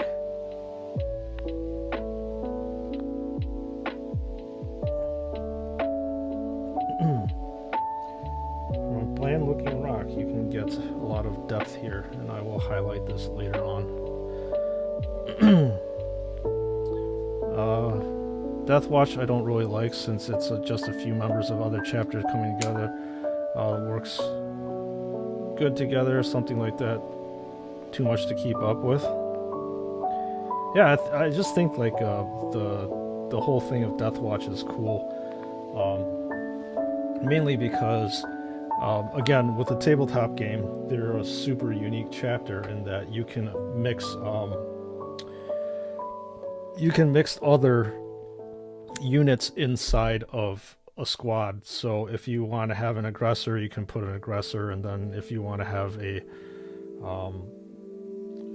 assault space marine, you can put it in there too. It's just it's cool that you're able to mix and match, and it's a lot looser than other chapters, how they are constructed.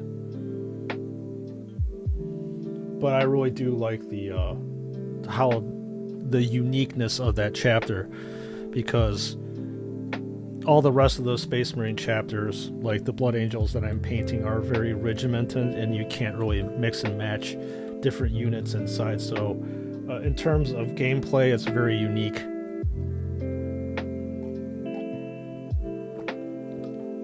Aside from the fact that one of also my favorite heavy weapons is a frag cannon, and they are able to use it. There are not many units that are able to lug around something as heavy as a frag cannon.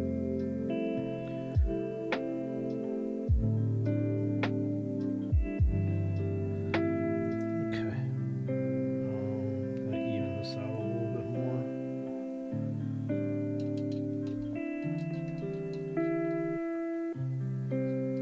Starting to look like a 100% legit model here. I think I will put on the Grelin Earth texture for the base now. Then finish up with the highlights here. We'll go from there. Where is the Grelin Earth?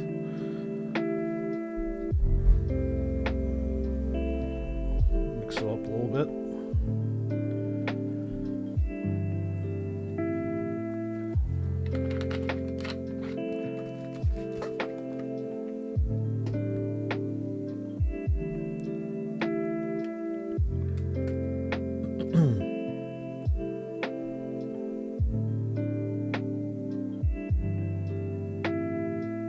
Okay. And cover up this stuff as I did with the other Space Marine not too long ago.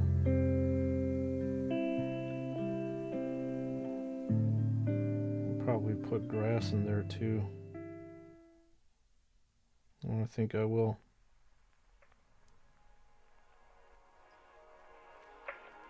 Trying to be careful to slop this all over the place, because these textured paints can get a little bit messy.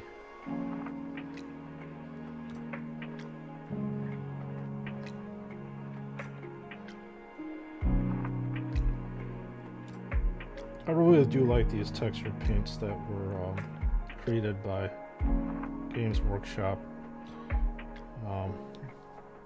You had to like think of other textures on your own to paint the base. And I'll be honest with you, this is the least favorite part of my painting. It's a needed part.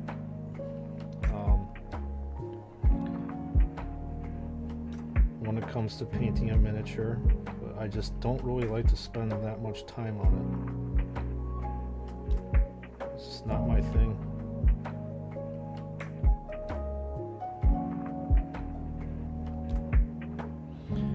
Yeah, they are cool. I like the silver armor idea. The shoulder pad is just hard to keep up with them lore-wise.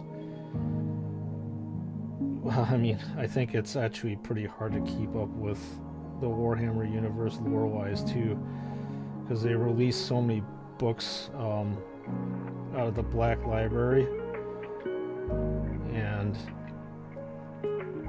there's just a lot. Of course, it's the 41st millennia, and there's always a lot of stuff going on.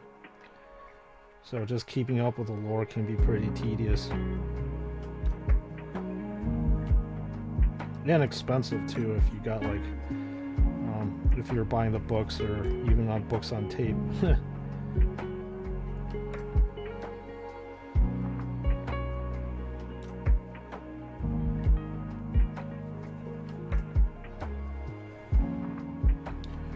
Okay.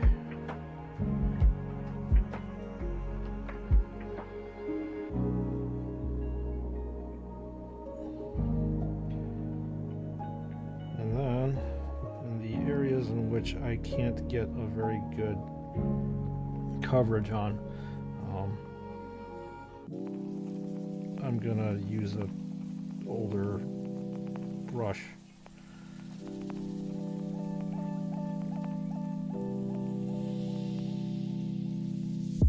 I usually do that to clean up the edges too. All right.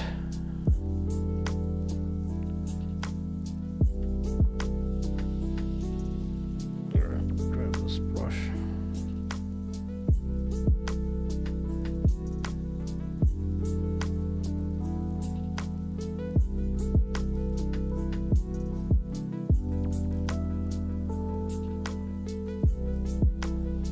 That's something I typically like to use. It gives me a little bit more control.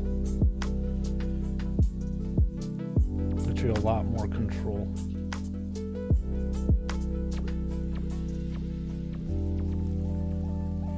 Using that spreading tool doesn't really give me that much control in terms of what's going on.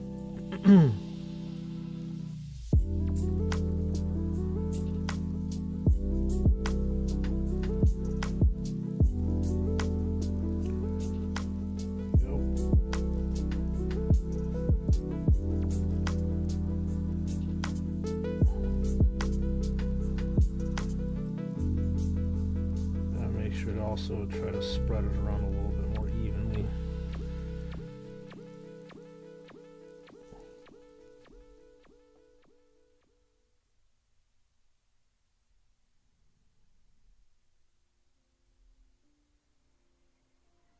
All right, excellent. And clean up the edges. I want this to look a little bit more even than your average grunt models. I'll take the time out to make sure the edges look good.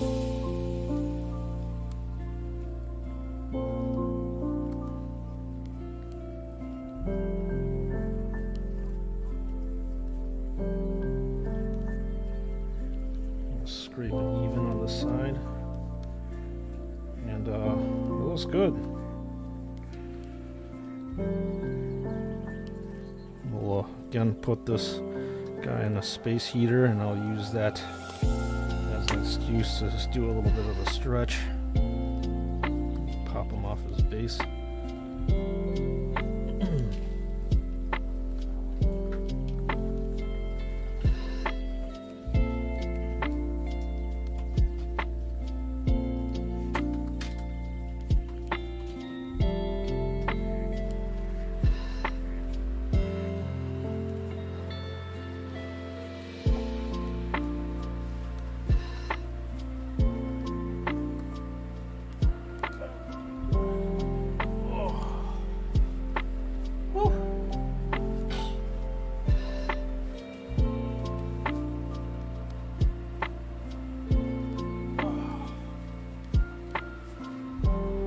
Stretch. I've never used texture paint by Citadel. I use what I have in my yard and some epoxy for that too. Yeah. I have like a bunch of sand that I have that I got a while back, and you can use like Elmer's glue or what they call PVA glue.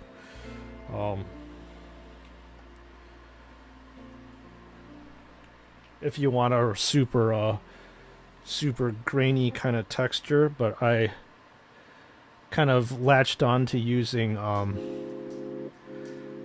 this Agrellan Earth for the base. I tried different stuff like Sterling Mud, and I think they have at least like 6 or 7 types of these kind of textured paints, and this is the one I like the most.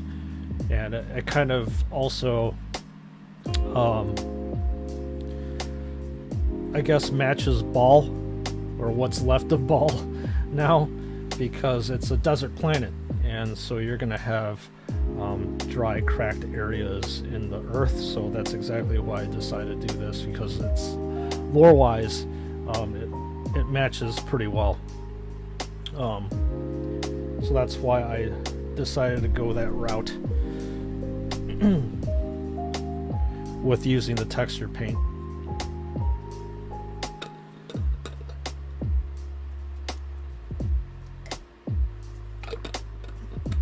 And where's the administratum gray? I'll need this to highlight the rock.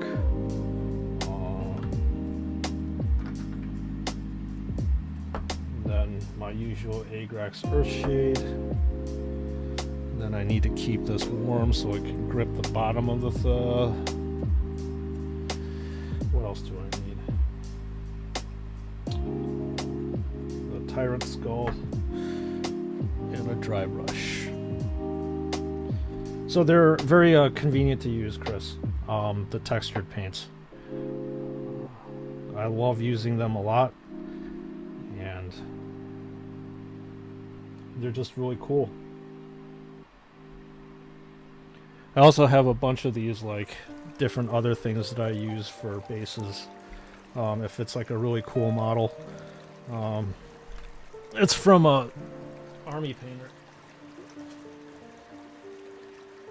They have these cool different textured things that you can use, like tufts of grass. Yeah, these tufts of grass. These, the wood bark. Sponges. This is to get more of like a textured feel. So I usually use these from like my one-off action figures, Jesus. One-off figures, which means like assassins or something like that. I'll typically use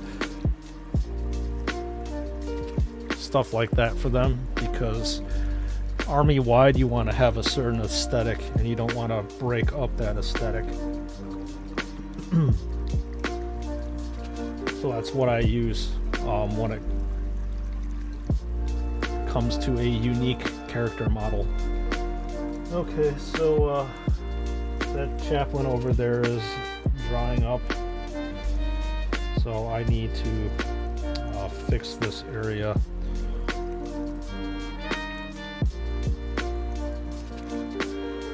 So this is the backpack, and I got ticked off last week because I wasn't able to reach a lot of nooks and crannies on the model itself, so I had to tear this thing off. In fact, I got so pissed off that I cracked the backpack in half. I don't know if you can actually see it, but it looks like it was repaired very quickly by glue.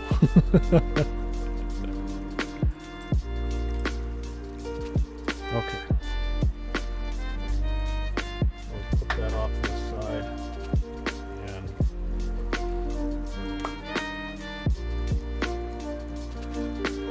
yeah, there's a lot of cool things that you can use in your backyard. I've used very small rocks, and then obviously primed it with any kind of priming paint, and then it just works. It's pretty cool. Okay, I've only done Cold Winter Scrapyard, so that's why I never done and tried other textured paints. Yeah, they Games Workshop does also make something like wintry. They do that for applications such as the Space Wolves. And then there's one specific Imperial Guard regiment that also thrives in the cold climates, and I can't remember off the top of my head what the heck that Imperial Guard faction is called.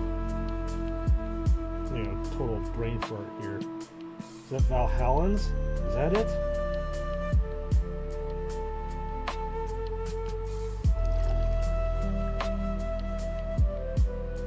I mean, all their stuff is winterized. I have to look it up in a second. That's bothering me that I'm forgetting all this stuff. My lore is rapidly escaping me.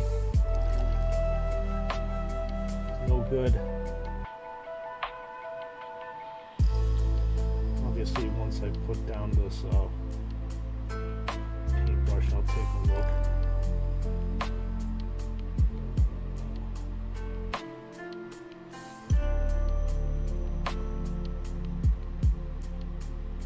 Paint over these areas.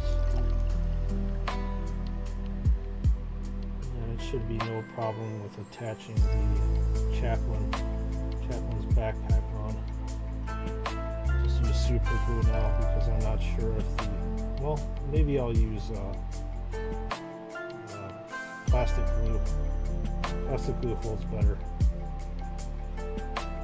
See what happens.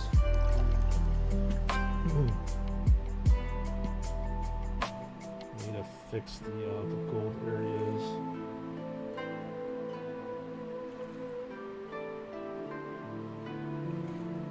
Gold areas are staying within the gold areas, and the black is staying within the black.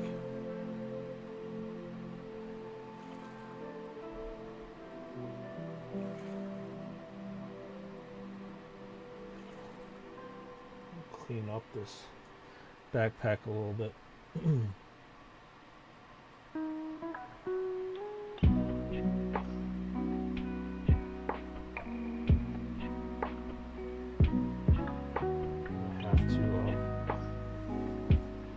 Flip around that Chaplain when it comes to cooking that Agrellan earth.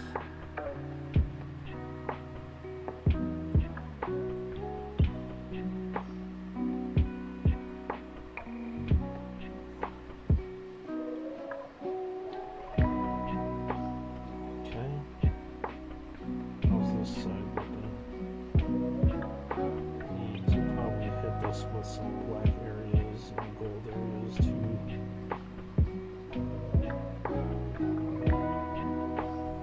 That backpack is the coolest part. I love watching it come to life. Well, I'm glad that you're here watching me. Helps the time go by. Yeah, there's a lot of stuff that I missed because it was attached to this absolutely gold.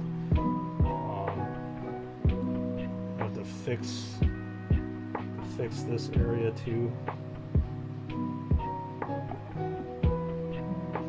Doesn't look quite right. You're never actually going to see it, but because I know it's there, it bothers me. Axe makes texture stuff and paints. Got some of it saved in a cart. Green stuff would also make frostwork grows crystals. Yeah, green stuff is awesome. If you know how to sculpt and shape it, you can shape it literally into anything. What the heck am I doing?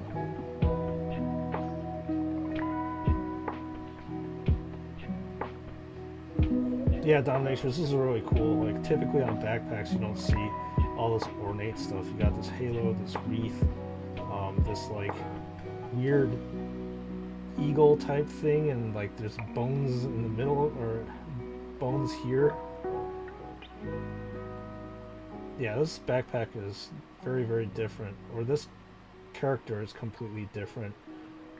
In the Warhammer lore, he's actually a unique character, which means that he's a named chaplain, and he's supposed to be renowned and feared all around the galaxy, I suppose.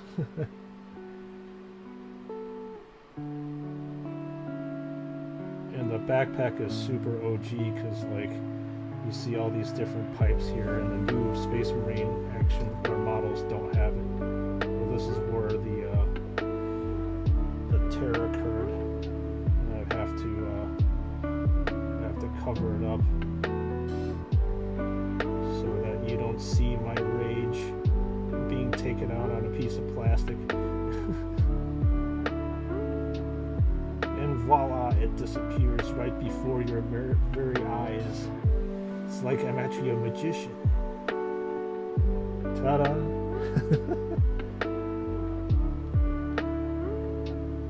Okay, let's see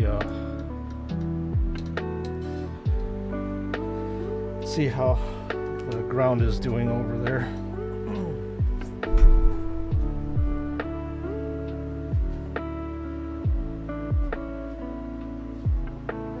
Drying up pretty good. Starting to see those cracks come out. Still needs more drying though.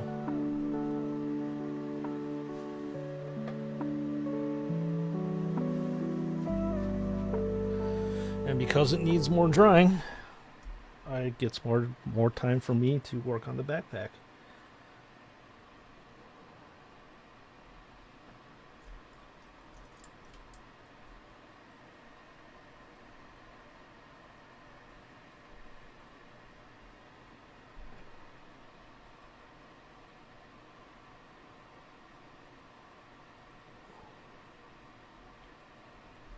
What is going on with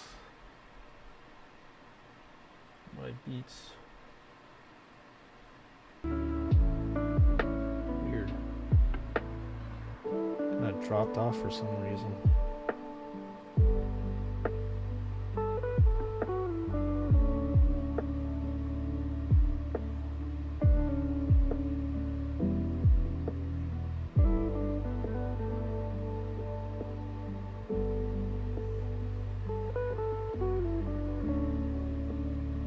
Fix some areas down here where you can't see. Put some green onto the black of the backpack. Fix that one. I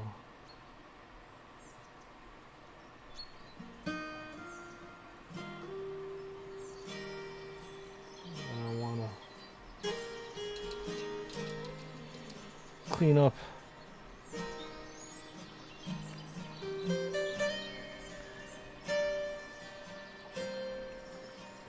some gold in here. I think that should be enough.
Maybe I don't need to be using something that thin.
Like a little gold and black overlay contour.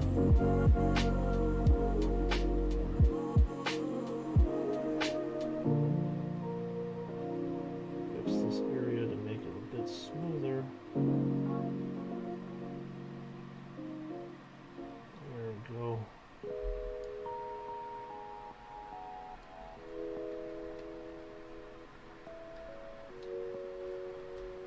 I'll put that down.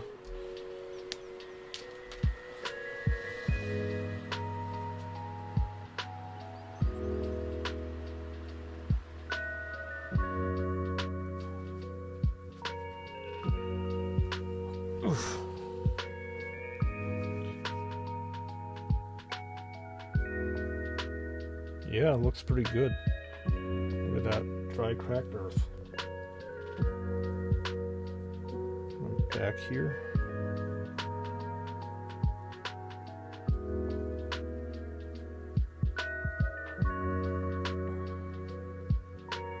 Sweet.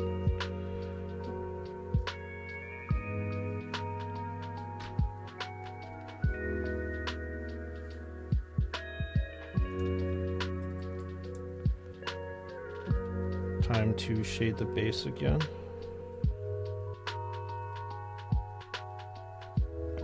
Loosen this shade brush over here, got really crusty.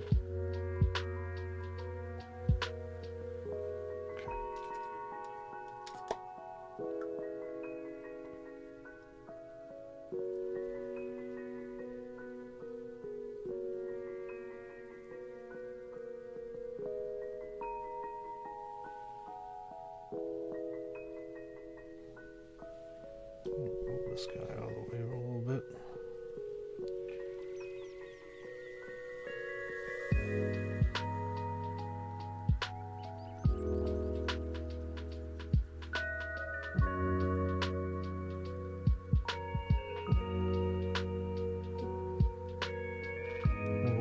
As we are waiting for this shade to dry, you can highlight this rock that this chaplain is standing on.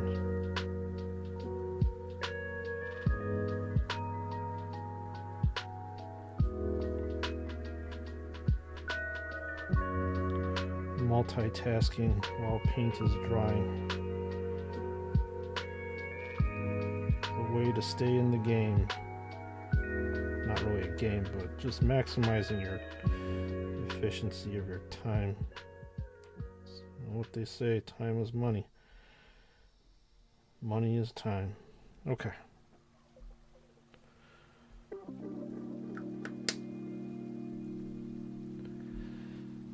That's good. Then move this wet palette back and highlight with Administratum Gray. Just a lighter gray color.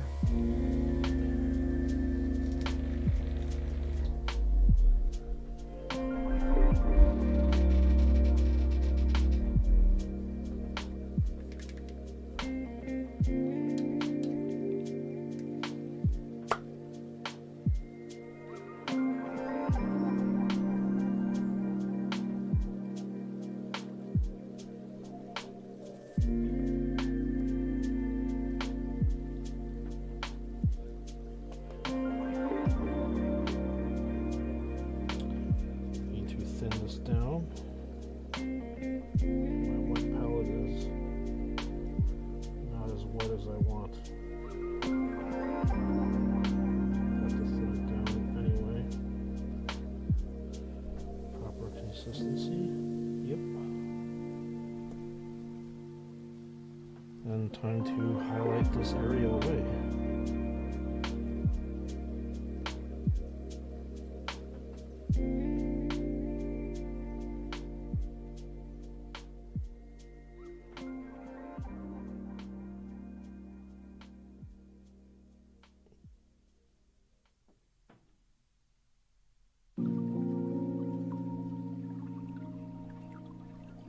Some nice edge highlighting around this rock area. Looks like there's an interesting like gear or something like that here. It's a little odd.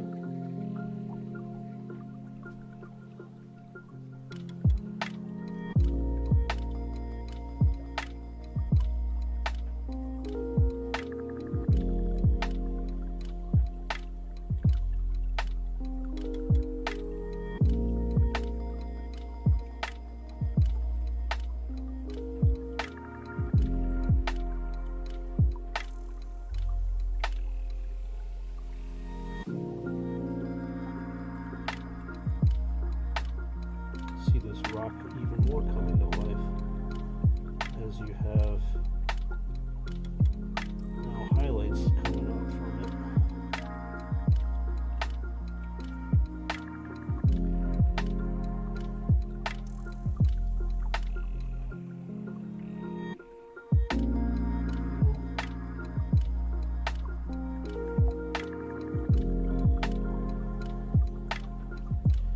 Tell a little bit of the difference between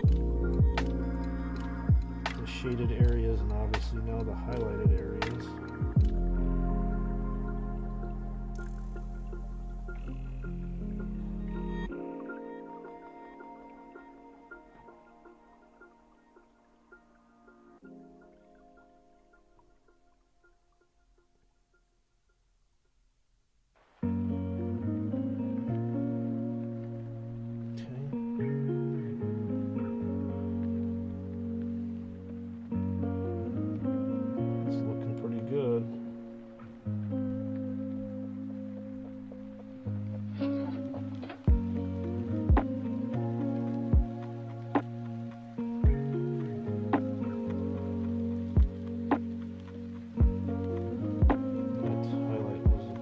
Chunky, but it's fine. Make do with it. After all, this is just a rock.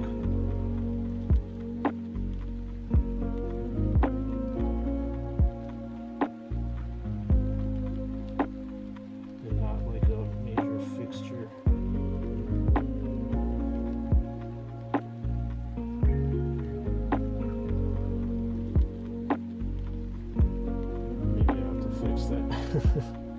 It's a little bit too chunky.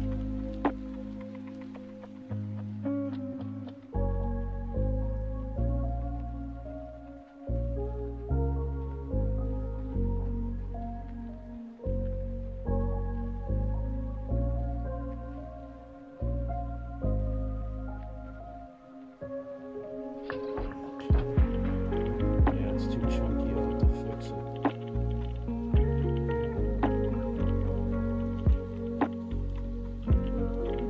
Just trying to rotate this thing around so I can see where the light's hitting the rock. So I can accent the lines a little bit better.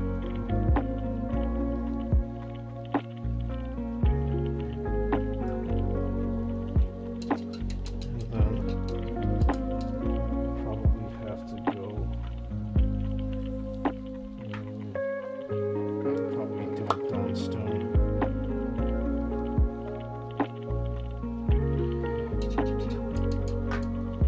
Downstone Basilicum Gray kind of blend.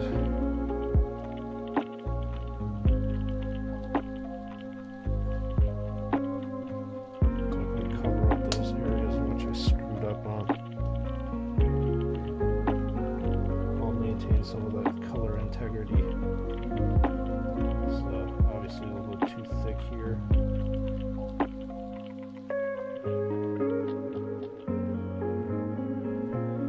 Want a little bit darker. So in order to get darker, I have to put more silicon gray. Hopefully it doesn't run too much.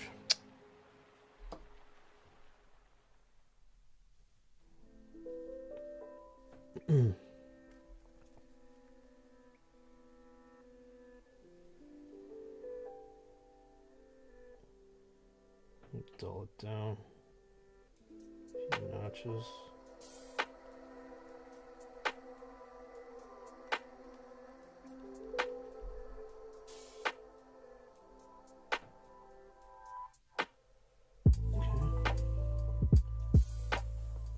Might have gotten a little bit too heavy-handed with the highlighting a little here. Also gotta thin it down.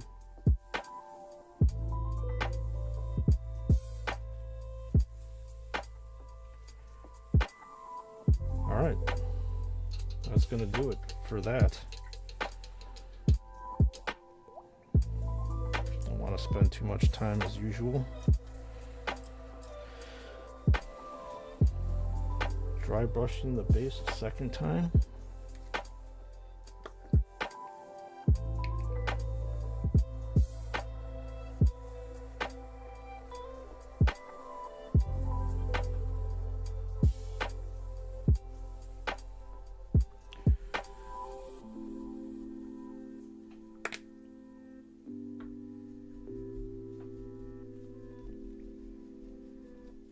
If you hadn't heard me before, I'll say it again. Dry brushing, you need to make sure to remove all of your paint. Well, that's a lie. Probably around 90% of it. You're supposed to ease up the building of the highlights. And the reason why Joy Toy's highlighting is so bad is that they don't ease up on the amount of paint that is on the brush. They load the brush with a bunch of paint, don't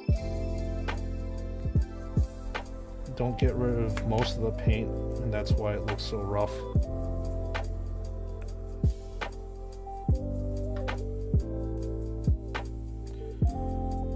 Supposed to lightly brush on layers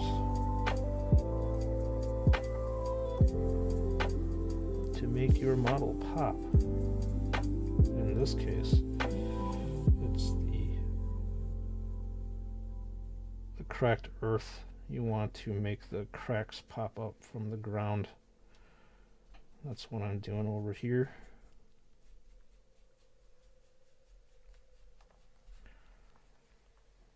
It's a slow but laborious, but in the end very rewarding process as you get to see your base get transformed from just one color to a very dynamic form.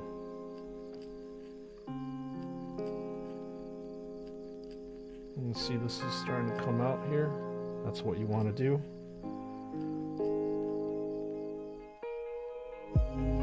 typically with painting and art in general, slow and steady wins the race. And if you screw up, you can always cover it up. That's a nice thing about it. I know that I typically will use the grass to cover up screw-ups when it comes to if I was a little bit well, it's supposed to be red or gold.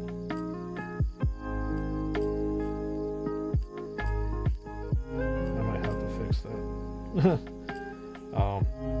Yeah, when it comes to screw-ups, you use grass to cover things up, and I do that plenty of times. So if I overtly highlighted an area and don't want to go over it again, I just cover it up with grass. So it works very nicely that way.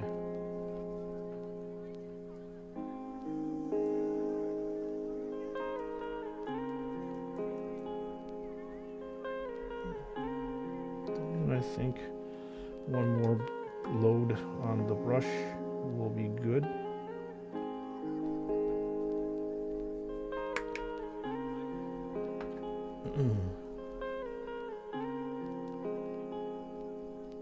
Brush this area.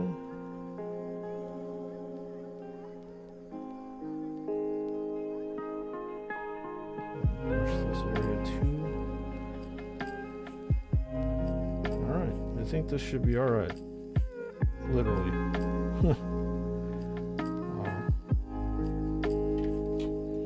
Did notice that there might be an issue here. I'm trying to determine whether it's supposed to be red or not.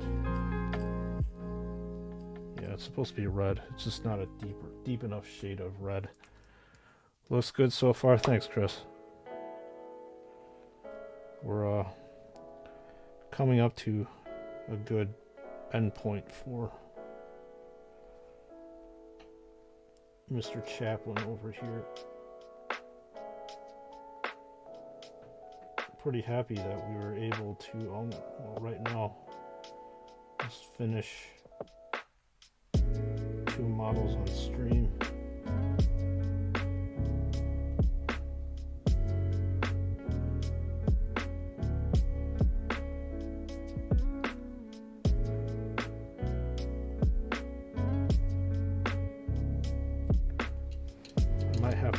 Come back a little bit and fix that area where the gold meets the red. Then this part again.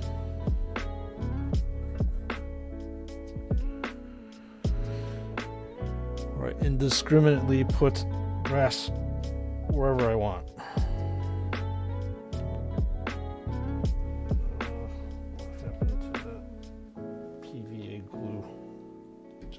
Fell. There it is.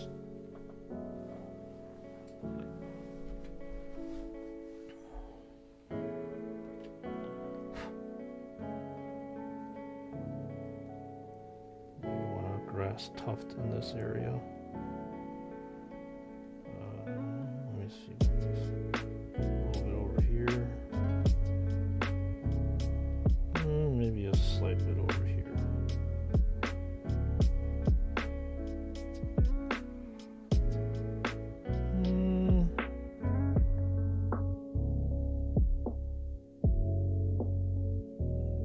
Here too.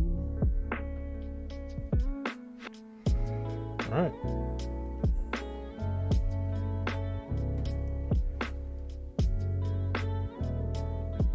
Some blue dollops are probably a little bit too aggressive, but it just flowed out of the bottle itself, so whatever.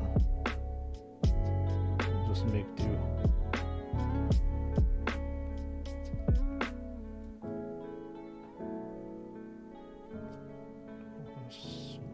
On the side.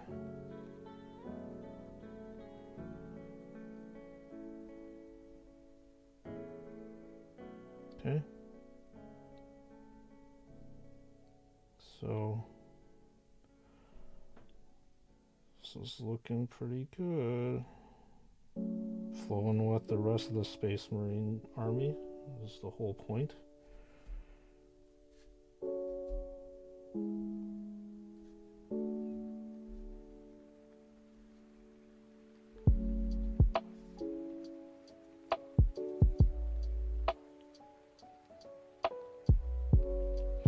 Clean off these tweezers.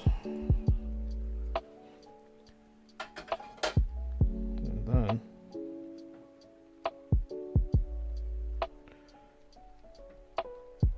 tap off the extra grass.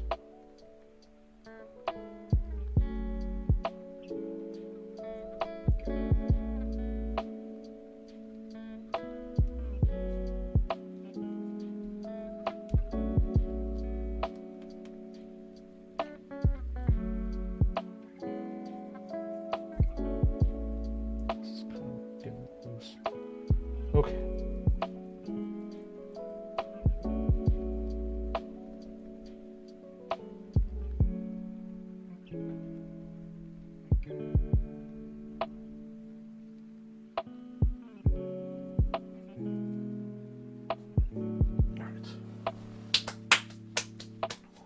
Cleaning off the hands so I don't get the grass everywhere. Model where I don't want it to be. I'm gonna brush off the excess too.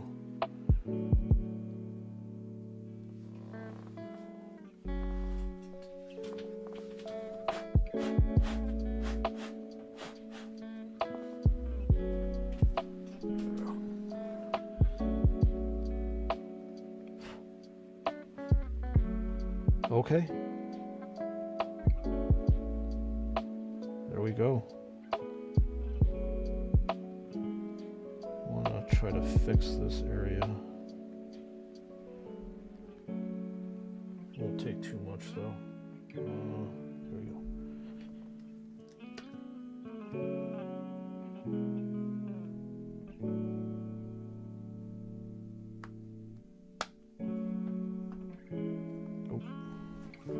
Wrong one.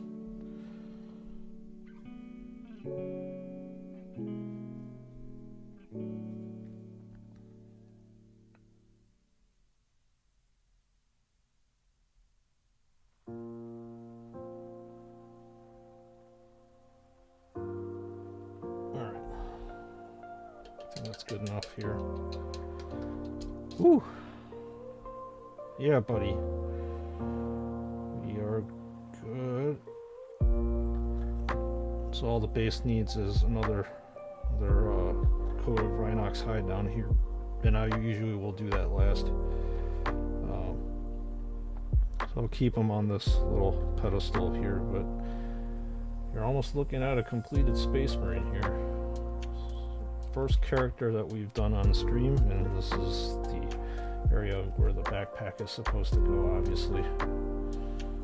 I'll probably paint a little bit of the area black where I'm supposed to do it, but mostly the contact area is going to be around here.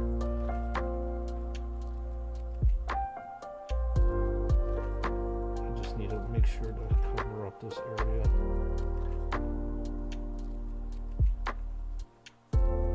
Even though nobody's ever going to see it.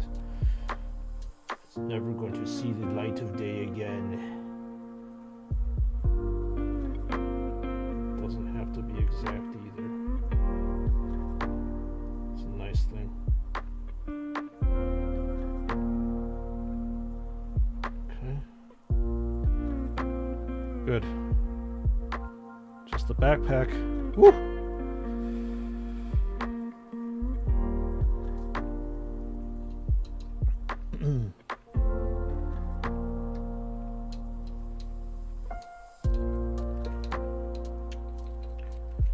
Well, there was a weird, I don't know what it was. I think it might have been like it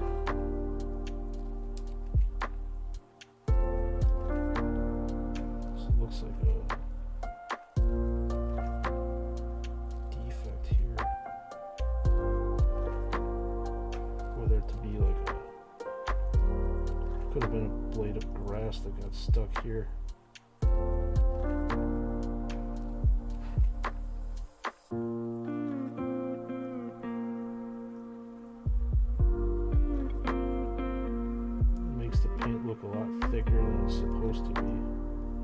obviously I'm trying to scrape that area off.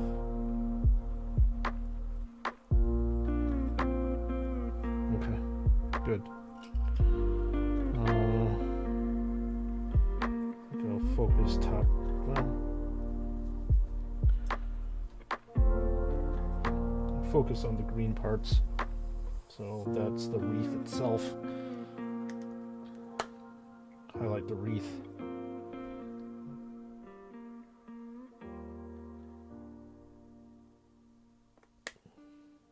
I should put the chaplain here. You can see it. Oh, that's not in the field of vision. There you go.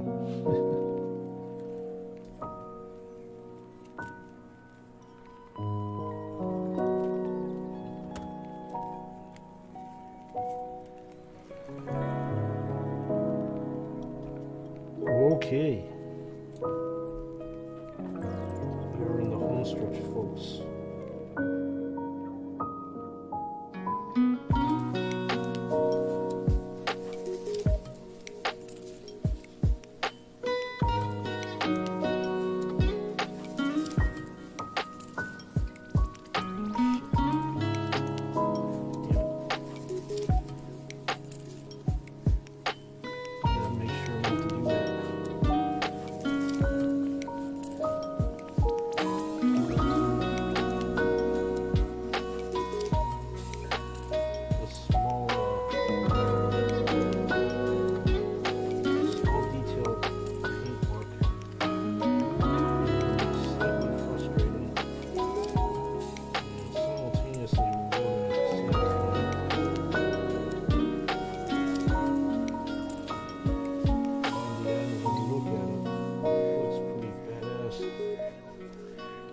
See all the different leaf blades and stuff on here. There's a nice differentiation there.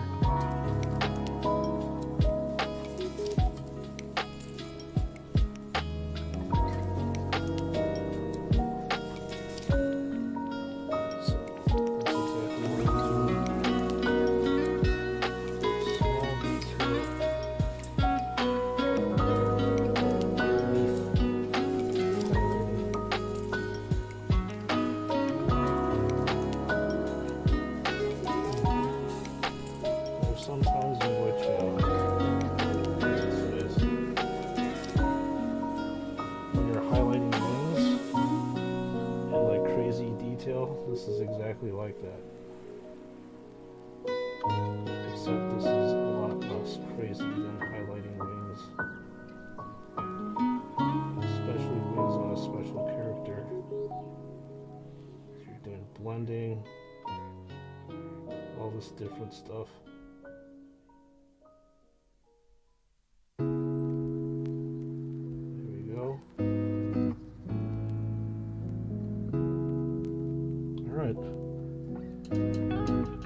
That's the attention to the little details. Yeah, the little details that somewhat make you go blind on Atrix.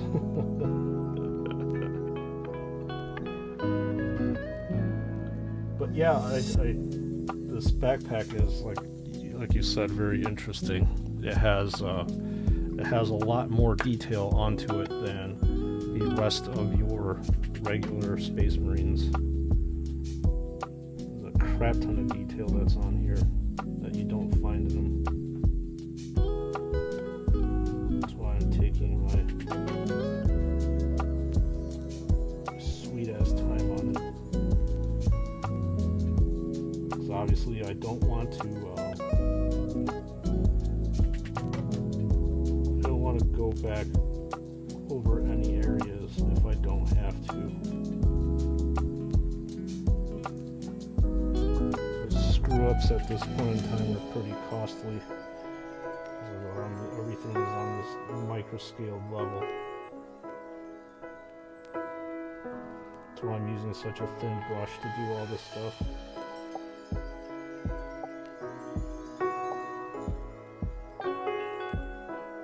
I mean, this brush by far is my favorite one because it's the thinnest one out of it, and I can get massive detail off of this. Look at that.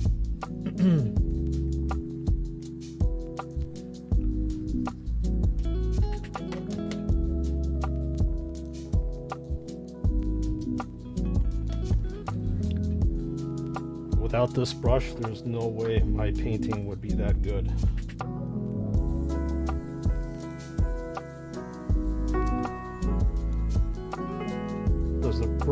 What is the old saying or old adage? Does the brush make the painter or the painter make the brush?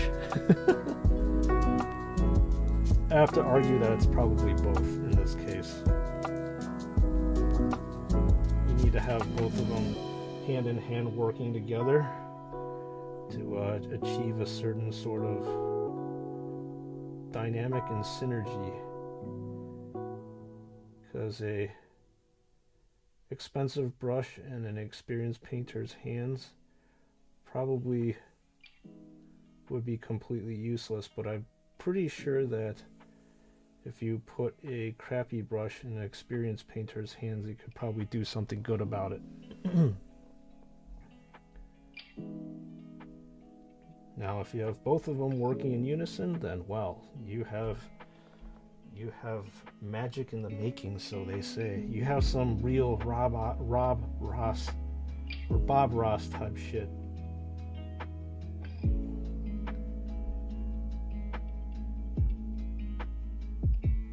And that intersection between professionalism and talent is very rare. Alright, I'm not sure why this is so thick, but we're just gonna have to deal with it.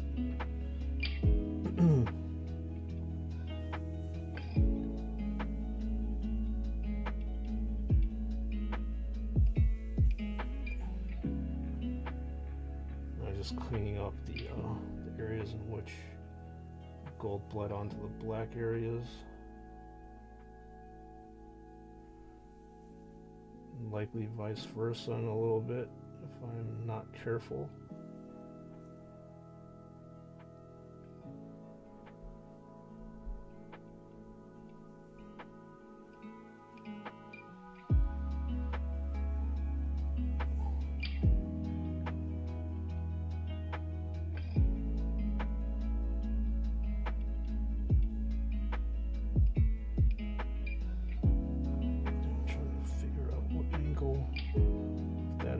Needs to be repainted in there.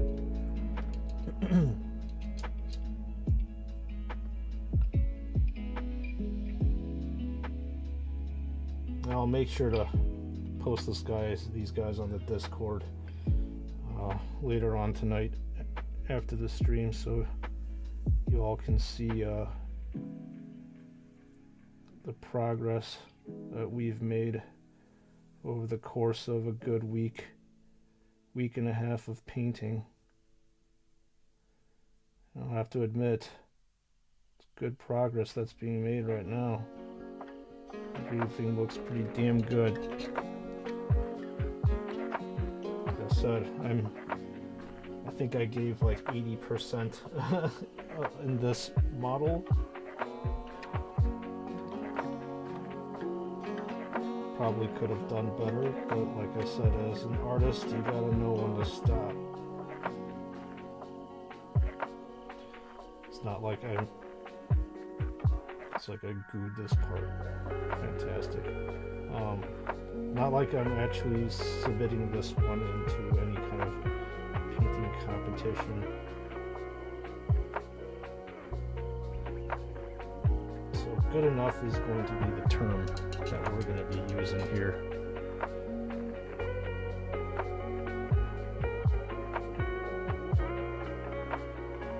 It's good enough.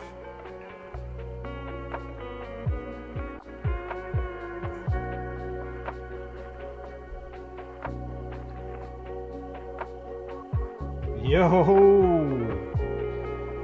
Brother Anthony in the chat. How are you doing? I'm guessing that you pulled another long-ass shift to keep your own chapter going. How am I doing today? My Blood Angels Death Company Space Marines came today. Congratulations on the new Battle Brothers into your chapter. I'm jealous of you. I wish I got some stuff coming to me, but that's not the case. I am doing well, thank you, Anthony, for asking. I finished my own death company with the jump pack today with at least 5 of them. I've got, believe it or not, 5 more that are left unpainted. But we did finish the 5, and we are rapidly approaching completion with the Chaplain, as you see here. We've got the plasma pistol done, and it looks pretty badass in my opinion. Not sure if I will do any highlights on the red part of the plasma pistol. I probably will, but this is where we're at. We're painting the backpack. We've got the thing already based, so we're in a pretty good position to finish today. Hopefully by the end of stream.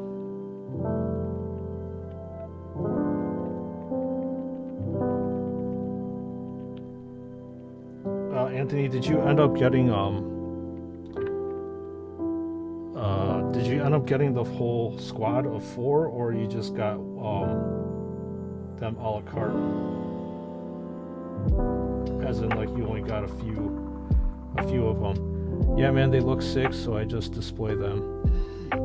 Your work looks good, brother. Thank you. Appreciate that.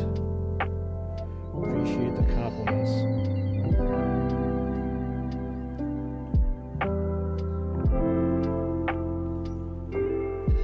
Hopefully you got the whole set. I know the whole set is pretty expensive. Yeah, all 4 of them? Nice.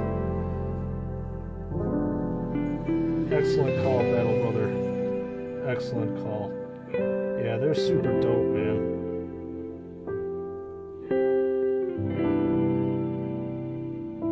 How do you like the, So those were obviously the first one of the first ones to be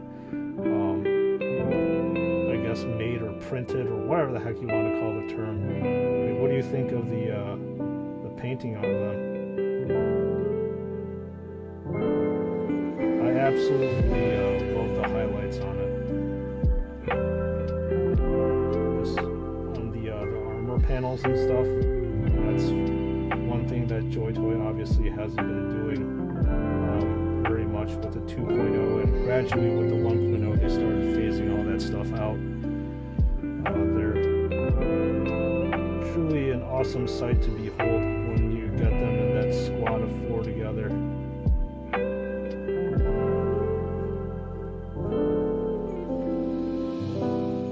So right now, just doing some highlights on the armor, on the halo.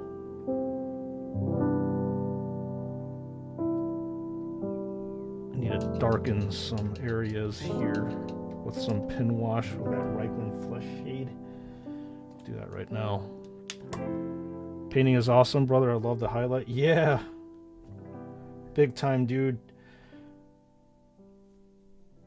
I'm just sad that they moved away from it. I think maybe it may have cost them a little bit too much time to do it or something like that. I have no idea why they decided to move away from it. But the detailing on those in particular look fantastic.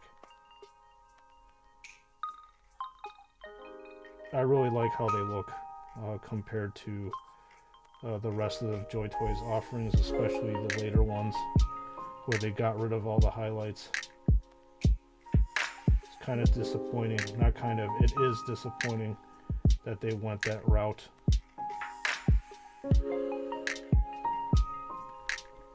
I mean, the infiltrators and the incursors had those highlights too. It really helps the action figure pop when it's sitting there.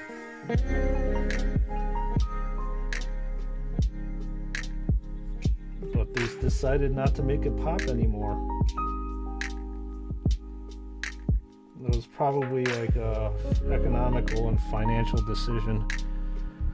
What is my opinion on the 2.0 bodies? Okay, so in terms of stability, the 2.0 bodies are vastly superior to the 1.0. I can pose the 1.0 action figures or 2.0 action figures every which way, and for the most part they will maintain their position without falling over. That's also because of the ball and barbell mechanism on the feet area. I really like that. In terms of like the pauldron wise, I feel like it might just on the 2.0 it feels like they might come off for some odd reason. It's not like I actually play with my action figures that much, but it's made of that soft plastic, so I don't know. I don't really like that part of it.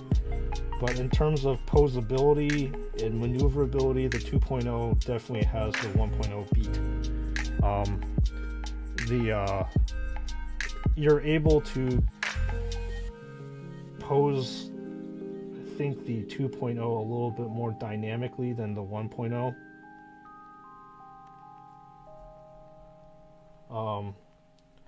Color-wise, I don't know.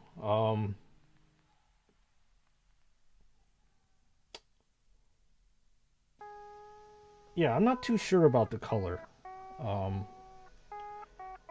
But if we're talking about just having highlights and stuff, it makes all the difference in the world having those highlights there. And especially, you know, those Death Company, they need to have the highlights. When I did the review on the what's his face,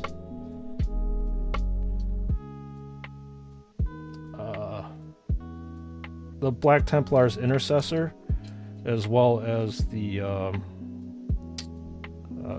I think it was the Blade Guard Veteran, they don't have that. They don't have. If I could friggin' have English vocabulary to speak with. They don't have those highlights to differentiate things, and you're right, Anthony. It looks like a black blob.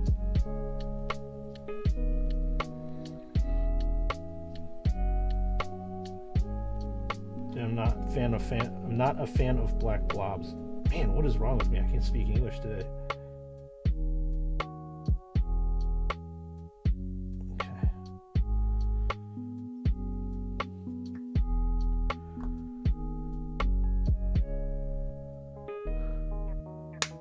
Okay, cool. Thanks, brother. I keep that in mind. Yeah, I mean, regardless of whether it's 1.0 or 2.0, I mean, you're still gonna buy an action figure if you like it, right?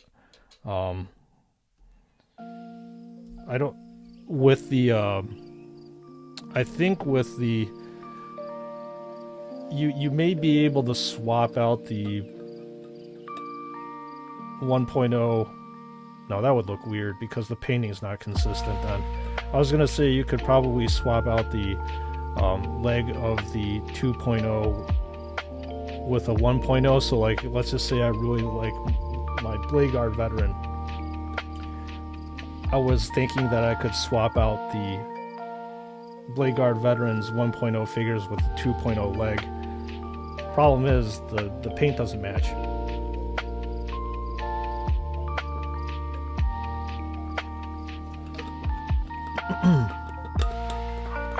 And you want the paint to match. And I suppose the only way to do that is to be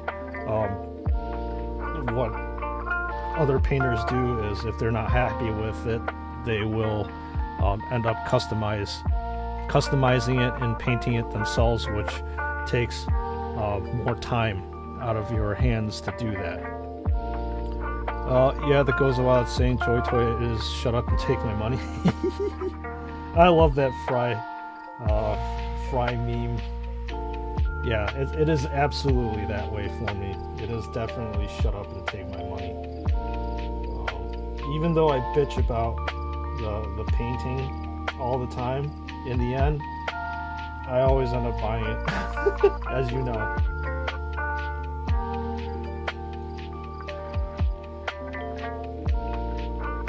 I just love having action figures that are bigger than these miniatures to actually play with. As I said before on stream, it is just awesome having them. As a kid, I wanted desperately to have something life-size to play with. Or not life-size, but bigger than, you know, this size to play with. So I'm thankful for that. We definitely live in a good time where we have access to that.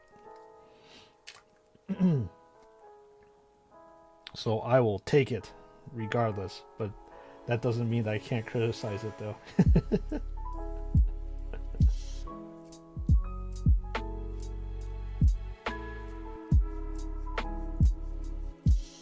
I'm going to shade these areas here using a contrast media. Hopefully it flows off the brush.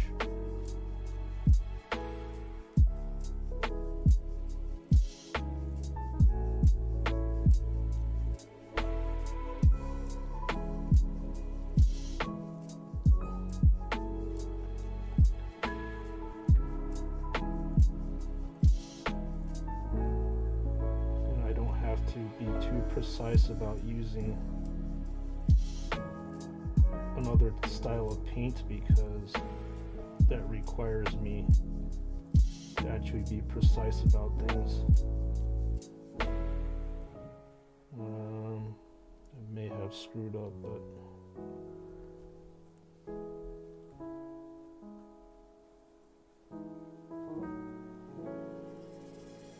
that's okay.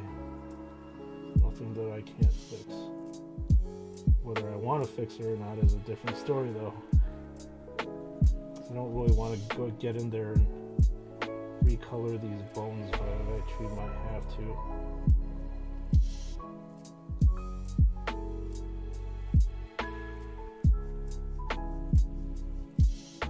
Okay.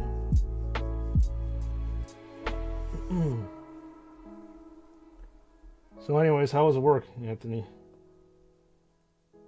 Still a long ass day?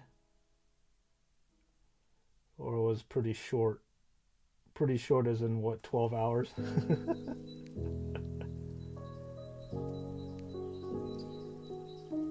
My plan is to get all the Blood Angels and all the Space Wolves. Good choices. Yeah, the Space Wolves lineup is really strong. Especially with the unique characters and stuff.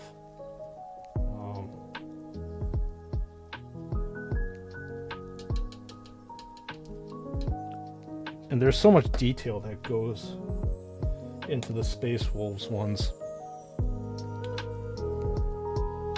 Because you have those pelts, extra like iconography on the back of the backpack. Yeah, it's pretty dope, man. I think if I wasn't such a Blood Angels fan, I definitely would be going for... Let me get this out of the way before I goop him. Oh, Space Wolves. There's something really cool about them. And they're Primarch Mr. Lehman Russ. Alright, this might be a little bit too dark. I'm gonna clean this out a little bit. Did you pre-order those Blood Angels veterans? If you don't mind me asking. Those Blood Angels are cool as all hell. You might have missed me saying this, Anthony, but the one with the chalice, is really awesome.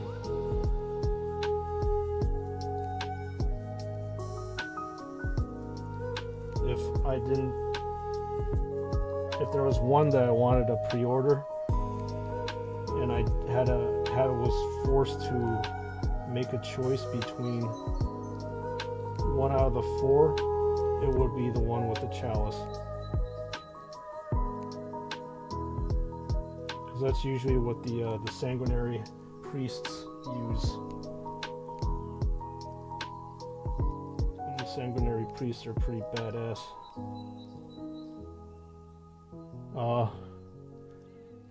Actually, it was an awesome day. I mean, I got my Space Marines today. The work was not so bad. You see, I love work now. I'm teaching high school students IT. Nice. Molding young minds to your craft. Spreading the knowledge. Bravo, Battle Brother.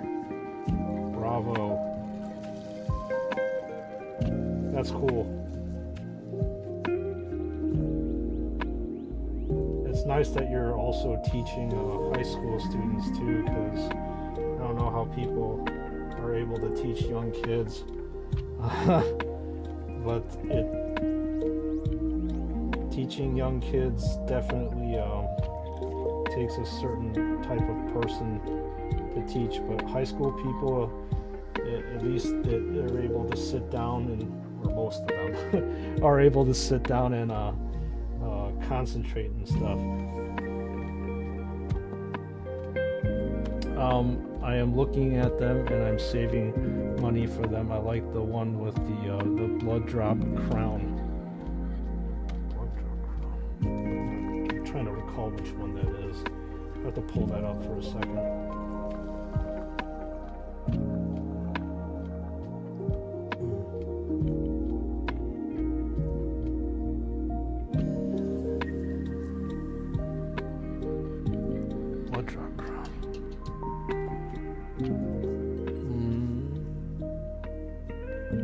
I have Joy Toys, or yeah, I have Flyma Toys website on speed dial. I'm taking a look. Which one is that?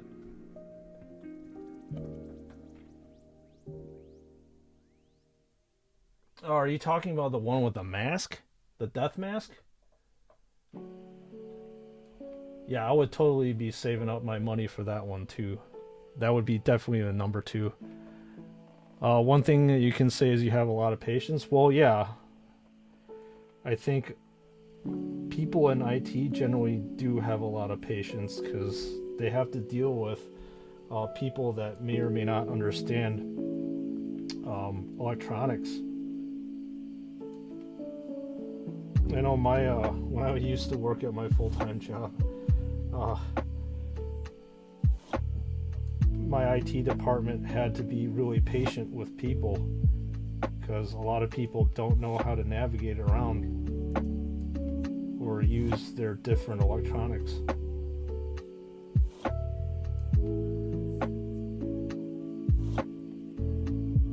Okay. Yeah, that one. Yep. Yeah, the one with the death mask too is a close number 2 for me. But they're all awesome, and I can't wait to get them. They're supposed to be released in about a few days, so I'm pretty excited for that one. I'm still waiting on my Ultramarines captain that everybody, when I put the poll out, wanted me to review, and I heard that they released it like 5 or 6 days ago, so I'm not sure what's taking so long for that. Or maybe because I pre-ordered it so late, that they're prioritizing that particular action figure to people that order it earlier, which is probably the case. But I will sit here and I will wait patiently for it. I'm not going anywhere.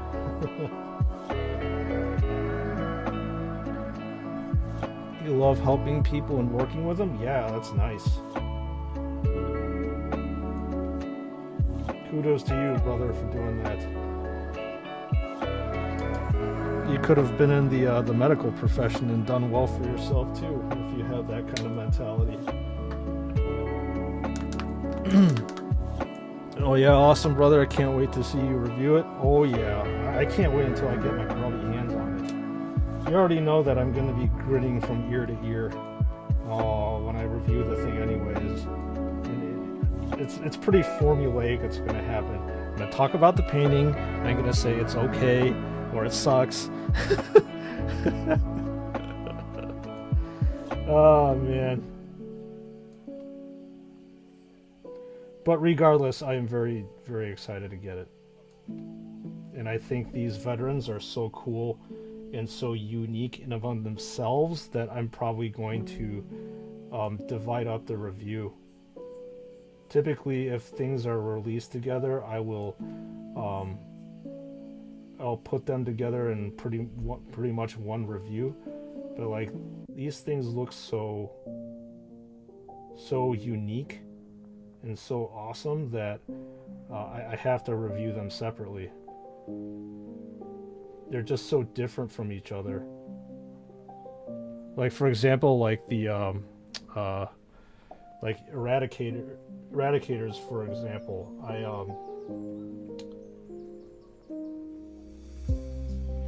Because they come in a set of 3, there's not that much difference between them. So I could probably, sit down and review them each and every single one individually.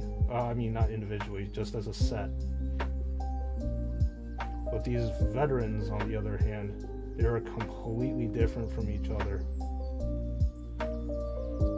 You can't work with blood. You'd pass out. I mean, there's other professions that you could do. I'm not trying to convince you, but I'm just trying to say that there's definitely other other professions that you can work in the medical field that you don't have to touch blood. Like for me, I am or was, whatever the hell you want to call it, a pharmacist. So I usually push pills, and I typically don't see blood. I mean, I'm fairly squeamish about blood myself, but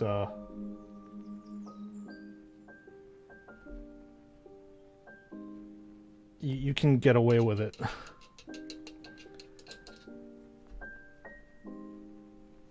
You can get away with a medical profession that's not blood related.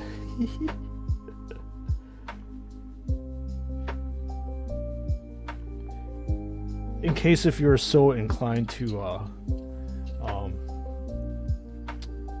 not do your IT profession anymore, which I doubt. Alright, so this is the state of affairs for the backpack. It's nearly done. I just need to highlight the black areas and then attach it to the Chaplain, and fuck yeah, man. I am so glad to be done with these guys. I'm trying to do something different. I'm super stoked.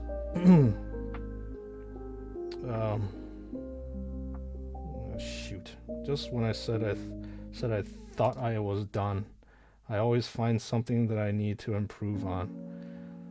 Such is the life of a painter.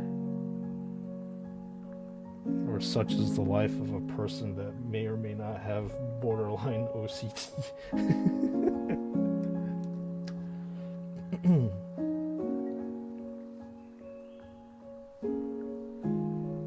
I gotta learn to know when to stop. But since I started stream a little bit late today, I'll have plenty of time to fix these issues. Only 2 days until Lego Friday. Amen to that, Dominatrix. Your ears are probably going to be. Then I can rest my painter's claw. Yeah, your ears again will be dancing to plasticky, rustly ASMR.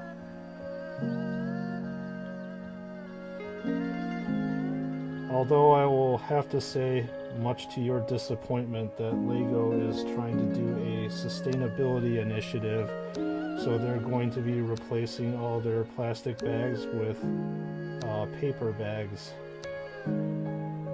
So I'm not sure if the paper bags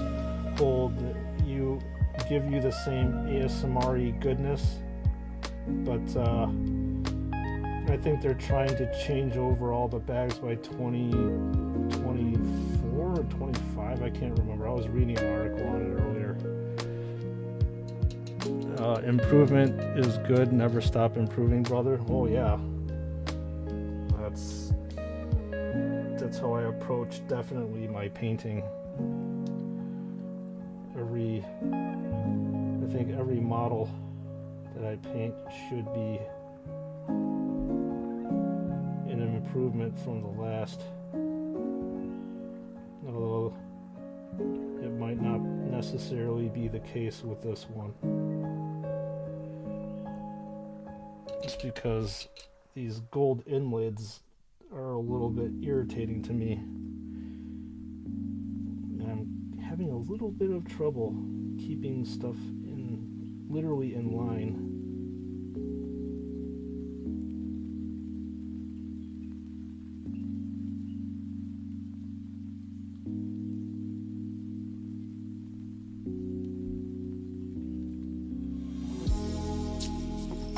At some point in time, I just need to learn how to stop. I'm willing to give it a try, especially for the environment. Yeah, it's inevitable that was going to happen anyways. And kudos to Lego for doing that.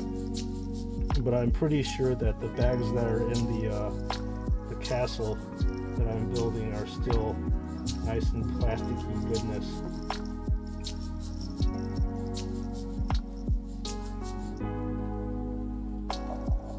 So there will be lots of rustling. And many bags. Many bags.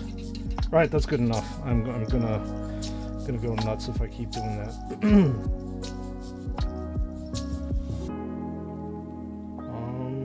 How am I supposed to do this? I need to highlight certain areas here. And I'm thinking I probably should attach the backpack to figure. I'll do that.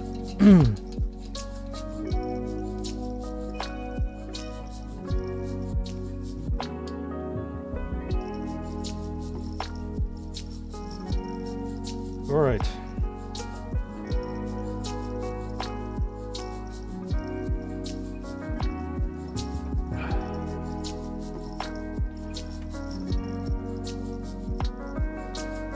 Reattach it back.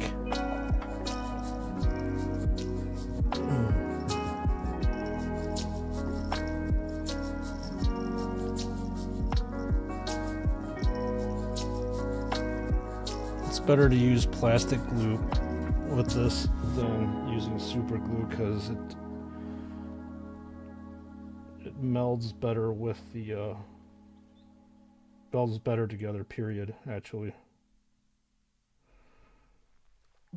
Just don't want to squirt more than I need to on this Space Marine because a little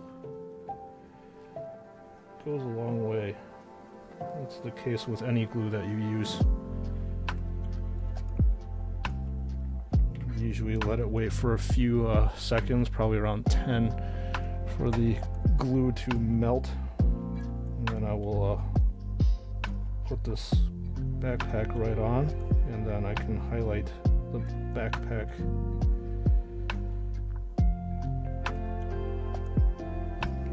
So we're coming to a conclusion.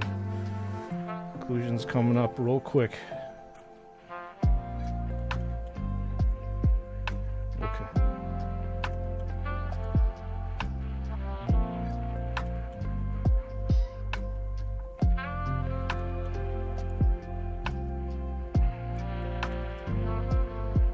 Alright, hold it still for about 10 seconds and we should be good.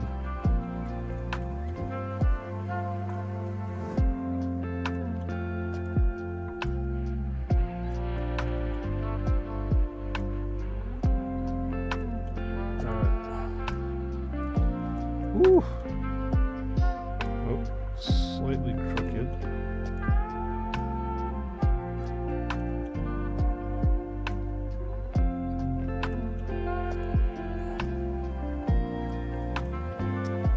Really squeezing this together tight so it doesn't fall. Take this off too. Okay. Man.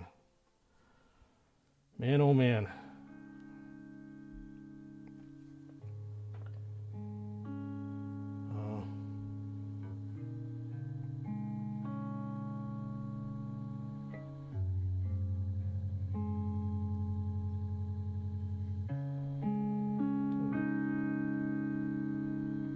Color these areas black again because I rubbed it off when I was putting pressure, attaching the backpack back on.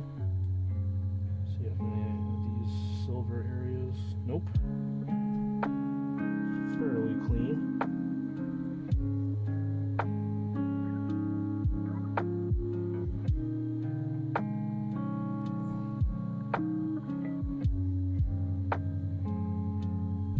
Alright.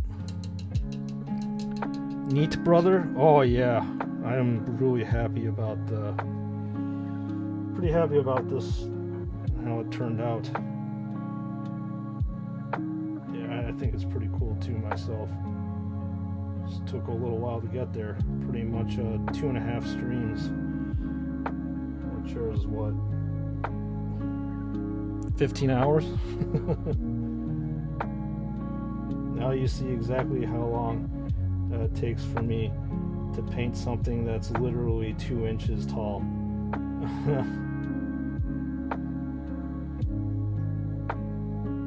Is it worth it in the end? Some people may say yes, some people may say no. For me, hell yeah, dude. There's definitely a very large personal sense of satisfaction that I get when I'm able to do something like this. Okay, I need Dawnstone. Where is it?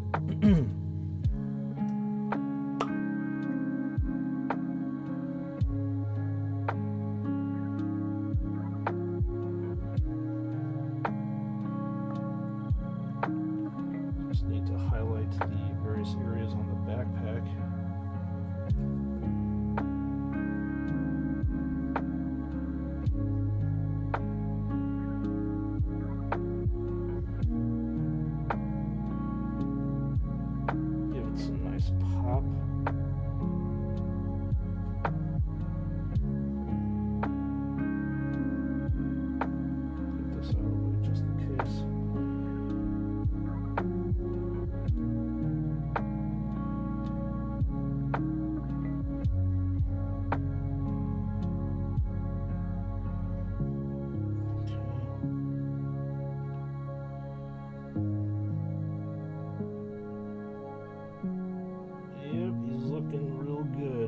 Ready for battle, ready to lead his brethren into battle,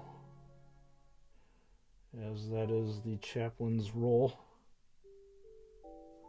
so he can keep his rowdy Death Company brothers in line lest they slaughter everything in their sight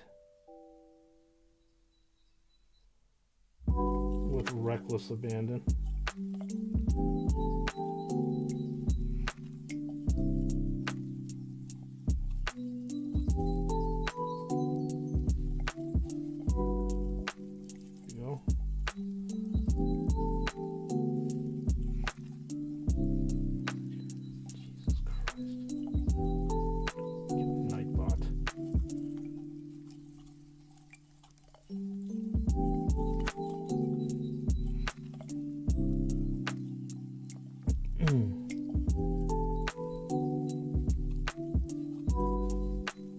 Nope, wrong one.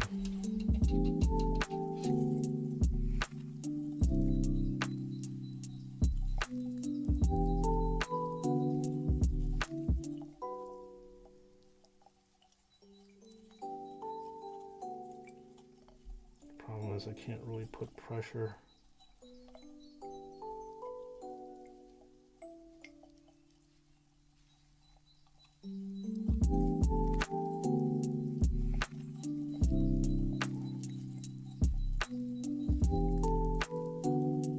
can't put pressure on the backpack. I mean, that's what I'm trying to do. I'm trying to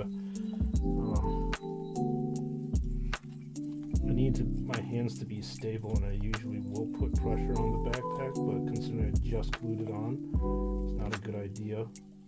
And plus I'll rub off all the paint. And I clearly do not want to do that.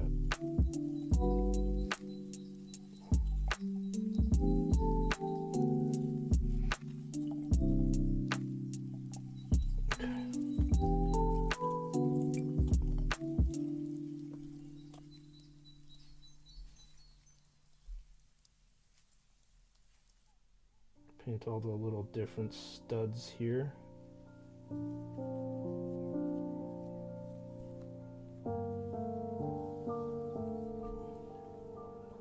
Nice gray color to give it more pop.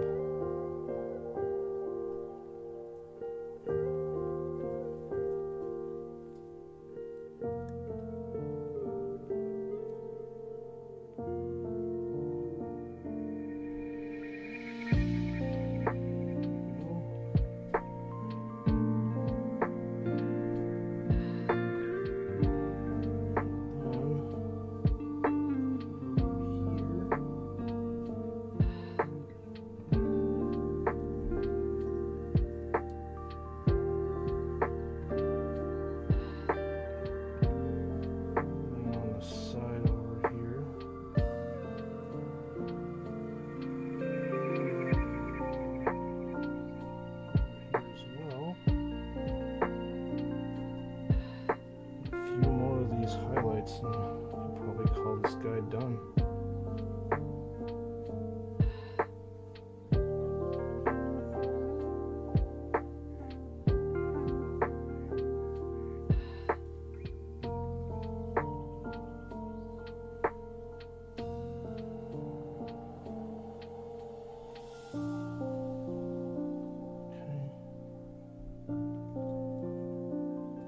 Trying to find like a stable base or position where I can highlight this thing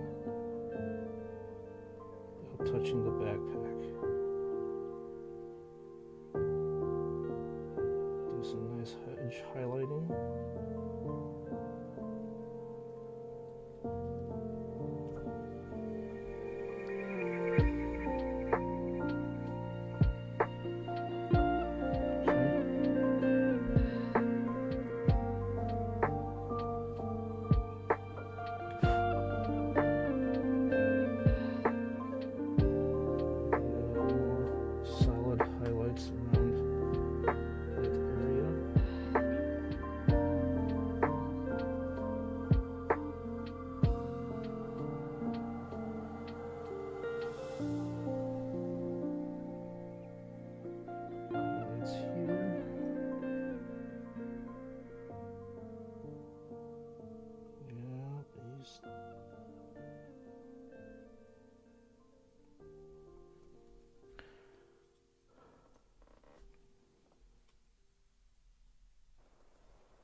Work with here. Okay.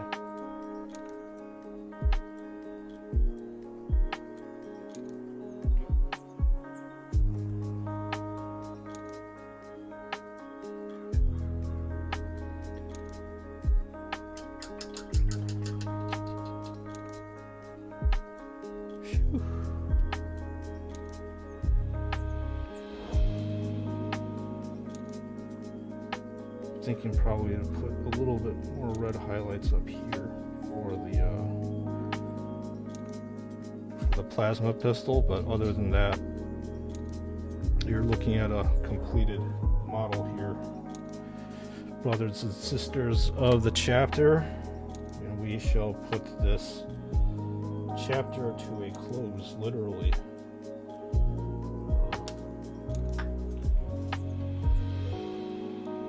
painting a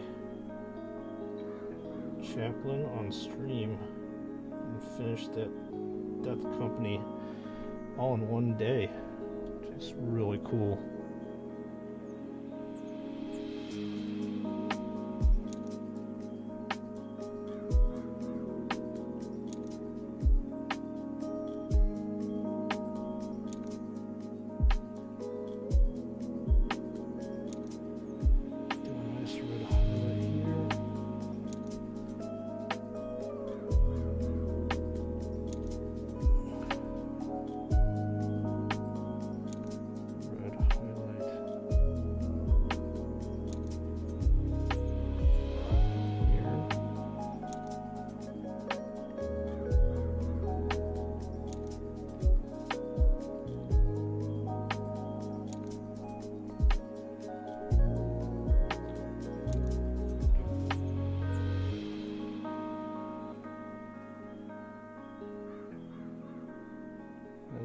Here.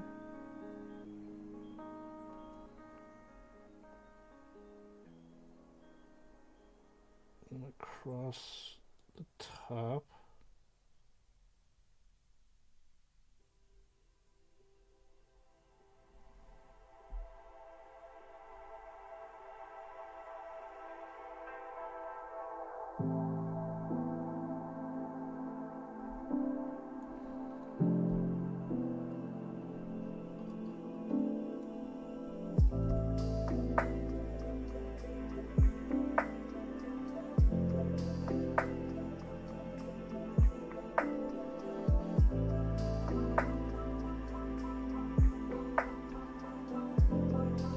Alright, battle brothers and sisters, that is all she wrote for this Chaplain. Looks pretty badass.